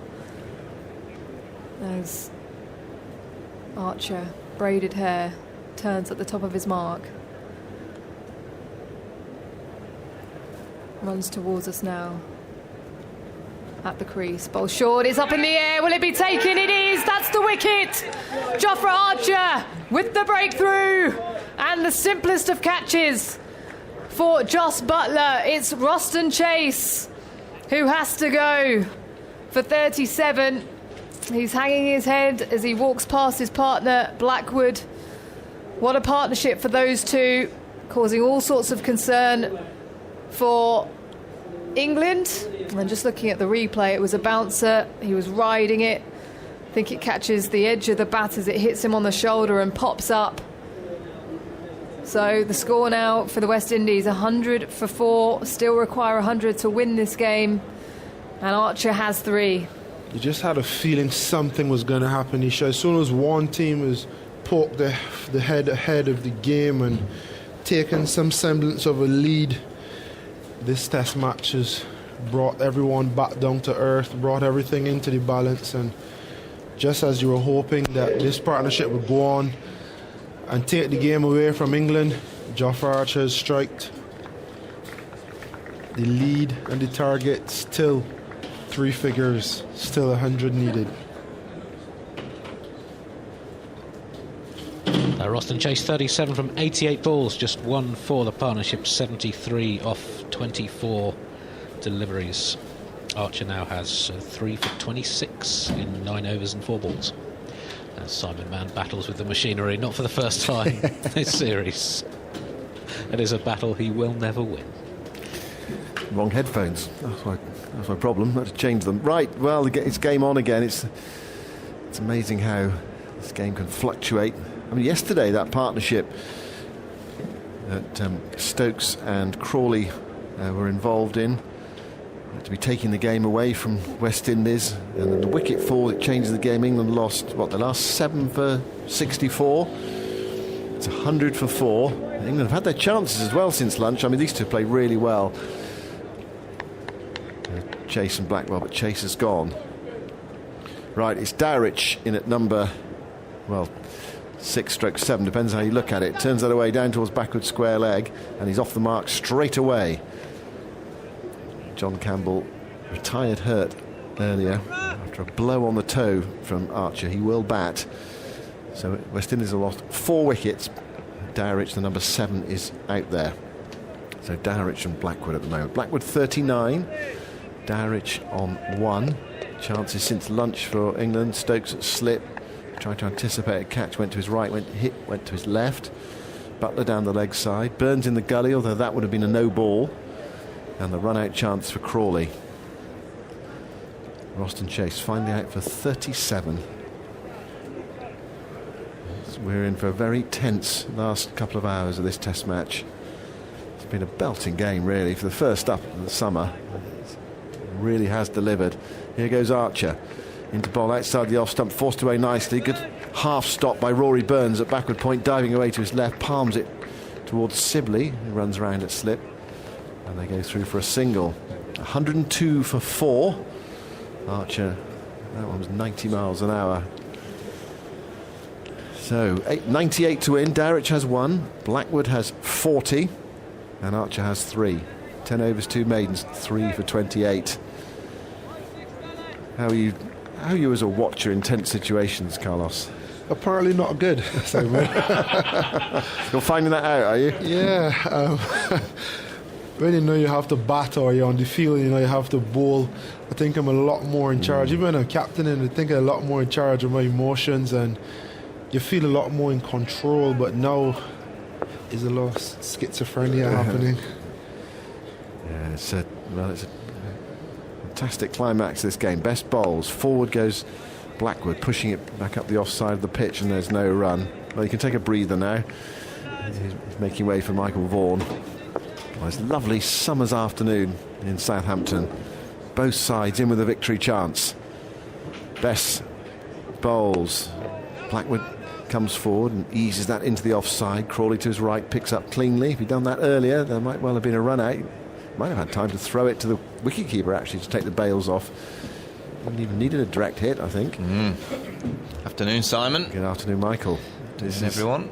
This is best bowling, and a little back dab from Blackwood. That's nicely played. Chase for Stokes, probably 2, possibly 3. Stokes is onto it, and it's only 2. Hurls the ball in. I'll tell you what, the outfield's been nice and sharp, hasn't it? You think every night, because we're obviously staying at the ground, we do notice that the sprinklers come on around at 10:30. Not saying we've had too many late nights, Simon, but I do notice around 10:30 they do start to waterlog the outfield. That's why it's so green. Well, it's been very dry down here. The golf course is quite dry away to our left-hand side. It hasn't had so much water on it, so I suppose they need to keep the water on this ground. Here is Best bowling. That's a bit short. It's brushed away off the back foot towards mid-wicket, and there's no run.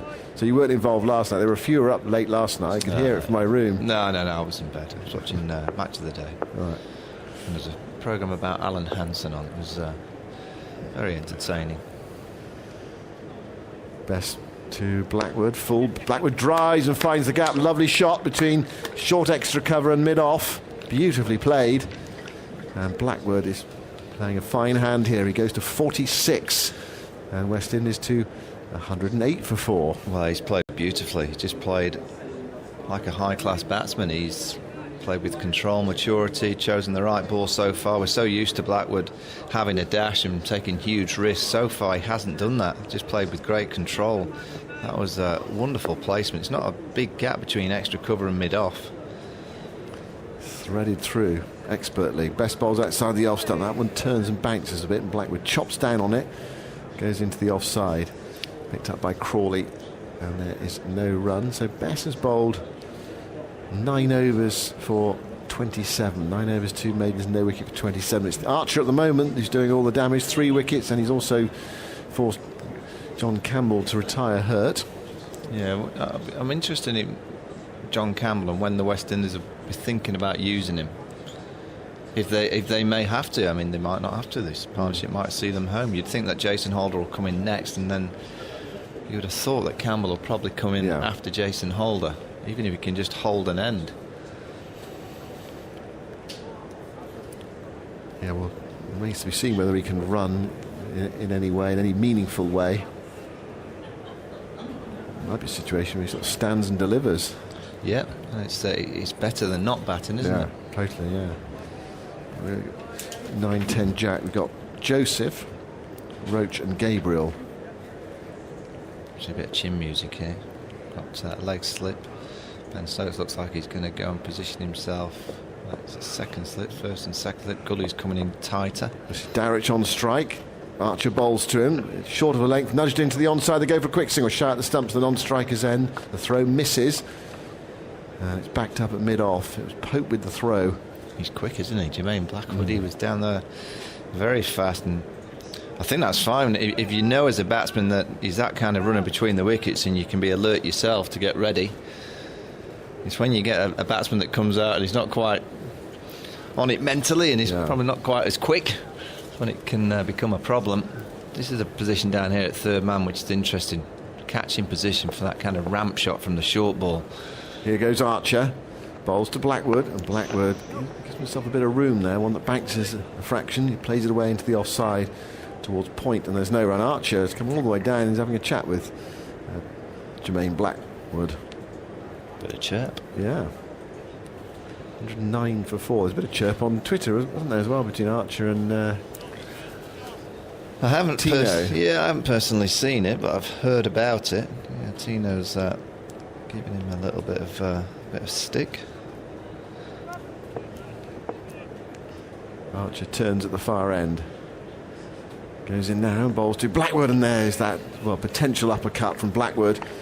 Denley potentially in action at third man. He missed it though. He was definitely looking to play it. Short outside the off stump, and Blackwood went for it. Well, he's just been taken outside of his zone here, Blackwood, because Dowrich I think's realised that whether it's the chirp, that's a bad shot because Denley is positioned for that stroke. That deep backward square on the onside for the pull shot. Make sure that you control it if you're going to play that shot, and then absolutely the same for the offside ramp. You've just got to put it away or go square and try and get it over point. Archer's in his 11th over. How many in this spell, Andy? It's his 6th in this spell. Moves in now to bowl to Blackwood. That's a short ball, and Blackwood tries to help it into the leg side, gets tucked up, can only play it in the direction of mid-on, and Archer's across quickly. And there's definitely something going on between Archer and Blackwood out there. Yeah, and you can see Archer's, I'm not saying it's to that level of spell that we saw him produce against Steve Smith at Lords, but that steep bounce from nowhere is certainly close. Archer held up the ball there as if he'd taken a 5-foot, sort of showing it to the batsman.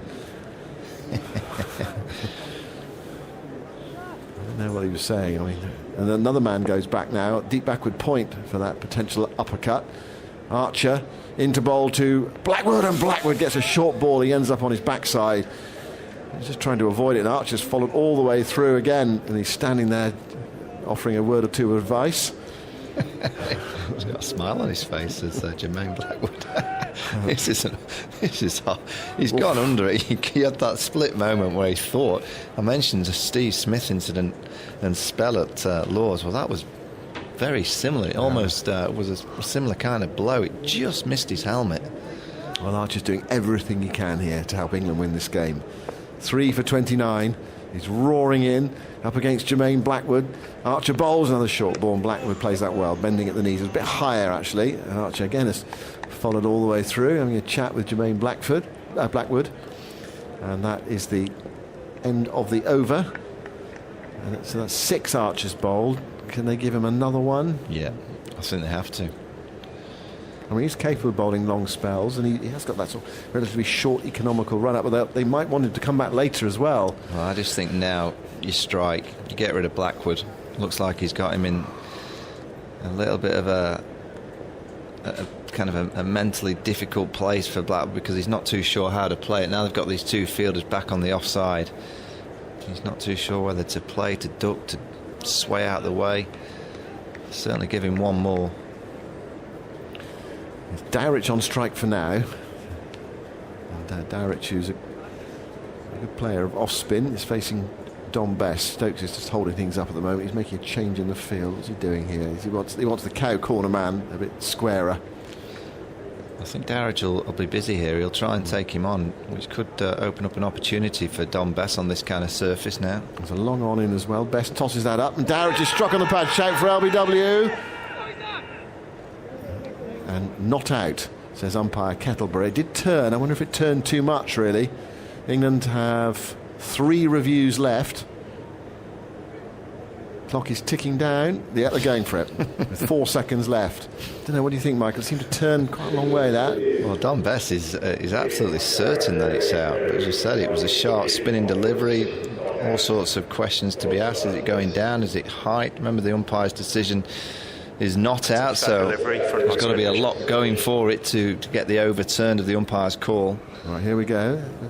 Seeing it front on for the first time. Is it hit him outside the line as well? Okay. Can we just confirm with Ultra Edge, please, Mark? It's hit him on the back pad. Unless there's an inside Rolling all the way edge. through, please. Nice and spot. Yeah, keep going through the pad. All the way through. I think there's an inside edge. Okay, no bat involved. Just Ball whether it's tracking when outs- available, please. It might be outside the line. Here we go. This is the ball tracking. Yeah, umpire's call for line. Impact is umpire's call. And hitting. Oof. Impact, so still the original decision of not out. You're on screen now, Richard. So England keep their review. That was a really tight one that went West Indies' way. That's the second time Dominic Bess has had an umpire's call. Yeah. That was umpire's call for line, not for hitting. It was hitting firmly leg stump, but it was on whether it was outside the line or not. It was umpire's call for that. Yeah, and the previous one to Roston Chase was an umpire's call for where it would have been hitting on the stumps. Yeah. Good bowling, great revolutions on the ball. Best bowl tosses that one up as well. That's driven and sort of dug out into the offside, backward of square. Sort of miscue really, but he's going to pick up at least 2 runs. He's coming back for the third now. As it goes out to deep backward point. And Dowrich moves to 5 and West Indies to 112 for 4. Well, that could easily have been given out. It was just a fraction of the ball hitting outside the line. Yeah, you can see why Richard Kettlebury gave it not out, because it's kind of a tiny part of the ball is just touching the in line, so he'd have just felt it was outside the line of off stump. Good decision. 112 for 4. Best bowls. Blackwood blocks. Back up the onside of the pitch, and Pope comes from short leg to pick up. Who was it that was keeping you up? Oh, do you know? That would be telling tales, isn't it? But I did hear the ukulele being played. Who has a ukulele? Who has one of those? Have you not heard it? Well, I just basically, as soon as you say who's got one, you're exposing to those who stay up late. I know. He needs to get to bed, that Agnew. I know. Best round the wicket now, bowls. Blackwood's on the back foot, clipping it towards mid-wicket, and there's no one. He attempted to sing as well, which I thought was a huge mistake. OK, play the ukulele, but don't sing with it as well. Midlife crisis. Same as you with your karate. Got to get back for that. But 9 o'clock tonight. Here is Best bowling, tossed up. And that's back to Best on the bounce. Well, that's the... so you do karate from America, is that right? Yeah, so for where they are, it's 1 o'clock in the afternoon. What do you do, Zoom or? Yeah, Zoom, yeah. Please film yourself tonight, will you? In your outfit, having a karate lesson. Do you think I'm going to do that? Please do. No way. 112 for 4. Bess round the wicket, ball short, and it's guided away. Yeah, just a bit too short there from Bess, and Blackwood guided it towards deep cover for a single. 113 for 4 at the end of Bess's over and over. It's so close to having a wicket, but not quite. That's been the tail of it so far for Dominic Bess, and actually it's been the tail of it for England this afternoon. There have been chances, but they've only picked up the 1 wicket. West Indies have managed to keep the score ticking. That's now 22 consecutive overs without a maiden. Been a lot of maidens in this match in West Indies' first innings. 26 of 102 overs that they faced from England were maidens, and 7 of the first 17 in this innings. But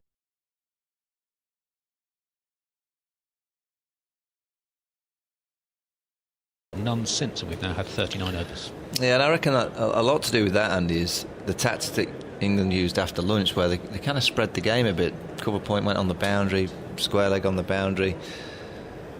I think it might have been too soon. There were so many runs for the West Indies to get that it created a bit of momentum, because they just kept on knocking and running. I think that kind of tactic is more for when you need 50 or 60 to win. Yeah. And you want as many balls as possible to get the wickets. I didn't think it was required just after lunch. If there are any of the Mann family listening to this show, please film Simon this evening privately and send it in. It won't be a thing of beauty, I can promise you. Well, I can imagine not. Well, Archer's going to continue. That's answered that question. This is 7th over of the spell. They brought the deep backward point up. There's still a third man. And then what they've done is they put the man to deep square leg instead. There's a short leg in as well. And it is Jermaine Blackwood on strike, and it was a tough battle for Blackwood in the previous over. Can he see out this spell from Archer? See off this threat for now. Archer goes in, bowls to Blackwood, and Blackwood's up on his toes, slightly heading towards square leg, not totally getting in line there, playing it away from his body, pushing it away on the offside, no run. That gives you an indication of the side of the wicket he prefers scoring on. So he's just kind of jumping leg side because he wants to free his arms up to try and get the ball over cover point. There's that third man available for the catch, Joe Denley, but if it's just slightly outside off stump, he can possibly cut it over the top of point, and that's what he's going to try and look to do. Archer bowls to Blackwood, and that's off the thigh pad of Blackwood, and it goes down fine. Butler goes after it, and they're through for a single. So that's the best way to play it. Get down the other end. That's right. A lot easier. That's what you do, Simon. Just get down the other end. Totally. Yeah. Would you be backing up? What, to try and get a single for my partner? Yeah. Okay, yes. You've got to play a team game, Michael, haven't you? Well, this is what you want to practice on your desert island, isn't it? The bouncer. Yeah. There's no one there to watch your embarrassment on the desert island. 114 for 4. Dowrich on 5. Yeah. Oh, that's a nasty one. And is he caught a slippy? I think he is. Dowrich has immediately reviewed it, though. Archer thinks he's got his wicket. Dowrich has reviewed it. It went quickly to slip from a short ball. And is this 5 down, or is Dowrich going to survive straight away, which often suggests that the batsman's going to be okay? I'm not so sure about this one, Simon. He looks... That's a fair delivery. Front on spin vision, please. Decent catch by Dom Sibley. What's this hit? Where's it come? Does it come off the back elbow? Can you just rock and roll that, please, Emma? He's only got one hand on the bat. That just rolled through. Okay, so it's hit the elbow. But can we just confirm that with ultra edge, please? Yeah, all the way through. It's a flat line as it passes the back. All the way through to the elbow. Okay, no bat involved. I'm ready to go back to Richard on field. Richard, please reverse your decision. I'll let you know when you're on screen. You're on screen now. Wow, that was a remarkable... I mean, there would be... I hope someone's got that in a photograph, because Dowrich there was playing that, leaping in the air, both feet off the ground, and it hit him on the elbow. It made a dramatic photograph. They made a dramatic freeze frame as they were sort of running through the ultra slow-mo, and it was a remarkable short ball, and he leapt in the air, and it hit his back elbow and went to Sibley at slip. It went quickly, which induced the raised finger from umpire Illingworth. Here goes Archer bowling. He's leaping in the air again there, Dowrich, but playing it past short leg. It was also, Simon, an exhibition of how not to play the short ball. He completely took his eyes off the ball straight away. It went short, and maybe he just didn't pick it up, and he just panicked and kind of turned his head towards the wicket-keeper. But it was so early that he turned his head away, and that's the one thing you just cannot do against quick bowling. Even if you get in any trouble, you've just got to keep staring at the ball, and it just gives you that glimmer of hope that you might just be able to avoid it. As soon as you turn your head away, you're going to get in some real big problems. This is thrilling cricket. Archer moves in, bowls to Blackwood, and Blackwood plays that uppercut, but on the bounce, 2 bounces down to Denley at third man. He's through for a single. Blackwood up to 48. Dowrich with that single off the previous ball is on 6. It's 116 for 4. Archer's taken 3 for 31. Yeah, one ball remaining in this over. If I'm Dowrich, I'm just staring at this ball and just trying to see this over out, because you're looking at Jofra Archer. What's this? His 7th over? 7th over, yeah. Can he bowl one more? Maybe. There's a leg slip in, a short leg, 2 slips. Archer goes in and bowls to Dowrich, and he bowls him a full toss, which he hits for 4. The chase around the boundary for best. He will not get there.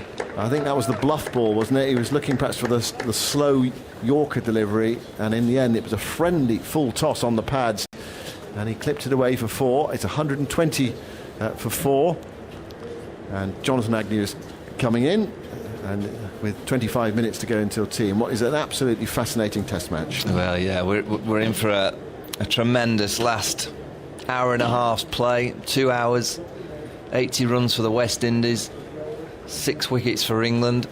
We'll have a change of bowling at this end by the looks of it. Jimmy Anderson's going to replace Dominic Bess. Blackwood's playing with so much control. Apart from that one delivery from Jofra Archer, he got into a few problems with the short one. He's on 48. And Jimmy produced a bit of magic. Can he get a bit of reverse swing? A little bit of movement. Where's your money, Aggers? Well, it's interesting, is it? Because they've got two fast bowlers in the side now, of course, so it's not as though you want necessarily to just hold one back for the tail. But what a spell. I mean, it just shows what some of that pace can do on a pitch that's really doing nothing. Suddenly, get the explosive pace. West Indies need 80, and in goes Anderson. Oh, this is edge. He'll go for 4. Oh, no. Just past first slip. Not sure it would have carried to second, actually. I think it would, Aggers. 76 more to win. And Blackwood's half century comes up. He's played a very controlled, restrained innings by his standards so far. 89 balls for Blackwood. That was his 6th 4. It's his 12th score of 50 or more in Test cricket. He has 1 century. Has a very good record against England. Century and 3 other half centuries. Averages 56 against England, 24 against all other teams combined. Dropped on 20 and should have been run out. So he's ridden a bit of luck. Now he's on strike again as Anderson on his way. Bowls on the off stump with a lot of time there. Blackwood just leans forward and plays back to the bowler. So those runs ticking away. It's a terrific finish, it really is. At the moment, well, obviously, as is the case all day, either team could win this. I suppose some of it depends on Campbell and when he bats. I thought he might have come in before Darrach, actually. If he was fully fit and raring to go, he's got obviously a nasty blow on the toe. I thought he might have come in ahead of Darrach, but in goes Anderson. Bowls, and that's driven up to mid-off by Blackwood. And there's no run. We're in, Cookie. I reckon they should have a second slip then. Yeah. It's easy captain up here, isn't it? I know, and a fine third man. They've got a squarish third man, but I don't think an orthodox third man would have got that either. Blackwood likes playing against England, doesn't he? What's he averaging? 56 against England, compared to what, 30 otherwise? 30 overall, 24 against all other teams apart from England. Now he waits. Anderson's there on the leg stump, though. That's 4 more. Off the middle of the bat this time. And Anderson turns around looking most dejected and starts to walk back to his mark. And that was a gift. Half volley, leg stump. And Blackwood is certainly in now. He's not going to miss out on an opportunity like that. Yeah, you don't get many of those from James Anderson. And this is a really good innings by Jermaine Blackwood. I didn't know he could play like this. I know he got 100 against us before. I do remember that 100. It was a good 100, but there was an element of luck in terms of, I'm pretty sure there's a bit of aggressive batting or slogging, which had kind of looped over. But he's played remarkable control in a really high-pressured situation. Anderson bowls to him. Oh, keeps a bit low maybe. But he's certainly squatting as he plays that. And he's not a tall man. Fielded in the gully, but he has given... Well, there have been 2 opportunities to get him out, shall we say. I mean, Chase would have run him out if Crawley had picked the ball up. And then he was dropped down the leg side by Butler. Well, Carlos asked me what would I say to Blackwood at lunch, and I would have said, just got to play your really positive way and be the hero. But I would not expect him to be able to battle 56 or 90 odd balls. And Anderson bowls to him again. Oh, that climbs this time, and he takes the bottom hand away from the bat handle. So there's one that's kept a bit low, one that's bounced a bit, but 8 runs came from that over. And when you're only talking about, we're into the 70s now to win, an over of 8 makes a big impact. 72 to win. Yeah, you always thought with Blackwood you could play on his ego, and if you gave him that, bring it on up for one, he'll definitely take it on that ball. It was like, well, I'd go through the offside against the spin, but there's been none of that. Whatever field England have had to him, he's just played really controlledly, waited for the bad ball like that last leg stump half volley and put it away. I mean, he's the man who had a massive swipe with about 2 wanted, wasn't it, heading? Well, he did. I think they needed 4 to win, and he took his helmet off. He'd been wearing his helmet, he'd not done it all game. He took his helmet off, and then just ran down to obviously put Mo in wherever he could, and obviously he wanted to have the picture so everyone could see his face, I assume, on the back pages of all the papers. And then he got stumped. It's a crazy end to a really amazing day. So Mark Wood is back. Archer's having a rest. So that's potentially a match-changing spell.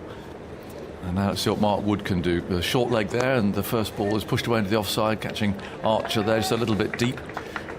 Taking a bit of a breather, and they scurry a single. 71 to win. It's come down quite quick, hasn't it? Last. We just need another over like that one of Anderson's, and down into the 60s, and it does start to get twitchy, doesn't it, with 6 wickets left. Got 15 off the previous 2 overs. Wow. Imagine Joe Root at home now watching, thinking, I'm coming back into the bubble. Either in the next 2 hours, either 1-0 up and everyone's chip up, might be slightly sore heads, or 1-0 down and got to pick the whole troops up. It's a big change of dynamic it'll be, won't it? Big bouncer from Wood there. It's flying over Darach's Blackwood's head, rather, into Butler's gloves. Yes, indeed. It's never good going 1 down in the first Test of a 3-match series, is it? It's not always easy to get back from that. Well, there's still a long way to go. 71 to win. All the time in the world. There's still, in fact, I don't think we're even halfway through the day yet in terms of overs. Here's Wood. Extended run up. Bowles hurling himself into that one. Pushed way off the back foot. 88 miles an hour. So he's already loosened up and running in. He was off the field for a little while earlier on. But, seems to be okay. Now they've got the third man here. Have we had any emails you asking about the primary club? I don't think that anybody who was listening at the time, well, to say was out first ball might be slightly inaccurate, is prepared to admit they're out first ball. Somebody must have been out first ball yesterday, surely. Here's Wood, wide of the crease, Bowles. Oh, it's almost steering a catch to gully. Down to third man it comes. And Denley will throw it in. They've scurried 2, though. Are you thinking that the third man has been in for the short ball predominantly? Because there is a lot of short stuff around at the moment, and it's for that, well, for that, really, and the uppercut shot and so on, rather than the more orthodox reason for a third man. Well, it is now, because he's a lot finer, but straight after lunch he was very square, as if that was just to protect the boundary, not like the third man boundary, the cover boundary.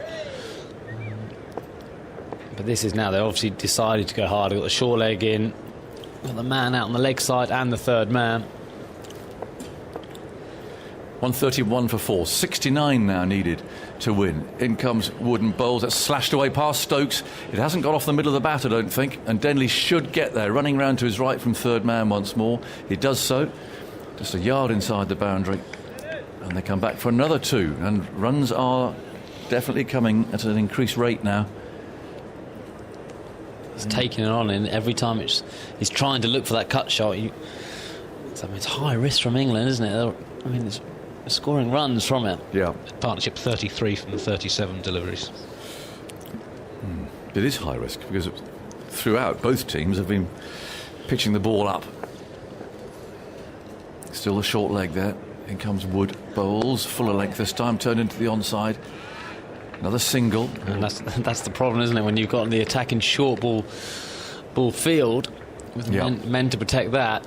If you do bowl a kind of, say, more regulation ball on top of off stump, you can just get an easy single because the short leg's in. Email from Mike, who's painting the back of his house. He's up some scaffolding listening to TMS.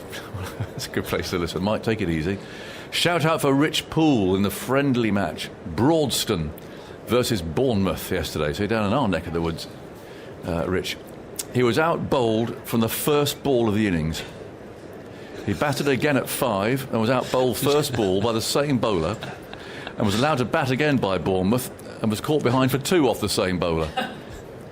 Not the only naught of the Broadston innings, but certainly most memorable ones. You see, the only person that's been out most this season. So after one day, poor old Rich has been out 3 times. An average of 0.66. Cricket likes to round That's not out. a great start. That's not a great start to the season. I hope he knows that you're emailing us, Mike. Well, he's a fully paid up, or should be, member of the primary club after that. I mean, twice. 2 first ballers and great stuff. 134 for 4. In goes Anderson.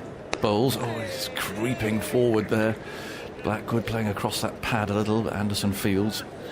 Yeah, talking about strange things. We played a warm-up game against Hampshire, 50-over game. This is when Ronnie Irani was captain, so it could have been 2004 maybe. Yeah. And it was one of those that they bat their 50 overs and however many wickets they lose.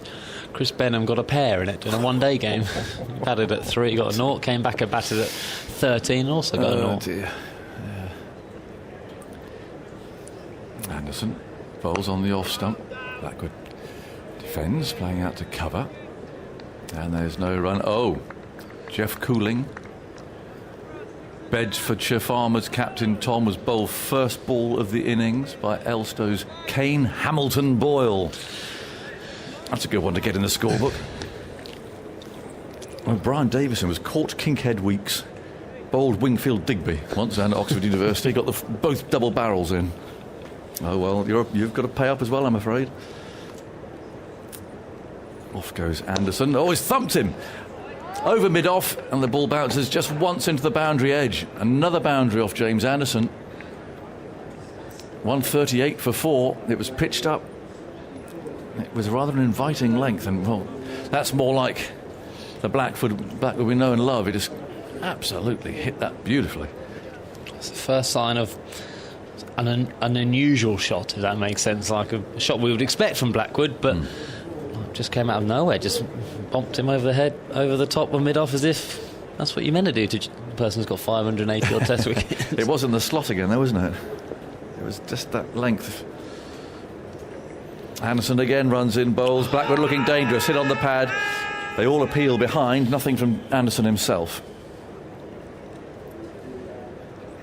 138 for 4. Blackwood's now faced over 100 balls, only a second time in his last 18 tests. That's 31 innings that he's passed the 100 ball mark. That's going back to October 2015. No, he's playing very well. England obviously have to get him out. I think we need to also look where we bowl at him, because every other country gets him out for averaging 20 and he's averaging 55 against us. 62 to win. Anderson bowls. Blackwood defends this time and holds the pose. It's fielded at cover by Burns. 138 for 4. Anderson's in one of those moods you can sort of see from here. He's just bristling a bit, not happy. I think if he gets one wicket, though, I don't think you're going to get the ball out of his hand to the end of the game. I think he'll suddenly perk up, but it's this wicket. It's these two, isn't it? I know Campbell's in, but these two and Holder. Yeah. There's a bit of a tail. Anderson bowls down the leg side, taken by Butler. He's not quite on the money at the moment, Anderson. So that can happen to any bowler. Stokes is running past him, but Anderson is wandering off in his own little world there, really. 138 for 4, 62 needed. Blackwood 65. Darich has 11, which is a terrific spell of proper pace bowling from Jofra Archer. He's taken 3 wickets, took 2 in that spell. Having taken the first one, Brathwaite, and also responsible, of course, for Campbell retiring hurt when he got a nasty blow on the toe. There's 1 in the second spell, 2 in the first spell. Sorry, indeed, correction, thank you. It's a brute of a ball. Flew at chase. There's some quite spectacular photographs. I hope there are enough snappers in the ground to have got them, because we've had batsmen ducking and weaving all over the place. It's a conference now between the two batsmen. And what field are they going to have here to try and stop this little push and run? They've got a leg slip. So again, looks as if they're going to go short. Nope, leg slip's coming out. It's going out into the covers. Third man's gone. This looks like a full and straight field, doesn't it? Let's have a look. Wood on his way. Moves in, bowls, round about middle and off, steered into the leg side. But there are 3 fielders, including one with the helmet on. There's a mid-on, and then square legs quite close. The offside tight as well. They're aware of these singles being stolen. There's been a lot of singles in this session, hasn't there? With that kind of widest third man and deep square pretty much throughout the whole session. So they stopped that now. Not only 2 boundary. Just as I said that, I like that field. Now deep points come back in, so there is that easy single on the offside. Here's Wood, and he bowls, and that's worked away into the leg side. They picked one up there at mid-wicket. He knew where the gap was there. Direction just to push the ball into it. Very good cricket. 61 to win. 6 wickets left. And Stokes, well, you know more about the captaincy roller coaster than anybody, but at 7 for 2, 27 for 3, with 1 retired hurt as well. You're up there thinking, great, I'm going to win my first Test match. And now suddenly, look up there, 61 to win, and 6 wickets left. It'd be great to ask, wouldn't it, Ben Stokes, how the difference this week has been for him being the captain. In the evenings. Well, I'll ask him later. No, I think you should. In terms of for a guy who's done no captaincy. Yes. Nothing. Not even doing the Durham game. And how has he experienced it? I'd assume he's pretty exhausted, wouldn't he be? I'd imagine so. Yeah. I mean, I was. I think that every emotion you have as a player is kind of doubled as a captain. Yeah. You really every little player miss. You feel that slightly more because you feel responsible for the team. Added responsibility, of course you do, but every little decision you make, you're thinking about, and then the effect of it. And if that one which gone to second slip, probably every other guy probably think, it's just gone through there. But you'll be like kicking yourself, saying, why did I not have that in there? That'll be on your mind, and then when you go to bed, what am I going to do tomorrow? What am I going to say to the guys in the huddle? What am I going to say to whoever? Well, there's another sort of fundamental change here, really, in that the short leg has been taken out, and Stokes has gone from second slip to gully, and third man has come to the orthodox third man position. There's a man out for the hook. Blackwood on 65, and Wood from that far end rushes in, bowls to him very fully, thumps that away, doesn't time it. And Anderson can field come up from mid on. He's going for the big elaborate straight drive there. 139 for 4. The trees behind the scoreboard just rocking gently in the breeze. Another game that might be in some of the England players' minds is the first test of that India series in 2018. Alistair, at Edgbaston, you played in India chasing 194 for 4, had reached 112 for 5. Wood, big springy jump, bowls, thumps into the pads, and there's no run. And then 141 for 6 with Virat Kohli still at the crease, and then the last 4 wickets went for 20. What goes through a team's mind during a phase like that? Well, I was just looking at the scoreboard, and you think in the England dressing, you're thinking, this is kind of like slipping away from us. But then if you're in the West Indies thing, you'll be looking, there's still a lot to run, 61. If we suddenly lose one more wicket, then Josie's getting his pads on, and you probably don't have too much confidence in him. And amazing what different perspective it is. Here's Wood, bowls short. He tries to flicker the way down to third man. Not sure that's a great option anyway, with Denley lurking down here, but it very nearly just ran a catch there to Butler. Rather backpedaling as he played that. 61 to win. Yeah, with Holder hasn't got a run or tour, has he? No. They'll be hoping that these two, Dorridge looked very good in the first innings. Well, when do you put Campbell in, assuming that he can run? Well, I was surprised he wasn't in now before Darridge, but then Darridge has scored a lot of West Indies runs recently, being in form, so I suppose it's understandable, but I don't know how bad his toe is. And here's Wood, bowls, pushed into the onside. With the tease Anderson there, who's angrily hurled the ball at the stump, saying, don't do that to me. Don't do that to me. Sort of picking him out and wanting the single. And Blackwood's got a little bit of a strut about him now. 139 for 4, 61 needed. He and Durridge have a conversation. Because if Campbell has got a sore toe, that one of what Blackwood has done, in this innings is those singles. He's looked for those singles, and if suddenly you've got a guy who's not as willing or able to take those singles, that momentum stops. Yeah. Yes, indeed. Well, he was having a lot of ice put on it when we saw him. In that Edgbaston game in 2018, Anderson got the key wicket of Dinesh Karthik, and then Ben Stokes picked up three of the last four in a fine spell, including the crucial wicket of Kohli LBW. Wasn't that last game in the winter in South Africa, when it was getting quite close towards the end of the game, Ben Stokes got those 3 wickets. He does it, doesn't he? I know. Is the script written for a Ben Stokes spell? It could be. He's being very busy. I'll tell you, as a captain, he's up and down, he's talking to his bowlers. And there's another plan that's been hatched here, that they've now got 2 men catching in the leg side. That's sort of basically short mid-wicket.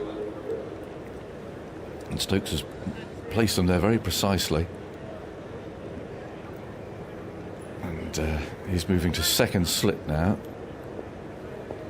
So we've got Darich on strike. He's got 12. 61 more runs are needed. I like this field. There's no easy singles. In goes Anderson, bowls to Darich, plays that away into the leg side, and that's gobbled up there by one of those 2 close fieldsmen. Pope is the straighter of the 2. Crawley standing there. Top of the world yesterday. He's got a really good 70. He had a big smile on his face when he walked past here, and now that run out will be going through his mind. It's a great leveller, this game. Unbelievable, isn't it? Unbelievable. You're going to run him out by the length of the pitch. And he's a really good fielder. Yeah. I think in here we were calling it as if it was almost a guaranteed run out. Anderson bowls. Oh, he played and missed there. A little bit of a swish outside the off stump. Darich goes away and talks to himself as, come on, should have left that. He probably should. Yeah. Typical Anderson channel. It just moved away a bit. He went with the one-handed where he had all the time in the world, didn't he? He had all the time in the world for 2 hands. He just went for the one-handed pickup and fumbled it. Yeah, and that was it. The chance went. 139 for 4. 61 more needed by the West Indies. Sun shining on a beautiful afternoon, and Anderson bowls. Forces onto the back foot this time. Denley picks up at backward point. Shame there's not a full house. I mean, we keep saying it. It's obviously the case, but... Do you reckon that's helping West Indies now? I suppose so. Yes, without the home support. You haven't got the Barmies. Yeah. Billy Cooper blowing his trumpet. It's nothing. 139 for 4. Anderson over the wicket, bowls. Back goes Darich. He's down to Bess. He's filling it mid-off. 61 more to win. Reminder, of course, the next Test match starts on Thursday at Old Trafford, so the bubble moves north.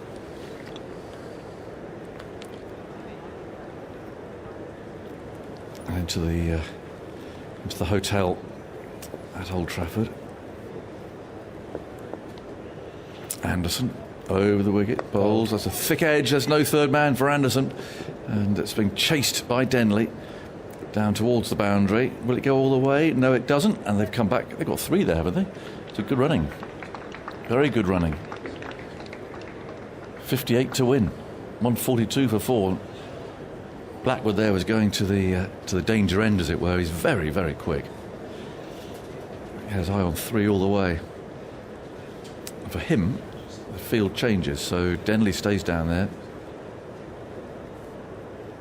And Crawley is going back to more orthodox square leg, just in front of square, but still Pope is at short mid-wicket. 58 to win. 142 for 4. Anderson bowls down that leg side, brushed away, certainly for 1 down to Archer. It'll be a leg by, I suspect. And another one goes to the West Indies score at 142 for 4, and that looks as if it's tea. It is tea at 5 to 4. So off they all go. 57 more to win for West Indies. Well, we've seen Jimmy Anderson bowl some amazing spells. I'm not sure necessarily I'd put those 3 overs in there. I wouldn't put those 3 overs in that sort of category, I'm afraid. Yeah, 3 overs for 16.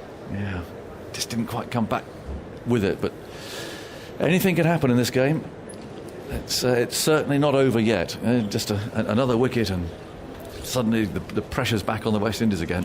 Yeah, and almost as those runs come lower and lower, the pressure then goes on the West Indies because they should win it from here. You know, how many commentators say, well, they should win it from here, and two mistakes, and then pressure then has their chance gone. But a great session for West Indies. It was over 100 runs scored at 3.6 runs per over, and I think England, I don't be too critical of Ben Stokes, whether putting the men out as soon as he did, having sweepers both sides gave West Indies a chance to get those singles and build a little momentum. It's very hard, as I know as a captain, then to bring it back in, because the guys get set and then suddenly pierce a couple of boundaries.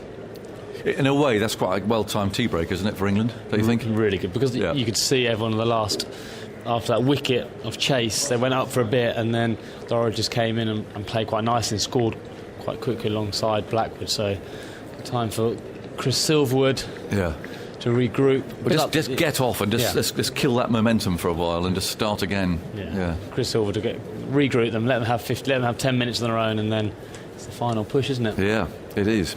Right, we're going to move on because it is tea break here. 57 needed by the West Indies. England needs 6 wickets, so we're in for a thrilling climax. We'll look ahead to the final session with Carlos Brathwaite and Michael Vaughan in just a moment. But talking about exciting finishes, this week marks the year anniversary of England's World Cup final win. On BBC Two tonight from 8:30, there's a special programme remembering that day, which also saw an incredible Wimbledon men's final.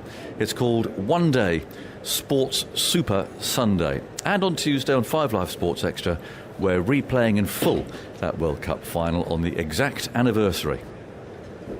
England are in a huddle. It's all come down to this. 4 years of hard work. And they break up. And the crowd's ready. 16 they need, or 15 for another tie.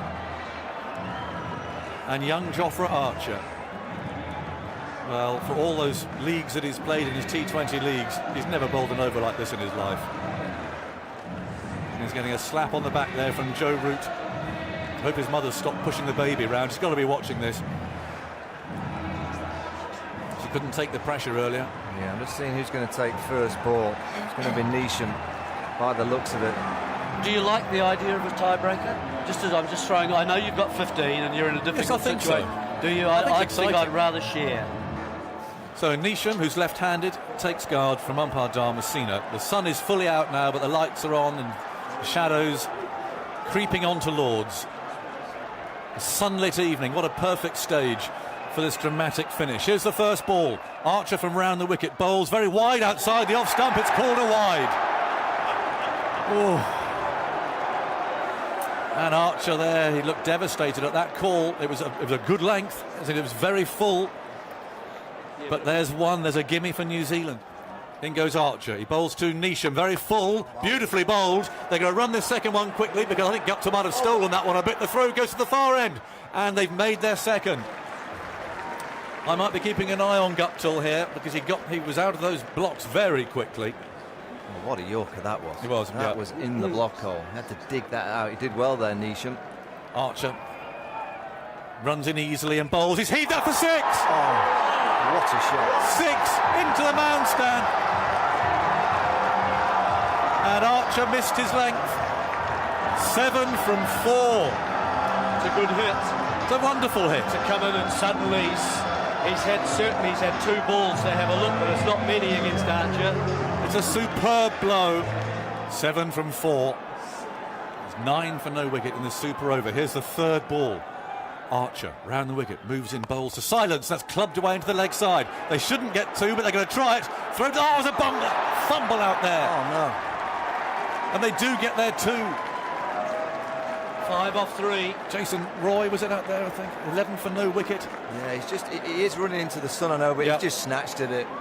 You know, a little bobble before him, hard hands, the pressure. He could see that the batsmen were going for the second. 11 for no wicket in this super over. Neesham was in the crowd at the MCG 4 years ago supporting New Zealand. Well, he's on strike now to win them the World Cup.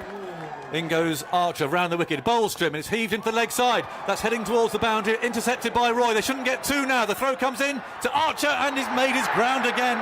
Wrong end. Yeah, it was. Guptill again has made it up to this end. 2 balls, 3 for New Zealand to win. Archer from round the wicket, bowls to Neesham. It's short, he clubs it away. They get a single. Don't throw it, don't throw it. He didn't throw it, sorry. Archer there had the ball in aim for a moment at the non-striker's end, but there was nobody there to take it. 2 from 1. If he gets bat on this, they'll take the run. Yeah. So we are going to end up with boundaries. So it's boundaries. Do we really want to decide the World Cup on that? Well, New Zealand will know that they have to get 2. Yeah, of course. One's they do. not enough. New Zealand need the 2 to win. Yeah, they do. If they only get 1, England are the world champions. Guptill hasn't faced a ball How yet. can you separate this? Well, what are England going to do with 2 the from field? 1 ball. Where's he going to bowl it? Or where's he going to aim to bowl it? 4 in the circle, 3 in the offside. Well, it's gonna I'll be go short. through that scenario once more. 2 runs off this ball, New Zealand win. 1 ball, 1 run, and England win. It's come to this. Here's the last ball of the World Cup final. Archer bowls it. It's clipped away into the leg side. They're going to come back for the second. The throw is picked up. They throw to the wicket-keeper's end. He's run out, is he? I think he's run out. England think he's run out. England are convinced he's been run out. They're celebrating. It was thrown to the right end, to Butler's end, who had to work hard to take those bails off. England are sure they've got him. Through a tie in the tiebreaker. But it's England's game on more boundaries in the match. New Zealand look devastated. Guptill's on his haunches. I think he knows, as England do. Here's the replay. Wait for the cheer. We're watching Butler gather the ball. He's got a bit of work to do to take it to the stumps. Wait now, listen. That tells you that England have won the World Cup. Ooh, all goosey. they had it in the bag, didn't they? I thought New Zealand had it in the bag. Yeah, well, they did with 3 off 2. Yeah, at the start they had. Well, it's incredible to think back to that. And just remember that last moment of waiting for the replay, the confirmation that he was run out. Because, of course, where we were sitting, diving 100 yards away. It was incredible. What a great memory. Were you watching that, Carlos? No, I didn't. I was out at a business meeting and following on Cricinfo. Trying not to refresh Twitter and spoil a surprise. Must have been a very important business meeting, Carlos, to miss that. Yeah, it was. Wow, no, it's fantastic. So anyway, tonight on BBC Two, One Day Sports Super Sunday. It's at 8:30, and we're playing the full replay of the World Cup final on Sports Extra on Tuesday, just in case you hadn't heard it before, but I suspect by now most people probably have. 57 more needed here. Let's focus on what's happening here at the Ageas Bowl, and it's been a bit of a roller coaster for you, Carlos, I think, hasn't it? I mean, up and down, a terrific afternoon session that, and yet we also saw a brilliant spell of fast bowling from Jofra Archer. It's been the tune of the game, really. No one has ever been able to go far enough ahead to take the opposition out of it. Just as you were thinking, West Indies are out of it. Blackwood and Chase, big partnership. Just as you're thinking, England are out of it. Jofra Archer with a big fast bowling spell, pace, power, fire. Get rid of Roston and almost had Dulwich as well. Yes. I mean, it's had everything. This Test match had everything, really. And it's going to have a tense finish. Yeah, it's just what we needed this week. We needed a close contest, and the players deserve all the credit, because without any preparation, really, they've delivered some high-class Test match cricket. There's been mistakes, you're going to get that every week, but for the standard of cricket and the drama that we've had, for it to be going into the last session of the day, on day 5, with all to play for, all 4 results still possible. The West Indies are favourites, and that's when it gets a little bit tricky, because you're getting closer and you start looking at the scoreboard, maybe taking on a couple too many big shots. England are out of it because they get 2 or 3 overs, and this game can easily change the way of the England side. But very impressed with Blackwood, I have to say. I mean, we know him as a dasher, and we know him as someone that comes out and just plays shots and takes on high-risk shots pretty much from ball one. He's played very smartly, very cleverly. Can he keep it going? That's the question. Vonnie, which results are possible? All 4. There will never be a draw. Not in this game. I think it's unlikely. And no result if I You never know in England, Carlos. The weather might come in. Good point. You never ever know. I don't think it is today. One thing's for sure, Aggers, is that the break has come at the right time for England. Yes. You just felt that last 20 minutes, Jimmy Anderson's spell there. It's very rarely that we say that Jimmy didn't get it right. But he didn't get it right in that 3 or 4 over burst then. The England team in that dressing room, we saw them on day 3 when they came out after lunch, a different team, different tactics. And I'm sure Chris Silverwood and the coaching staff will be with the inexperienced captain Ben Stokes probably just sitting him down going, right, this is the plan for the first half an hour. Not too sure what it'll be yet. I would go certainly maybe the captain himself, he hasn't bowled enough, whether that toe's so bad, but he is the cricketer that generally in the last 2 years has delivered magic. And if his toe is fine, I would be turning to myself as the captain and say, let me do it. I'll have a go, because we saw him in the first innings. We've seen him throughout many one-day games, test match games. So can they get another spell out of Jofra Archer early? Rather than leaving it till 20 required, now's the time. Yes. Jofra's going to have to give another burst. It's interesting, they seemed a bit confused with their plans in that last 20 minutes or so as well. I mean, they were going to go short for a bit, and then they thought, oh no, they were going to go full for a bit, and then they went back to field for short again, and they seemed to be a little bit muddled. I think if you go back to the start of the afternoon session, I didn't think they got it right with their tactics straight away. I thought they spread the field too soon, and when the opposition still need 150, it's too soon to be spreading the field. You spread the field, in my opinion, when the game gets to about 50 required, and you just want as many balls as possible to get the 10 wickets. By spreading the field, it created momentum, it created gaps, and it created the opportunity for that partnership of Chase and Blackwood to really start to get some momentum. So that's gone, that's in the bed, you can't do anything about it. It's all about the next 2 hours of cricket, if it gets to that stage. Yeah. Would you rather be, Carlos, batting in this situation? I don't mean you personally, but as a team. Batting in this situation, or do you want to be the team in the field in this situation? I think you want to be batting. Again, the size of the ground is hard to really stop runs from flowing. You can stop boundaries, but then with the situation needing 57 more, you could easily drop and run as Blackwood have been doing with Roston and now Dowrich. So you definitely want to be batting, and you want to be smart going about your batting innings. The bowling team needs something. A similar Jofra Archer spell. Don't know if it come from him, but you need another fiery spell that can pick up 1 or 2 wickets quickly. It's that fine balance, isn't it, Carlos, that if you protect the boundaries, that means there's going to be gaps for the single. If you kind of protect the singles, there's opportunity for the boundaries. It's as a captain, as a team, it's knowing when to gamble on offering the boundary, and it might create an opportunity, and it's when to kind of just spread the field and just decide that you want as many balls as possible to try and get the wickets, and just you're generally relying on a mistake, and that's what you're relying on in that situation. I think as much as batsman is also bowler, you can afford to be a little more attacking with a Jimmy Anderson. You know where you put the ball.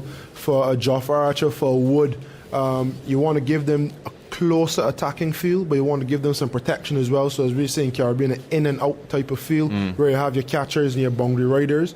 But for Jimmy, it's very easy for you to bowl with an umbrella field and just tell him just hit the stump, swinging in, swinging away, and cause problems. Do you know what they do with Anderson off that spell? I mean, there's so few runs in the bank.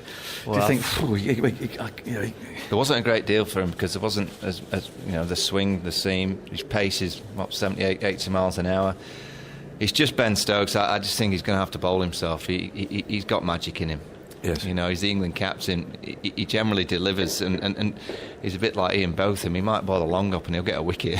Yes. He's got that ability. Who would you start with, Michael? I'm going Jofra Archer and Ben Stokes. I agree. Just try to get something early. Yes. The longer it meanders, the more West Indies it comes into West Indies' favour. You still got Campbell to come back, Jason Holder. Well, if Campbell comes out, they're left-hander. That's when Don Beth really comes into his game. Yes, exactly. That'd be an interesting one. If Blackwood's still in, are you bringing Bess on? Yeah, I am, because you can play the field. You can have an in-out field. You can take mid-on back, you've got your cow corner.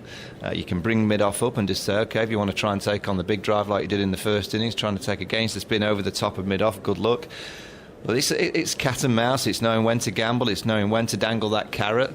You know, that's the greatness of cricket, that, you know, you'll have a different opinion to the tactics of I would have Carlos with, and that's somehow Ben Stokes has got to see it, that in the next hour and a half you can be a captain for 4 days and 2 sessions, and now it's got to the stage where that actually accounts for nothing.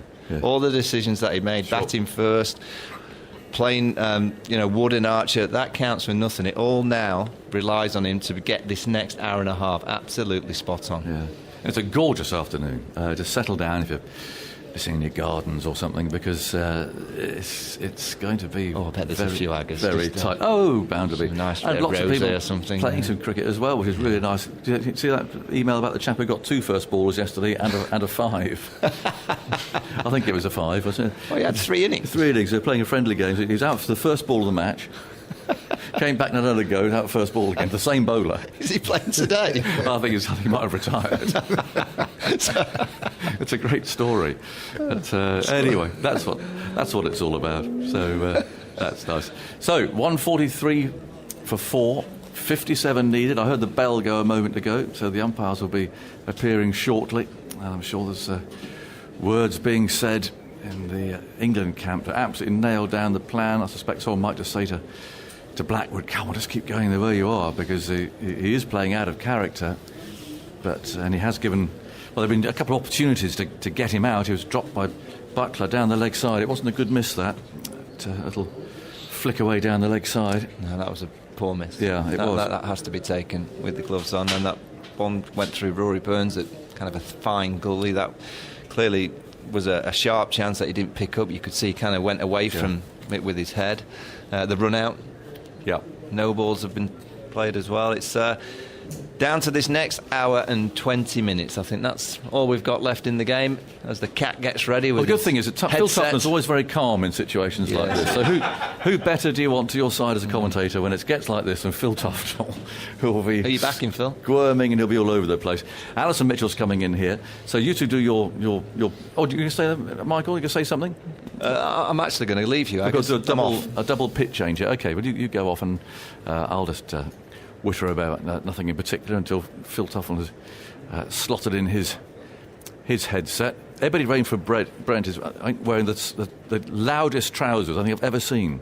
They are crimson, and they're spectacular, and they're very, very bright. So the first time I spotted those this morning. Philip, well done. Thank you. In position. What do you think, John? Well, I'm going to ask you that because I'm going to unplug my equipment. Oh, OK, lovely. And it always takes a few moments. Yeah. I'm sure you are all forgiving us at home for this, but as you know, it is all very different. And we all have to have our own equipment. And so it just takes a little bit of unplugging and plugging. That's why there have been a few clunky handovers and so on. But that's the situation. So Tuffers, I need to talk for about, hopefully, no more than 20 seconds, and Alison will be here. Yeah, the England side take the field. It's going to be crucial, isn't it? I think I'm going to go. I was just listening there. I'm going with Stokes and Archer. I'm not quite sure how bad that toe is of Ben Stokes, but they've got to make something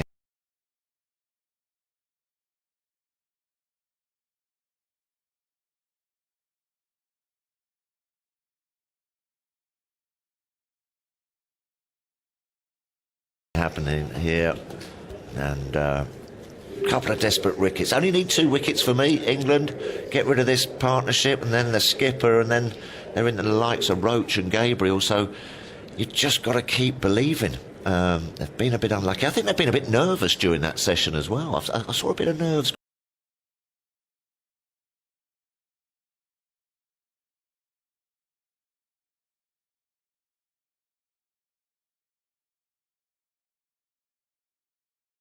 Creeping in there, rally, a couple of fumbles in the field, no balls, just that sort of trying to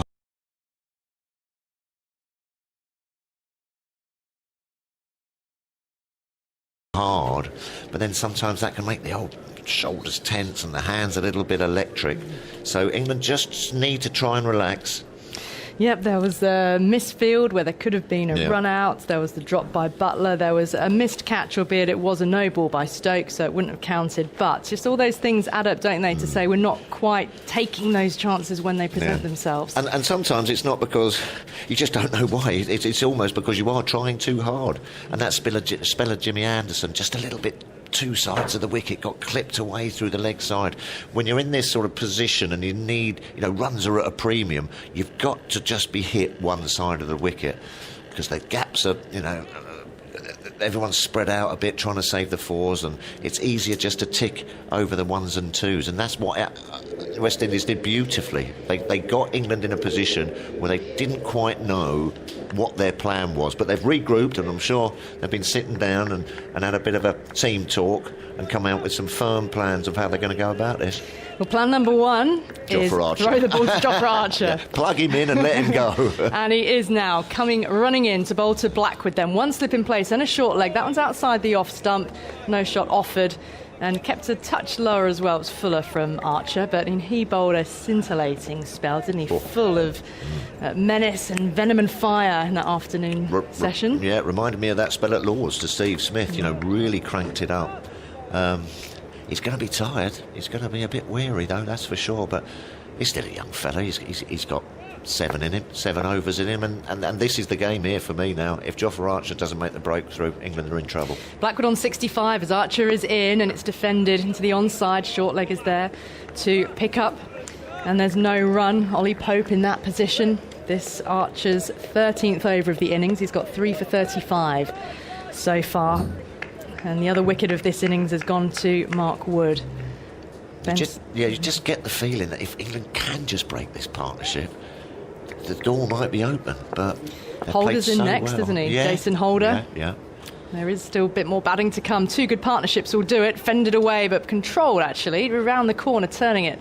And Butler is left to chase back to pick up, and a single is taken, and Blackwood is dancing around, kicking his heels to get those legs moving after the tea interval. 56 more needed by the West Indies. I mean, how fantastic is Test cricket, though, isn't it? We waited, what did we work out, Andy, 117 days since the last men's international match back in March. From day one of this match. So we're now 121 days from when the last international cricket was played, and it's all bubbled up to the last session on the last day. Archer in, down the leg side. He made as if to defend it and play it around the corner again, but then raised the arms and allowed it to go through down the leg side to Butler.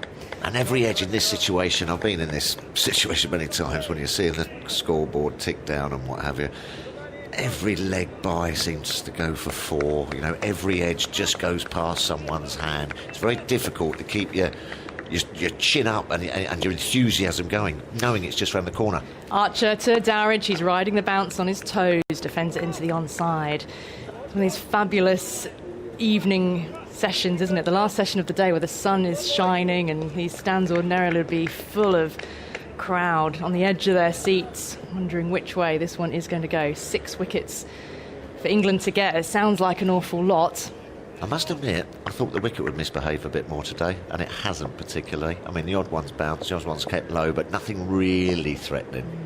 Got Wokes on for Anderson at the moment, as Archer is in. It's angled away behind square on the onside, and they'll take a single to square leg. Crawley moves into field.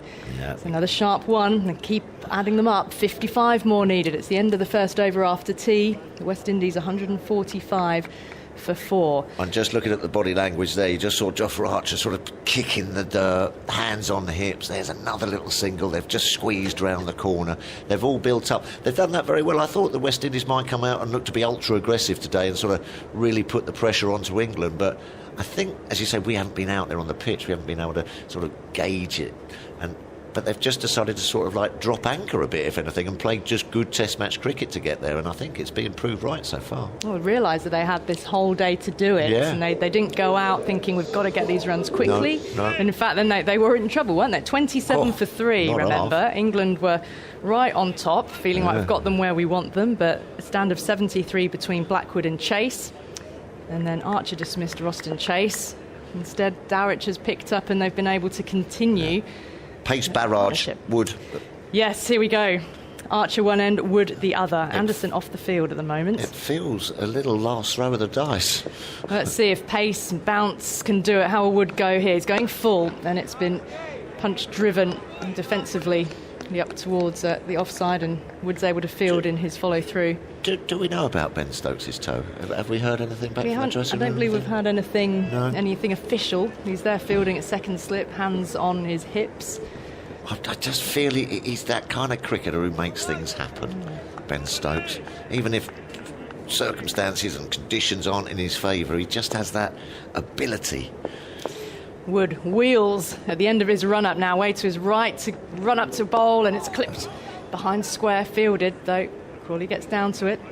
It's a backwards square, and there's no run. Wood, it was a sort of smooth start to his run-up there. He began his run-up with his back facing the pitch and then turned on a heel. It's graceful to watch. Walking back to his mark now. Sorry, Ellie. And I think the lack of crowd here has just gone against England a touch as well, because everyone will be, as you say, in the sunshine. It's after tea, couple of drinks and what have you. They'd be absolutely right behind Mark Wood. He's running in now. He bowls and punch back up the pitch once more. Dowridge, 16, not out. Been out there for 21 balls. A reminder that the highlights tonight go out at 7:30 p.m. And you can, in fact, watch the highlights of the day as well on the BBC Sport website and app too. That's today at the Test on BBC Two on your televisions. 7:30 for an hour, and then actually the highlights stay on the iPlayer as well. So if you're not able to catch them bang on 7:30 as they go out, so to speak, you can then watch them whenever you like at your leisure. Here is Wood. Racing in now, bowls to Dowridge. It's an uncomfortable length. He looks to try and work it down to the leg side and missed, and it's gone through to Butler. So no run. I mean, that's the other thing as well. Depending on how many dot balls there are here, we actually get to a tense time where the West Indies are looking at overs remaining and runs required. We didn't think time would necessarily become a factor. I mean, there's a heap of time left in this afternoon. Yeah, I don't think it'll be a draw. No. It's still 40 overs remaining. England have got to find some wickets. Wood wheels away again. Up to the stumps, bowls full and off stump, and can't quite time it. Dowridge up to mid-on. Pick up and no run. Now I'm going to follow up something I was talking to Carlos Brathwaite about earlier, Tuffers, which is about great blags. Maybe you blagged your way in, because we were talking about people who had left sporting events early and others who had got tickets and managed to get in, and there was somebody who'd got into the World Cup final by telling the stewards on the gate that they were cleaners. They were part of the staff come to clean the stands, and then they managed to get in. And I told her I managed to get into a private Prince gig at a hotel in Hollywood, as Wood is in again now, and it's an inside edge flashing past the stumps down towards fine leg. Two. They're coming back for a second. Archer with the throw goes to the bowler's end. And there's streaky. And there's that bit of luck that just doesn't seem to go your way sometimes. Great bit of in-swing bowling there, perhaps a reverse in-swinger from Mark Wood, enticing the drive, thick inside edge. I mean, could have cannoned into the stumps that, but you've got to keep going in these situations and just believe if you get one, you're going to get two quickly, get another batsman in on naught. It's got to start, and it has been a tricky pitch to sort of get your eye in. 147 for 4, the West Indies chasing 200 into the evening session.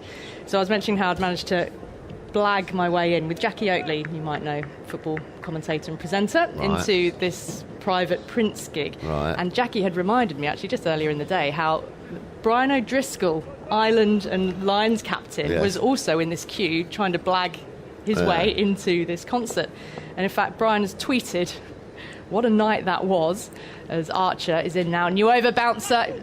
He's tempted into playing at that, wasn't he? Short leg in place, and gone down that leg side again, taken by Butler. Bit of a flick there, not in control, lucky not to get a piece of that. Deep backward squares in place, fine leg in place. So Brian O'Driscoll remembers it. He says, my pal pretended to be mates with Kanye as he walked to the top of the queue, and we got in on the back of that. He said, I didn't even know what we were trying to get into. Then Prince came on stage. Good work. That was quite a night. It really was. So Archer, end of his mark. Greetings to Brian O'Driscoll. Archer over the wicket, fending it away into the ground, though it's short leg, uncomfortable that for Blackwood. Yeah, Yeah, he'll be disappointed with that, as you say. You can see by his body language he fancied flicking that off his hip for perhaps a boundary or a couple. And the big vacant area through that onside, Yeah. the square leg, but nobody in front of square beyond short leg. There's a mid-on in place, but he works it through that mid-wicket region. It's 4 all the way. Yeah, or you get any sort of bat on it, you're getting value for your shot. Here comes Archer, 1 slip, 3rd man. Archer is in, he's riding that bounce, defending it to Pope at short leg, who leans down, picks up. Archer walking back to his mark. He's played well, Blackwood. He's played well, he's come in and just, as you say, a rocky stage. Archer just needs to get it a little bit. I mean, he's riding the bounce relatively well at the moment. It's the ones which you rear up and take the shoulder of the bat. Yeah, To try and find that length again. Yeah, the enthusiasm of this pitch has just sort of been sucked out in. I mean, it has been hot again today, but you would have thought that would have helped. Can someone just rouse that pitch a little bit? Yeah. Archer in again. The bounce once more, just back of a length enough to have Blackwood on his toes. Again, riding it, defending it, keeping it down to short leg. But it was when he had Roston Chase caught behind. That was the delivery sort of after, isn't he? We had him right up on his toes to It's a brutal delivery. shoulder of the bat, flew to Butler and was a straightforward catch for him, just to wait for the ball to land in his gloves, almost with a gentle plop. Archer in. Past the umpire, Bowles now goes fuller that time, and Blackwood comes forward, defends back up the pitch very solidly, very stoutly, as if to say, I will not be moved. I want to be here to see the West Indies to a famous victory. And it would. I was reminding listeners earlier that, of course, the Headingley win in 2017, but in 20 years, that's the only Test victory that the West Indies have had against England in England. Yeah. So, huge significance attached to this for the West Indies. Archer in again, riding the bounce out to the offside this time, angling it out towards backward points. It's picked up, there's no run. Stokes doing the fielding. So the score remains 147 for 4, with 53 more needed to win. Andy, evening to you. That's the first maiden since the 17th over. That was the 48th. So 31 overs in a row, 30 overs in a row. They'd scored at least 1 run from, just 4 in 3 overs since tea. We'll see if that plays on his mind, or whether he's able to switch out of that and just say, OK, yep, and let that one go, new over, keep going. Darwich is on 18, he's going to be on strike. He's just sort of hung in there, Darwich. I haven't really seen him. Yeah, he's played well. Yeah. He's played well. I think England will be disappointed that they haven't particularly got any sideways movement. I thought that might come in. It's almost as if they've been just sort of waiting for that delivery to rear up, from that indifferent bounce. And they'd say the one to Chase did, but then sometimes, they just haven't been able to get sideways movement. Here's Wood to Darwich now, down the leg side, to follow it, gone through to Butler. Too straight. That's been a big mistake by England. OK, you've got to go hunting for the poles and, bowl at the stumps and what have you, but you can't afford to be 2 leg side nowadays. These batsmen now just put them away, and as you say, that makes that the lack of maidens, that shows it. Lack of maidens. They've always managed just to be ticking over the scoreboard, 2s and 3s and over, instead of being able to sort of dot them up and really create pressure. Wood goes running in. And a gorgeous evening sunshine. There you go. There's a single out to the offside, just front of square. Chased back. And the score ticks around 52 more needed at 148 for 4. The Brathwaite's went early for 4, an inside edge, pad and then stumps. That was Archer's first wicket in just the 6th over of this West Indies innings. Shamar Brooks LBW to Archer without scoring. It was 7 for 2 at that stage. Then Wood got in on the action. He bowled Shea Hope for just 9, 27 for 3, and the West Indies were reeling. That's when things were steadied, and Blackwood came out. And we thought it'd be the darter, and that the dasher might really take the most risk, but it's played brilliantly. And here's Wooden again. Darwich defends into the onside. Blackwood rather defends into the onside. No run. Yeah, and that's the trouble for the spin bowler as well. When you've only got 200 to play with, you've got to come on. If you can't sort of build your spell as a spin bowler, you've got to be able to sort of have a couple of, perhaps 4s, and then sort of keep them under pressure. And England haven't managed to get pressure, especially during that second session, from both ends. You know, there wasn't a spell of 2, 3, 4 overs that were maidens, and that's when the spinner then comes into it, because you have to take a risk against him, and perhaps, you know, he can entice a full shot. But at the moment, the spinner's not really coming into the equation with 52 needed. Wood in again, now struck on the pad. Was there some inside edge there? The umpire is unmoved. Wood has hands on hips. Just didn't look right. A little bit high, perhaps. Perhaps just brushing the leg. So he's decided to have a go for it.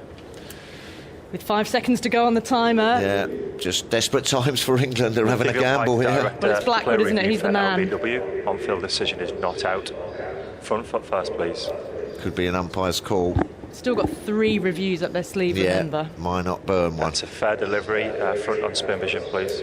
Just didn't feel right for some reason. I don't know why. But we shall see. It's going to be crucial. If you get rid of Blackwood here, England right back in it. Cut back. It's out the screen there, Mark. Anything else? Front on? That's not a great shot, is it, for the third umpire? The ball disappears. That's better. Too high. Okay. Ultra edge one available, please. Nothing I'm sure there was an inside edge in that. We'll find out, though. Rolling through, all the way, flat line, all the way through. No edge. Okay, no bat involved. Ball tracking when available, please. High. I think it's just clipping. Ball tracking coming up now. Impact is in line, and it's missing the wickets. Richard, stay with your original decision of not out. A bit high and a Let bit you know wide. when you're on screen. You're on screen now, Richard. Good decision by Richard Kettleborough. Well, that's 1 review gone, 2 left for England. Yeah. Yeah, it just didn't kind of look right, as you say. Just jagged back a little bit. Got himself in a good position. Then, if it was going to thump into the pad, it was always going to be going down. Well, Blackwood, it's not putting too many feet wrong at the moment, is he? He's played really well. Played really well. Very responsible, mature innings. He's got himself in.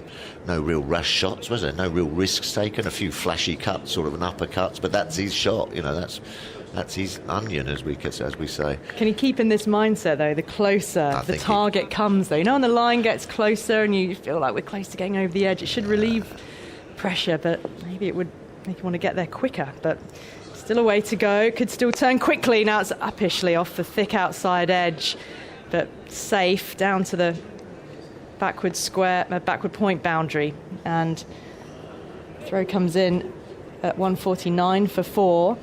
51 more needed to win. It's on to 67 now. Blackwood rehearsing the stroke. Nervy times. Very nervy times. Again, 2 wickets. Imagine it one being 150 for 6. 2 wickets. Roach. England back to favourites. Very much. 2 balls. It could all change again. Yeah. You sense this is a match that could yet have another twist. Yeah, England will be ruining them chances. Cirrus clouds above the Rose Bowl. 2 slips and Wood in, a bouncer ridden well by Dowrich. Defending into the offside to end the over. 149 for 4 then. And 51 more needed to win. And Dowrich played a very handy innings in the first innings, didn't he? Yeah. 61. Stokes got his wicket. Stokes 4 for 49 in the first innings. It's got to be his toe. It's got to be something that we're not seeing him have a go. I would have thought so, because usually he's the kind of fellow who sticks his hand up and says, I'll get it done. So there must be something, perhaps. You know, 4 overs is it's nothing. He's not moving gingerly in the field in terms of walking pace, but yeah, it's that bowling, isn't it? When that front foot is slammed down. Yeah. But yeah, it could be a big factor in this match. I think Archer's just got to change tactic here a little bit. Try and draw them forward a bit. Blackwood has played that short ball so well. He's got to try and get him driving. Archer then continuing here, and that does draw him forward, but sort of in a little bit of 2 minds, wasn't he? Almost expecting the short ball, you're right, but he's defended it into the offside. And the full ball always becomes the surprise ball for Archer, doesn't it? Yeah, I think there might be a little slight change of tactic. Just because of the way Blackwood's played it. You know, he's just got himself in great positions, hasn't taken on the hook or pull. Might just have to try something else here. 149 for 4. West Indies are 51 away from victory. England needs 6 more wickets. Archer's in, defence again on the off stump. He draws him forward and he plays it pretty solidly. Here's a little piece of trivia for you, Tuffers. Yeah. What does Jermaine Blackwood have in common with Marnus Labuschagne? Is it something to do with Japan? It's not. Oh, okay. They've both. Why Japan? I didn't even want to question that, Andy. You went in so quickly. Archer in again, a little bit of width, and he's played that for 4, out through the offside. Just an extension of the arm. Valuable runs. The West Indies need less than 50 now, 47 to win. A punch of the gloves between Blackwood and Dowrich takes West Indies past 150 as well. There's a 50 partnership, all the landmarks coming at once. Yeah. So no, it's not Japan. Oh, right, because no, isn't it Marcus Labuschagne's brother captains Japan Rugby Club? Oh, that's another good bit of trivia. Yeah. Yeah. There Well, you go. that was not the answer I was looking for. So I had one out of the two earmarked for Japan. They've both been concussion subs. So Labuschagne, you remember, was Steve Smith's concussion sub, and the very first in international cricket. Blackwood on 71, bouncer from Archer, and he simply crouches, gets down low, lets it go through. And he was a concussion sub for Darren Bravo against India in Jamaica last September. Okay. They've both been concussion subs. There you go. And that test actually was his first in nearly 2 years. Yeah. Well, he's getting close to becoming man of the match for me. Well, he's got 100 in his sights as well, hasn't he? And if he plays the winning innings, it's the match-winning hand, isn't it? Exactly. Getting them home. Exactly. A slip in a short leg, Archer going full, and it's an inside edge. He wasn't sure where it's gone. It squirted away square behind him. He set off for a single, left for Pope to do the chasing. Wow. Yeah, didn't know where that had gone. Yeah, and this mixing up his length from Archer instead of just keep bowling short of him, just seems to have put him in two minds. That one just nipped back and just managed to jam a bat down its thick inside edge. Hands on head for Archer. 46 needed. They've only probably got another 2 or 3 overs of Archer. West Indies, that's what they'll be thinking. See him off. He's in now. Riding the bounce down the leg side, pulled the arms away at the last moment, did Dowrich, to end the over. So Archer operating, getting the high 85 plus to 90 zone. He's taken 3 for 42. It's 154 for 4. Blackwood 72 not out. Dowrich on 19. I'm not sure that Blackwood, I was asking Carlos, he scored hundreds, obviously, 100 against England as well, but a sort of match-defining innings like this against England is going to mean an awful, awful lot to him. Considering his also that reputation of being the dasher and being the flamboyant. He's tried to put that to bed, though. I was talking to Carlos, I think, at day 2 or 3, and he said, well, you know, he's made a conscious effort that he wants to play the long game. And so he's changed his batting style and mentality, and it's been proven here. We can really see that here. Yeah, it's really paying off, isn't it? He had a big double century in the West Indian domestic tournament early this year. Yeah, that's right. And so he's obviously set out to come over here and not just be known as this bloke and get you a flashy 30 or 40, but change the game. Wood, new over, covering up is Blackwood, solid, and Wood picks up in his follow-through, hurls the ball back in the direction of the back behind the line, saying that. No danger for me there, thank you. West Indies support staff and players out on the sort of balconies. It's a little concourse just at the top tier of steps of the pavilion, where all the exercise bikes are. Yes, that's right. Static exercise bikes. You see them pedalling away, watching the action. There's some cyclists early today cycling the golf buggy cart, the golf buggy path around the golf course as well. Plenty of space around this ground. It's not a bad ground to be locked down at, actually. Beautiful. When you consider the views, the green all Yeah, around. Tall lovely. pine trees around the back of the golf course. Very airy. Wood, the end of his mark. In he goes now. Blackwood in his sights. Over the wicket he goes. It's the low full toss, and it's flayed over extra cover. Racing to the boundary. There'll be no stopping that for Jimmy Anderson. That has flown, and Blackwood on to 76. West Indies getting closer again, 158 for 4. Yeah, gone for the reverse swing, in swinger there, Mark Wood, but pounced upon by Blackwood and got a really good middle of the bat on it. Just a bit of too full by Wood. Everything going West Indies' way. This is now very, very dangerous times. If England don't get another wicket within the next 20 minutes, I think the game might be up. Well, England operating a bowler down. If Stokes isn't going to have a bowl the rest of this innings, the rest of the match, which doesn't feel like he is. The West Indies are a batsman down potentially, but they might not even need him, as Wood bowls a bounce. Now that is a nasty one, and that just has Blackwood fending. It really cut up at him, wandering away now towards square leg. And just the odd one like that can start to play with the batsman and might make him a little bit edgy. He's away leaning on his bat handle now, several yards away from the stumps. That's his way of calming himself. Possibly a little bit of self-talk going on as well. Reset. So the West Indies still got 6 more wickets to go, so England, in effect, have got to get 6 for 42. Yeah. Tough. Well, lower order wickets can fall quickly, but they've still got Holder yet to come. Wood again bowling full, looking for that Yorker. As well bowled, he got his bat down onto it, but an inside edge again, which goes past the stumps. So he did execute the Yorker that time, 81 miles per hour. Now he's bowled a cutter, pulling the fingers over the side of the ball. Was well bowled, but also well read by the batsman. Well, they jammed the bat down on it, smothered the ball, then it bounced and bounced over the stumps. Blackwood 76. And the West Indies 158 for 4. Wood, and again, what will he do this time? Will he go full? Will he go short? It's a deep square leg out. It's going forward. It's more flayed over extra cover over the hands of Jimmy Anderson at mid-off, and it's 4 more. Mark Wood cannot believe it. He is on his back on the edge of the pitch. He has just been flayed by Blackwood. What a fantastic stroke that is to take him on to 80. And the West Indies 162 for 4. Carlos. What a shot. As I was coming in, I heard dun, dun, dun, dun, dun, dun, dun, dun, dun. But yeah, stay humble, boys. Finish the job. Isn't a T20. Now, Blackwood has earned the right to be as expansive and as expressive as he is now. He's laid the foundation and he's just reaping the rewards. A little bit more miles in the legs of the pacers.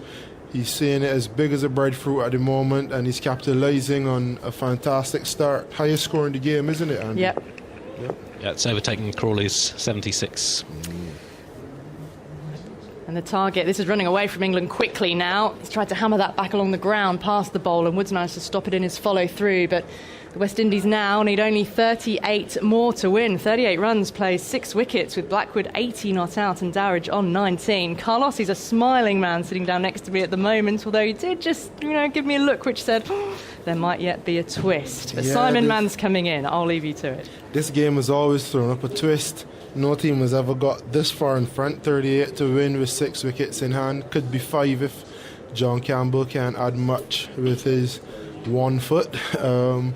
But it's time to knuckle down. Dowridge will be important to ensuring that Blackwood keeps his head on, stays grounded and get us past the line. At Edgbaston he got up with 2 runs to go. We wouldn't want to repeat that. West Indies 27 for 3, they're now 162 for 4. Archer moves in and bowls to Dowridge, who runs it away down towards third man and takes a single. And West Indies are closing in 163 for 4. They need a further 37 more runs to win this test match. Actually, I mean, it would be an upset of sorts in that England, in home conditions, would have started this game as favourites. In fact, they did start this game as favourites. But this would be, if West Indies go on to win their 4th win in 6 test matches against England. Let's not forget that. They've beaten them 3 times in the previous 5 games. 163 for 4. Blackwood on 80. Archer moves in and bowls a short ball. And Blackwood is bending down and getting right underneath that again. We've seen a bit of that in this innings from Blackwood. He marches off towards square leg to compose himself. There was a really testing over the Archer bowl to Blackwood in the afternoon session. It felt as something was about to give, but Blackwood managed to survive, and he's thrived since. He has a big heart, Blackwood. Very short man, just a little taller than the stump, so it's very difficult for him to play the rising ball. But he wouldn't be shying away from the challenge, I'm sure. I saw Russell post a story. I know he's been doing a lot of work with Andre Russell, and Russell must be very proud of this knock. Well, he's played superbly. He's 80 not out. Match-winning innings, potentially. Man of the match innings as well, on a pitch which largely speaking, helped the bowlers. Fourth innings, 80 not out. Some effort. Here goes Archer, bowls to him, and he plays a sort of flick uppercut there to a short ball outside the off stump. It goes along the ground down to Denley. It was an unusual stroke. Gets him his 81st run and takes West Indies to 164 for 4. When I did what's going to be the winning margin at the start of the day on Twitter, not many people said 6 wickets. There were quite a few, 3 wickets, 4 wickets, 20 runs, 15 runs, that sort of thing. But not many said 6 wickets. So mind you, there's still a bit to go yet. Yeah, this game. Here's Dowrich on 20. Archer goes in and bowls, and there's a flinching stroke. And for a moment, I thought they were going to go up for the catch down the leg side, but he got inside the line. He didn't play it convincingly, Dowrich, but nothing off the bat or the glove down the leg side, taken by Butler. England have had their opportunities today. They'll look back on big moments in this game. There was an incident when Blackwood was on 5 and he cut at a ball from Bess, and Stokes was going one way and it went the other. He tried to anticipate it, a slip, and that one went away. That would have been a very sharp catch if he'd taken it. Archer bowls, that's a nasty one, and he takes his eye off it there, and it hits him and goes down fine towards backward square leg, and might well have taken him on the helmet. Difficult to tell from here. He played it horribly. What did it's come off? Took his eye off it. It was off the glove, was it? Off the bat, it looks like. It's a strange one because he wasn't even looking at it, and if it did come off the bat, he did incredibly well to somehow control it. It's a remarkable incident. He ended up on his backside after leaping in the air, 2 foot off the ground. Almost like a star jump. There's something he's been working on, trying to front up the fast bowling a little better. He needs all that practice now. Archer bowls to him down the leg side, appeal for a catch. Archer's convinced, umpire less so. If England are that convinced, surely they're going to review it, and they do. They have 2 reviews left. It was down the leg side. It was given not out, but England have reviewed it. We have a player review for caught behind. On-field decision is not out. Can we start with the front foot first, please? Stokes reviewed it straight away. Dowrich looks confident. That's a fair delivery. Front on spin vision, please. Right, what is this going to show us? Okay, ultra edge when available, please, Mark. It's going to be after ultra edge or nothing, really. What have we got? Ultra edge. Yeah, keep going through, rolling all the way through. Flat line. Nothing there. Flat line, yeah, keep going all the way through. Yeah. The spike is from the ball hitting the hip of the batsman, so no bat involved. Ready to go back on field to Richard. Richard, stay with the on-field decision. You're on screen now. Umpire Illingworth gave it not out, and it was not out. It flicked something on the way through the pocket or the shirt. So there was a noise. England desperately hoping something was going to go their way, and it did not. There was no bat there. Again, he played that short ball with both feet off the ground, leaping in the air. He's not the most comfortable with the ball at his body at pace. I mean, no one likes fast bowling at the body when it could threaten your livelihood, but he needs to play a little better, at least for another 36 runs, and then he can sort it out for the second test. If England do lose this game, it'll be the second time in 3 summers that they've lost the opening test of the summer, which is something that had not happened between 1996 and 2017 inclusive. So they have tended to start home summers well, but this would be the second year out of 3 in which they've lost the opening test. They've lost the opening test of a lot of series recently as well, not just the opening test of a summer. Here is Stokes moving in, bowls full outside the off stump, and it's driven away by Blackwood through the covers for at least 2 runs. Boundary rider running round, they'll come back for 3. Huge boundaries here. Almost can take 1 for the throw. Denley sends in the return, and Blackwood goes to 84. Yeah, that was for specifically the first test of the summer, so a lot of those have been split summers with 2 series. England have lost the first test in 7 of their last 9 series, not including the one-off game with Ireland, which I think mathematically counts as a series of 1, but 7 of 9, other than that, they've lost the first test recently. They lost the first test in South Africa, of course, and came back to win. Lost the first test in New Zealand. They were hammered in Maunganui by an innings. Lost the first test to Australia at Edgbaston. 167 for 4. Here is Dowrich on strike. Stokes bowls. He tries to swing him away, Dowrich, and it hits the toe end of the bat and runs into the offside. Down into the gully. Stokes stands in the middle of the pitch with his hands on his hips. Wondering how on earth he managed that. He was looking for the deep mid-wicket boundary. And we've seen in this game it's not easy playing the pull shot. It's hard to judge the bounce, get it absolutely right. That shot is why, as a little medium pacer, I love to bowl when a nice fiery fast ball is at the other end. He obviously won't pay that to Jofra, so he's trying his best to get as much as he could from the other end. Yeah. Stokes, he hasn't bowled a lot today, goes in.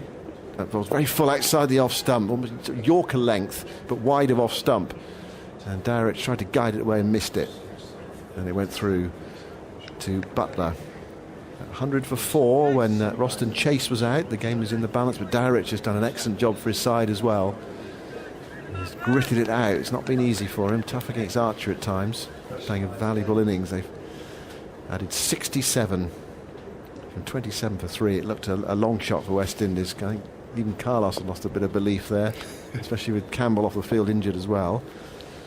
They fought really hard. Stokes bowls, and that flashes by outside the edge of Dowrich's bat. And don't want to give them commentators curse, but if West Indies were to go on and win the test, obviously people would talk about Shannon's 9 and Jace's 6, Blackwood's how much ever he goes on to get in the end. But I think for me, the things that West Indies aren't accustomed to being highly acclaimed for, running between the wickets, sprinting between the overs, staying in a game when they seemingly lost control, they've done all of that and it's contributed to putting them in a good position in this test. Here is Stokes bowling full outside the off-stump, edged and caught by Sibley at first slip. Dowrich has gone.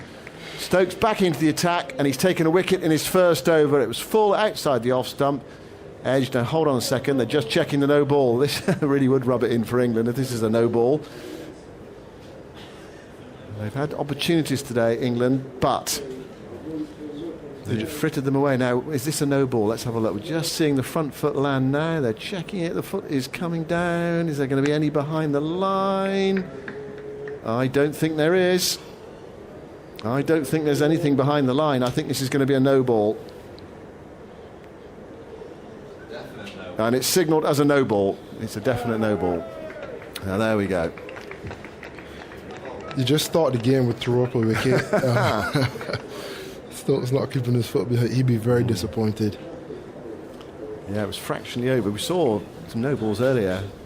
It was Gabriel this morning. He was well over and it wasn't called. Yeah.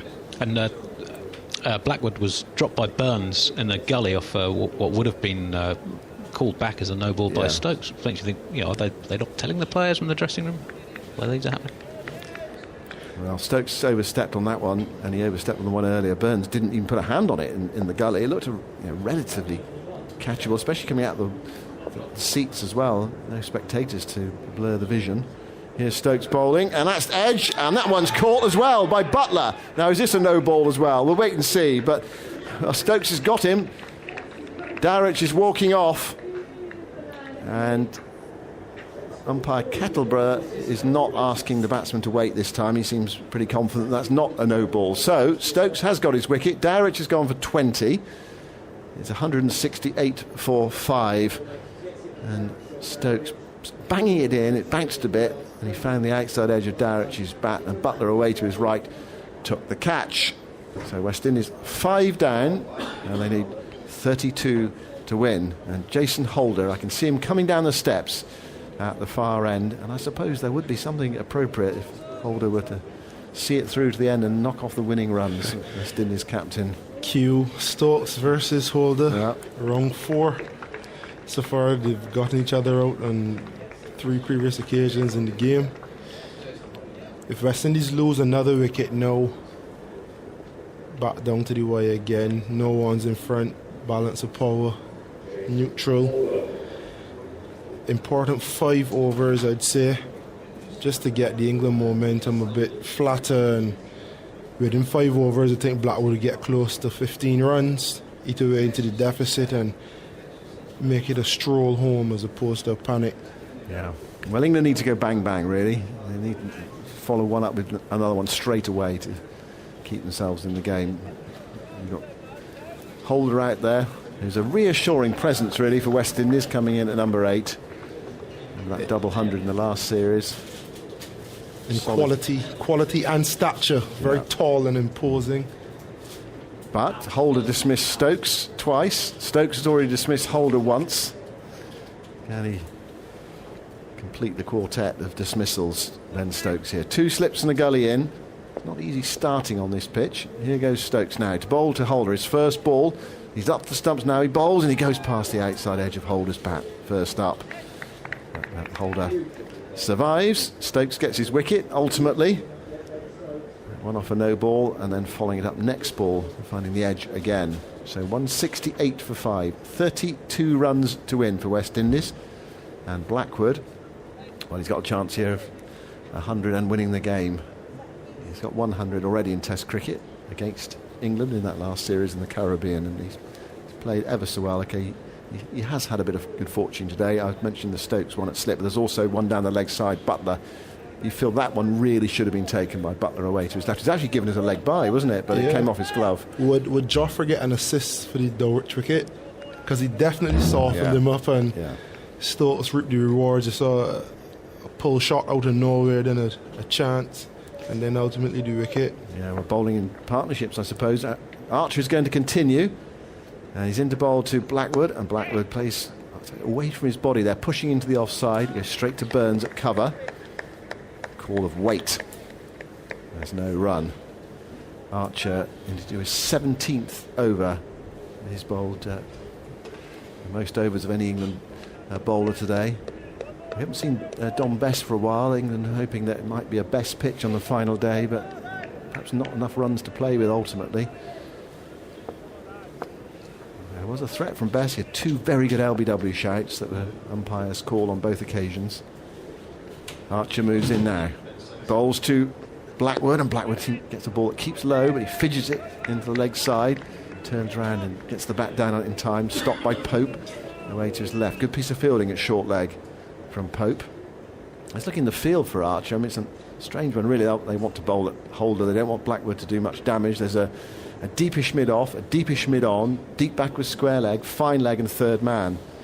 So there are 5 out and 4 in. Slip, short leg, 271 on the offside. Archer goes in, bowls to Blackwood short, and he goes for the uppercut. It goes second bounce down to Denley at third man. And 1 more run to Blackwood. Moves him to 85. And West Indies to 169 for 5. 31 runs away from victory on this final day. After tea on the final day, coming up to 5 o'clock. No problem with the overs, still 34 and a half overs available to us. Holder comes down the pitch to do some gardening. Stokes is having a chat with Burns in the covers. And now he's strolling to his fielding position. The field is, well, it's come up a bit. There's still a deep backward square leg. Holder, of course, was caught on the boundary in the first innings by Archer. Very good catch of Stokes. 2 slips, short leg. 3 saving, 1 on the off, 1 on the on, 2 back. Archer bowls to Holder, straight delivery. Holder's equal to it, pushing it back down the pitch. Archer picks up and there's no run. Archer certainly played his part today. He's bowled a lot and he's bowled superbly. He's really threatened this West Indies batting lineup. Picked up 3 wickets. Yeah, he's been picked to ball fast. He's running, he's been fiery, and even when there wasn't much assistance. Here he goes. Bowls to Holder outside the off stump. Holder lets it go. When it felt as though the game was going a bit flat, he went at Blackwood. He got chase out with a lifting delivery, softened up Dulwich. So he's practically had a hand in every dismissal. Probably bar Shea Hope so far. Dulwich out for 21, Andy? Or 20? 20 from 37 balls. The partnership was 68 from 17.1 overs. Dowrich 81 runs in the match. He only had 24 in 6 innings in the last West Indies tour here. Archer bowls to Holder outside the off stump. Holder holds the line really of his off stump, allows it to go sailing by through to Butler. That's the end of Archer's over. Right, West Indies need 31 to win. They have 5 wickets left. Blackwood's 85. More from Carlos Brathwaite, and then it will be Jonathan Agnew. 5 very big overs here. Stokes looking to get his opposite number out for the second time. Andy, how much times would that have happened in cricket, really? Opposing captains got each other out in all the innings? Never. Is that right? Only 3 times that they got each other out in the first innings of a test match, and never in both innings. Never in both innings. Well, it's on, isn't it? It's on. It is on. Cusp of history. How exciting. That is a quivering statistician. You might not have seen one before, Carlos, but that is a statistician on the brink of something remarkable. It's never happened before. We'll see. 31 more to win. Holder doesn't want it to happen. He's up at the non-strikers end. Blackwood's on 85. And off goes Stokes and bowls a bounce, so Blackwood's underneath it, and then back pedals as he gets out of the way. And how typical it is that Stokes has come back and taken that wicket. Yeah, I always felt once he picked the ball up, something would happen. The egos would be awakened, him and Blackwood, and there'll be some words said, and Blackwood's blood would be pumping, and Stokes would be running in with all his passion, and something happened. Eventful first over by Stokes, and he's continued now, and Blackwood and Jason Holder need to get us at least 20-25 runs to make it a stroll. Still 31 to win. Stokes moves in, bowls to Blackwood, who'll pick up an easy single there. They've left it deliberately open by the look of it, just to get Holder down on strike. His cover was back, so Blackwood just pushed that away. So Holder's not had much of a tour so far, batting wise. He's had a couple of practice games and so on, but he's not in obviously top form, put it that way. He's towering over Blackwood. I mean, that's like the old days of Clive Lloyd and Harry Pilling. It really is. Famous photographs you used to get back in those 1970s Lancashire days. 170 for 5, 30 to win. The West Indies captain on strike, and he's facing England's captain Ben Stokes with 3 slips now. Third one quite wide. No third man. And Holder is over his bat. Stokes, long strides, goes galloping up. He's there and he bowls, and that's pushed away by Holder slightly across the line. You can hear the howl from Stokes there. He's still holding his head in his hands. Can't believe that Holder managed to get that away. He thought it was through him, I think. 170 for 5. Holder strolls around. Blackwood got so close to seeing West Indies over the line at Headingley 4 years ago. He might want to mess it up again this time. He's played so well and out of character. Or maybe it's his new character, who knows? Maybe he's demonstrating something. Sun's with us again, and Stokes moves in, bowls, and Holder very neatly and determinedly forward. Sends the ball out to cover, and there's no run. Yeah, I think after the shot in the first innings, I would have loved to be in the dressing room. Spoke to Jace about it, and he said, well, it's Blackwood, you have to give him the freedom. And I think him knowing that he had the support in the dressing room, is up to him then to do what he needs to do. And he played eloquently in regard to the match situation today, and he's deserved the right to be able to play the shots he's been playing since. He's leaning on his bat at the moment because Stokes runs past him. He's there and he bowls to Holder. He's on the back foot, steering that down to a deep gully. And once again, no run. 30 to win. West Indies at the moment in no rush, but you know that Blackwood, if you get within hitting range of finishing it off quickly, well, he could certainly do it. And now the point fieldsman goes back. In fact, they're all going back. It's a tactic, this. They're saying to Holder, you can take a single. There's only 30 needed. Only the number 1 all-round in the world, averaging 40 odd in the last couple of years, but they prefer him on strike. It's a big call, isn't it? So those square legs gone back, deep point, and Stokes was just waving there to the others, just to give themselves a room. And yeah, it's not as though he's a rabbit or something. Stokes on his way, bowls, and Holder pushed into the onside. Oh, they're going for a quick single, and the throw misses. It's a wild one down there. Maybe the fielder couldn't see the stumps because Blackwood was running through, but they took the chance of the single, and it was Mark Wood who threw.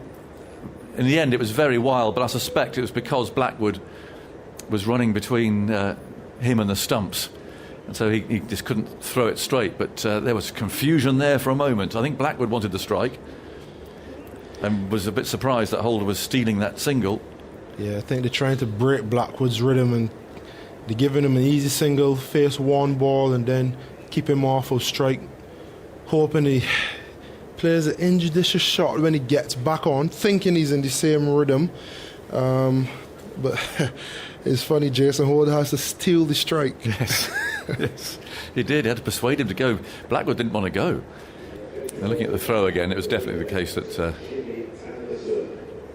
he was blocking the line. Now this is a big bowling change up at the far end. Normally you'd say, right, Anderson's back, all's good with the world, but he bowled poor 3 overs before tea down at this end. Yeah, it wasn't his best spell ever. No. But you turn to the main man again. Archer's bowled out for now. Again, terrific spell. Pace. But you can't bowl all day. So Anderson's coming back. 12 wickets by captains in this match. It's the third most ever in a test in England. The only matches in which captains between them took more wickets were 2 games in the 1982 series between England and Pakistan, when the 2 captains were Bob Willis and Imran Khan, and they had 14 wickets between them at Leeds and 13 at Birmingham. So 12 between Stokes and Holder in this game is third on that list. That's matches in England. Now, what are they going to do? They obviously want to keep Holder on strike. So deep square leg comes up. And Stokes, very clearly in charge as captain, is doing a lot of walking up and down and talking to his bowlers and so on. Is now strolling slowly into the slip area. Where's he going to go? It looks like he's going to sort of third slip. No, second and a half, maybe. Anderson then from the far end bowls, and Holder turns the first ball into the leg side again. Blackwood slow setting off, then to throw. Well, I think it probably just missed the stumps and Butler knocked him off as he ran past, but Blackwood was in. Blackwood's body language is saying, what's going... He's now look at it. That's a little pout he's having there. He's saying, what's going on, skipper? You trying to run me out or something? He would have been gone as well. Well, he was back on his heels, to be fair. I think the run was on. They completed it. Bit of nerves creeping in. Yeah. Credit to Stokes though. Watching back the 2016 World Cup and the last over, one of the things that some friends would have shared with me and they eventually agreed with is he just bowled ball after ball after ball. Now you can see it's a concerted effort to really stretch each delivery and really allow the occasion to get the batsman as best as they could. He's walking up, he's walking down, he's going left, he's going right, and really forcing the batsman to think about it. Field set deep for Blackwood. Anderson moves in, bowls to him, and he just pushes that away for a single. I'm not sure about this. 27 to win. They're giving Blackwood a run. Yeah, I mean, what is the team plan? How will Anderson get a wicket? He probably fancies Jace, but then the field isn't that attacking either. It's kind of an umbrella field, a holding job type thing. It's always strange running into bowl to a batsman when the field is set back, because you kind of know you're not going to get him out. Yeah, unless he plays a real bad shot, Yeah. which I don't see Blackwood playing at the moment. Anderson with 2 slips now moves in, bowls to Holder, a little bounce there, Holder's in behind it. Blackwood shouted no there. Early. As that was pushed to mid-wicket. He said not having that one. Not this time around, skipper. No. But you just knock off the singles, and before you know it, you look up and crikey, it's only 18 needed or something. It's a dangerous. It might work, but it's a dangerous ploy. The last thing you want as England would be to look up and realise they're a couple hits away, still with 4 or 5 wickets in hand. You want to keep them tied down as long as possible, and then look for opening. In comes Anderson, and he bowls, and again Holder gets nicely behind this. The ball runs away down to backward point. There'll be some nervous bowlers in that West Indian dressing room. If it gets down to Shannon Gill. Well, yeah. But they'll be thinking about it. That's 5 down, number 7 in, 8, 9 padded up, 10 thinking about it. It was my sort of mind thinking. If you get it to Alzari Joseph, you never know what can happen. He can knock the runs off himself, or he can get out trying to. Rochi will hang around for as best as he could. But if it gets down to Shannon, then it's probably game over. Yeah, 173 for 5. Anderson's on his way, bowls to Holder. That comes cutting back, strikes him up on the leg. No appeal from anybody. And now, how many balls to go? There's 1 to go, and Stokes again is putting the men out.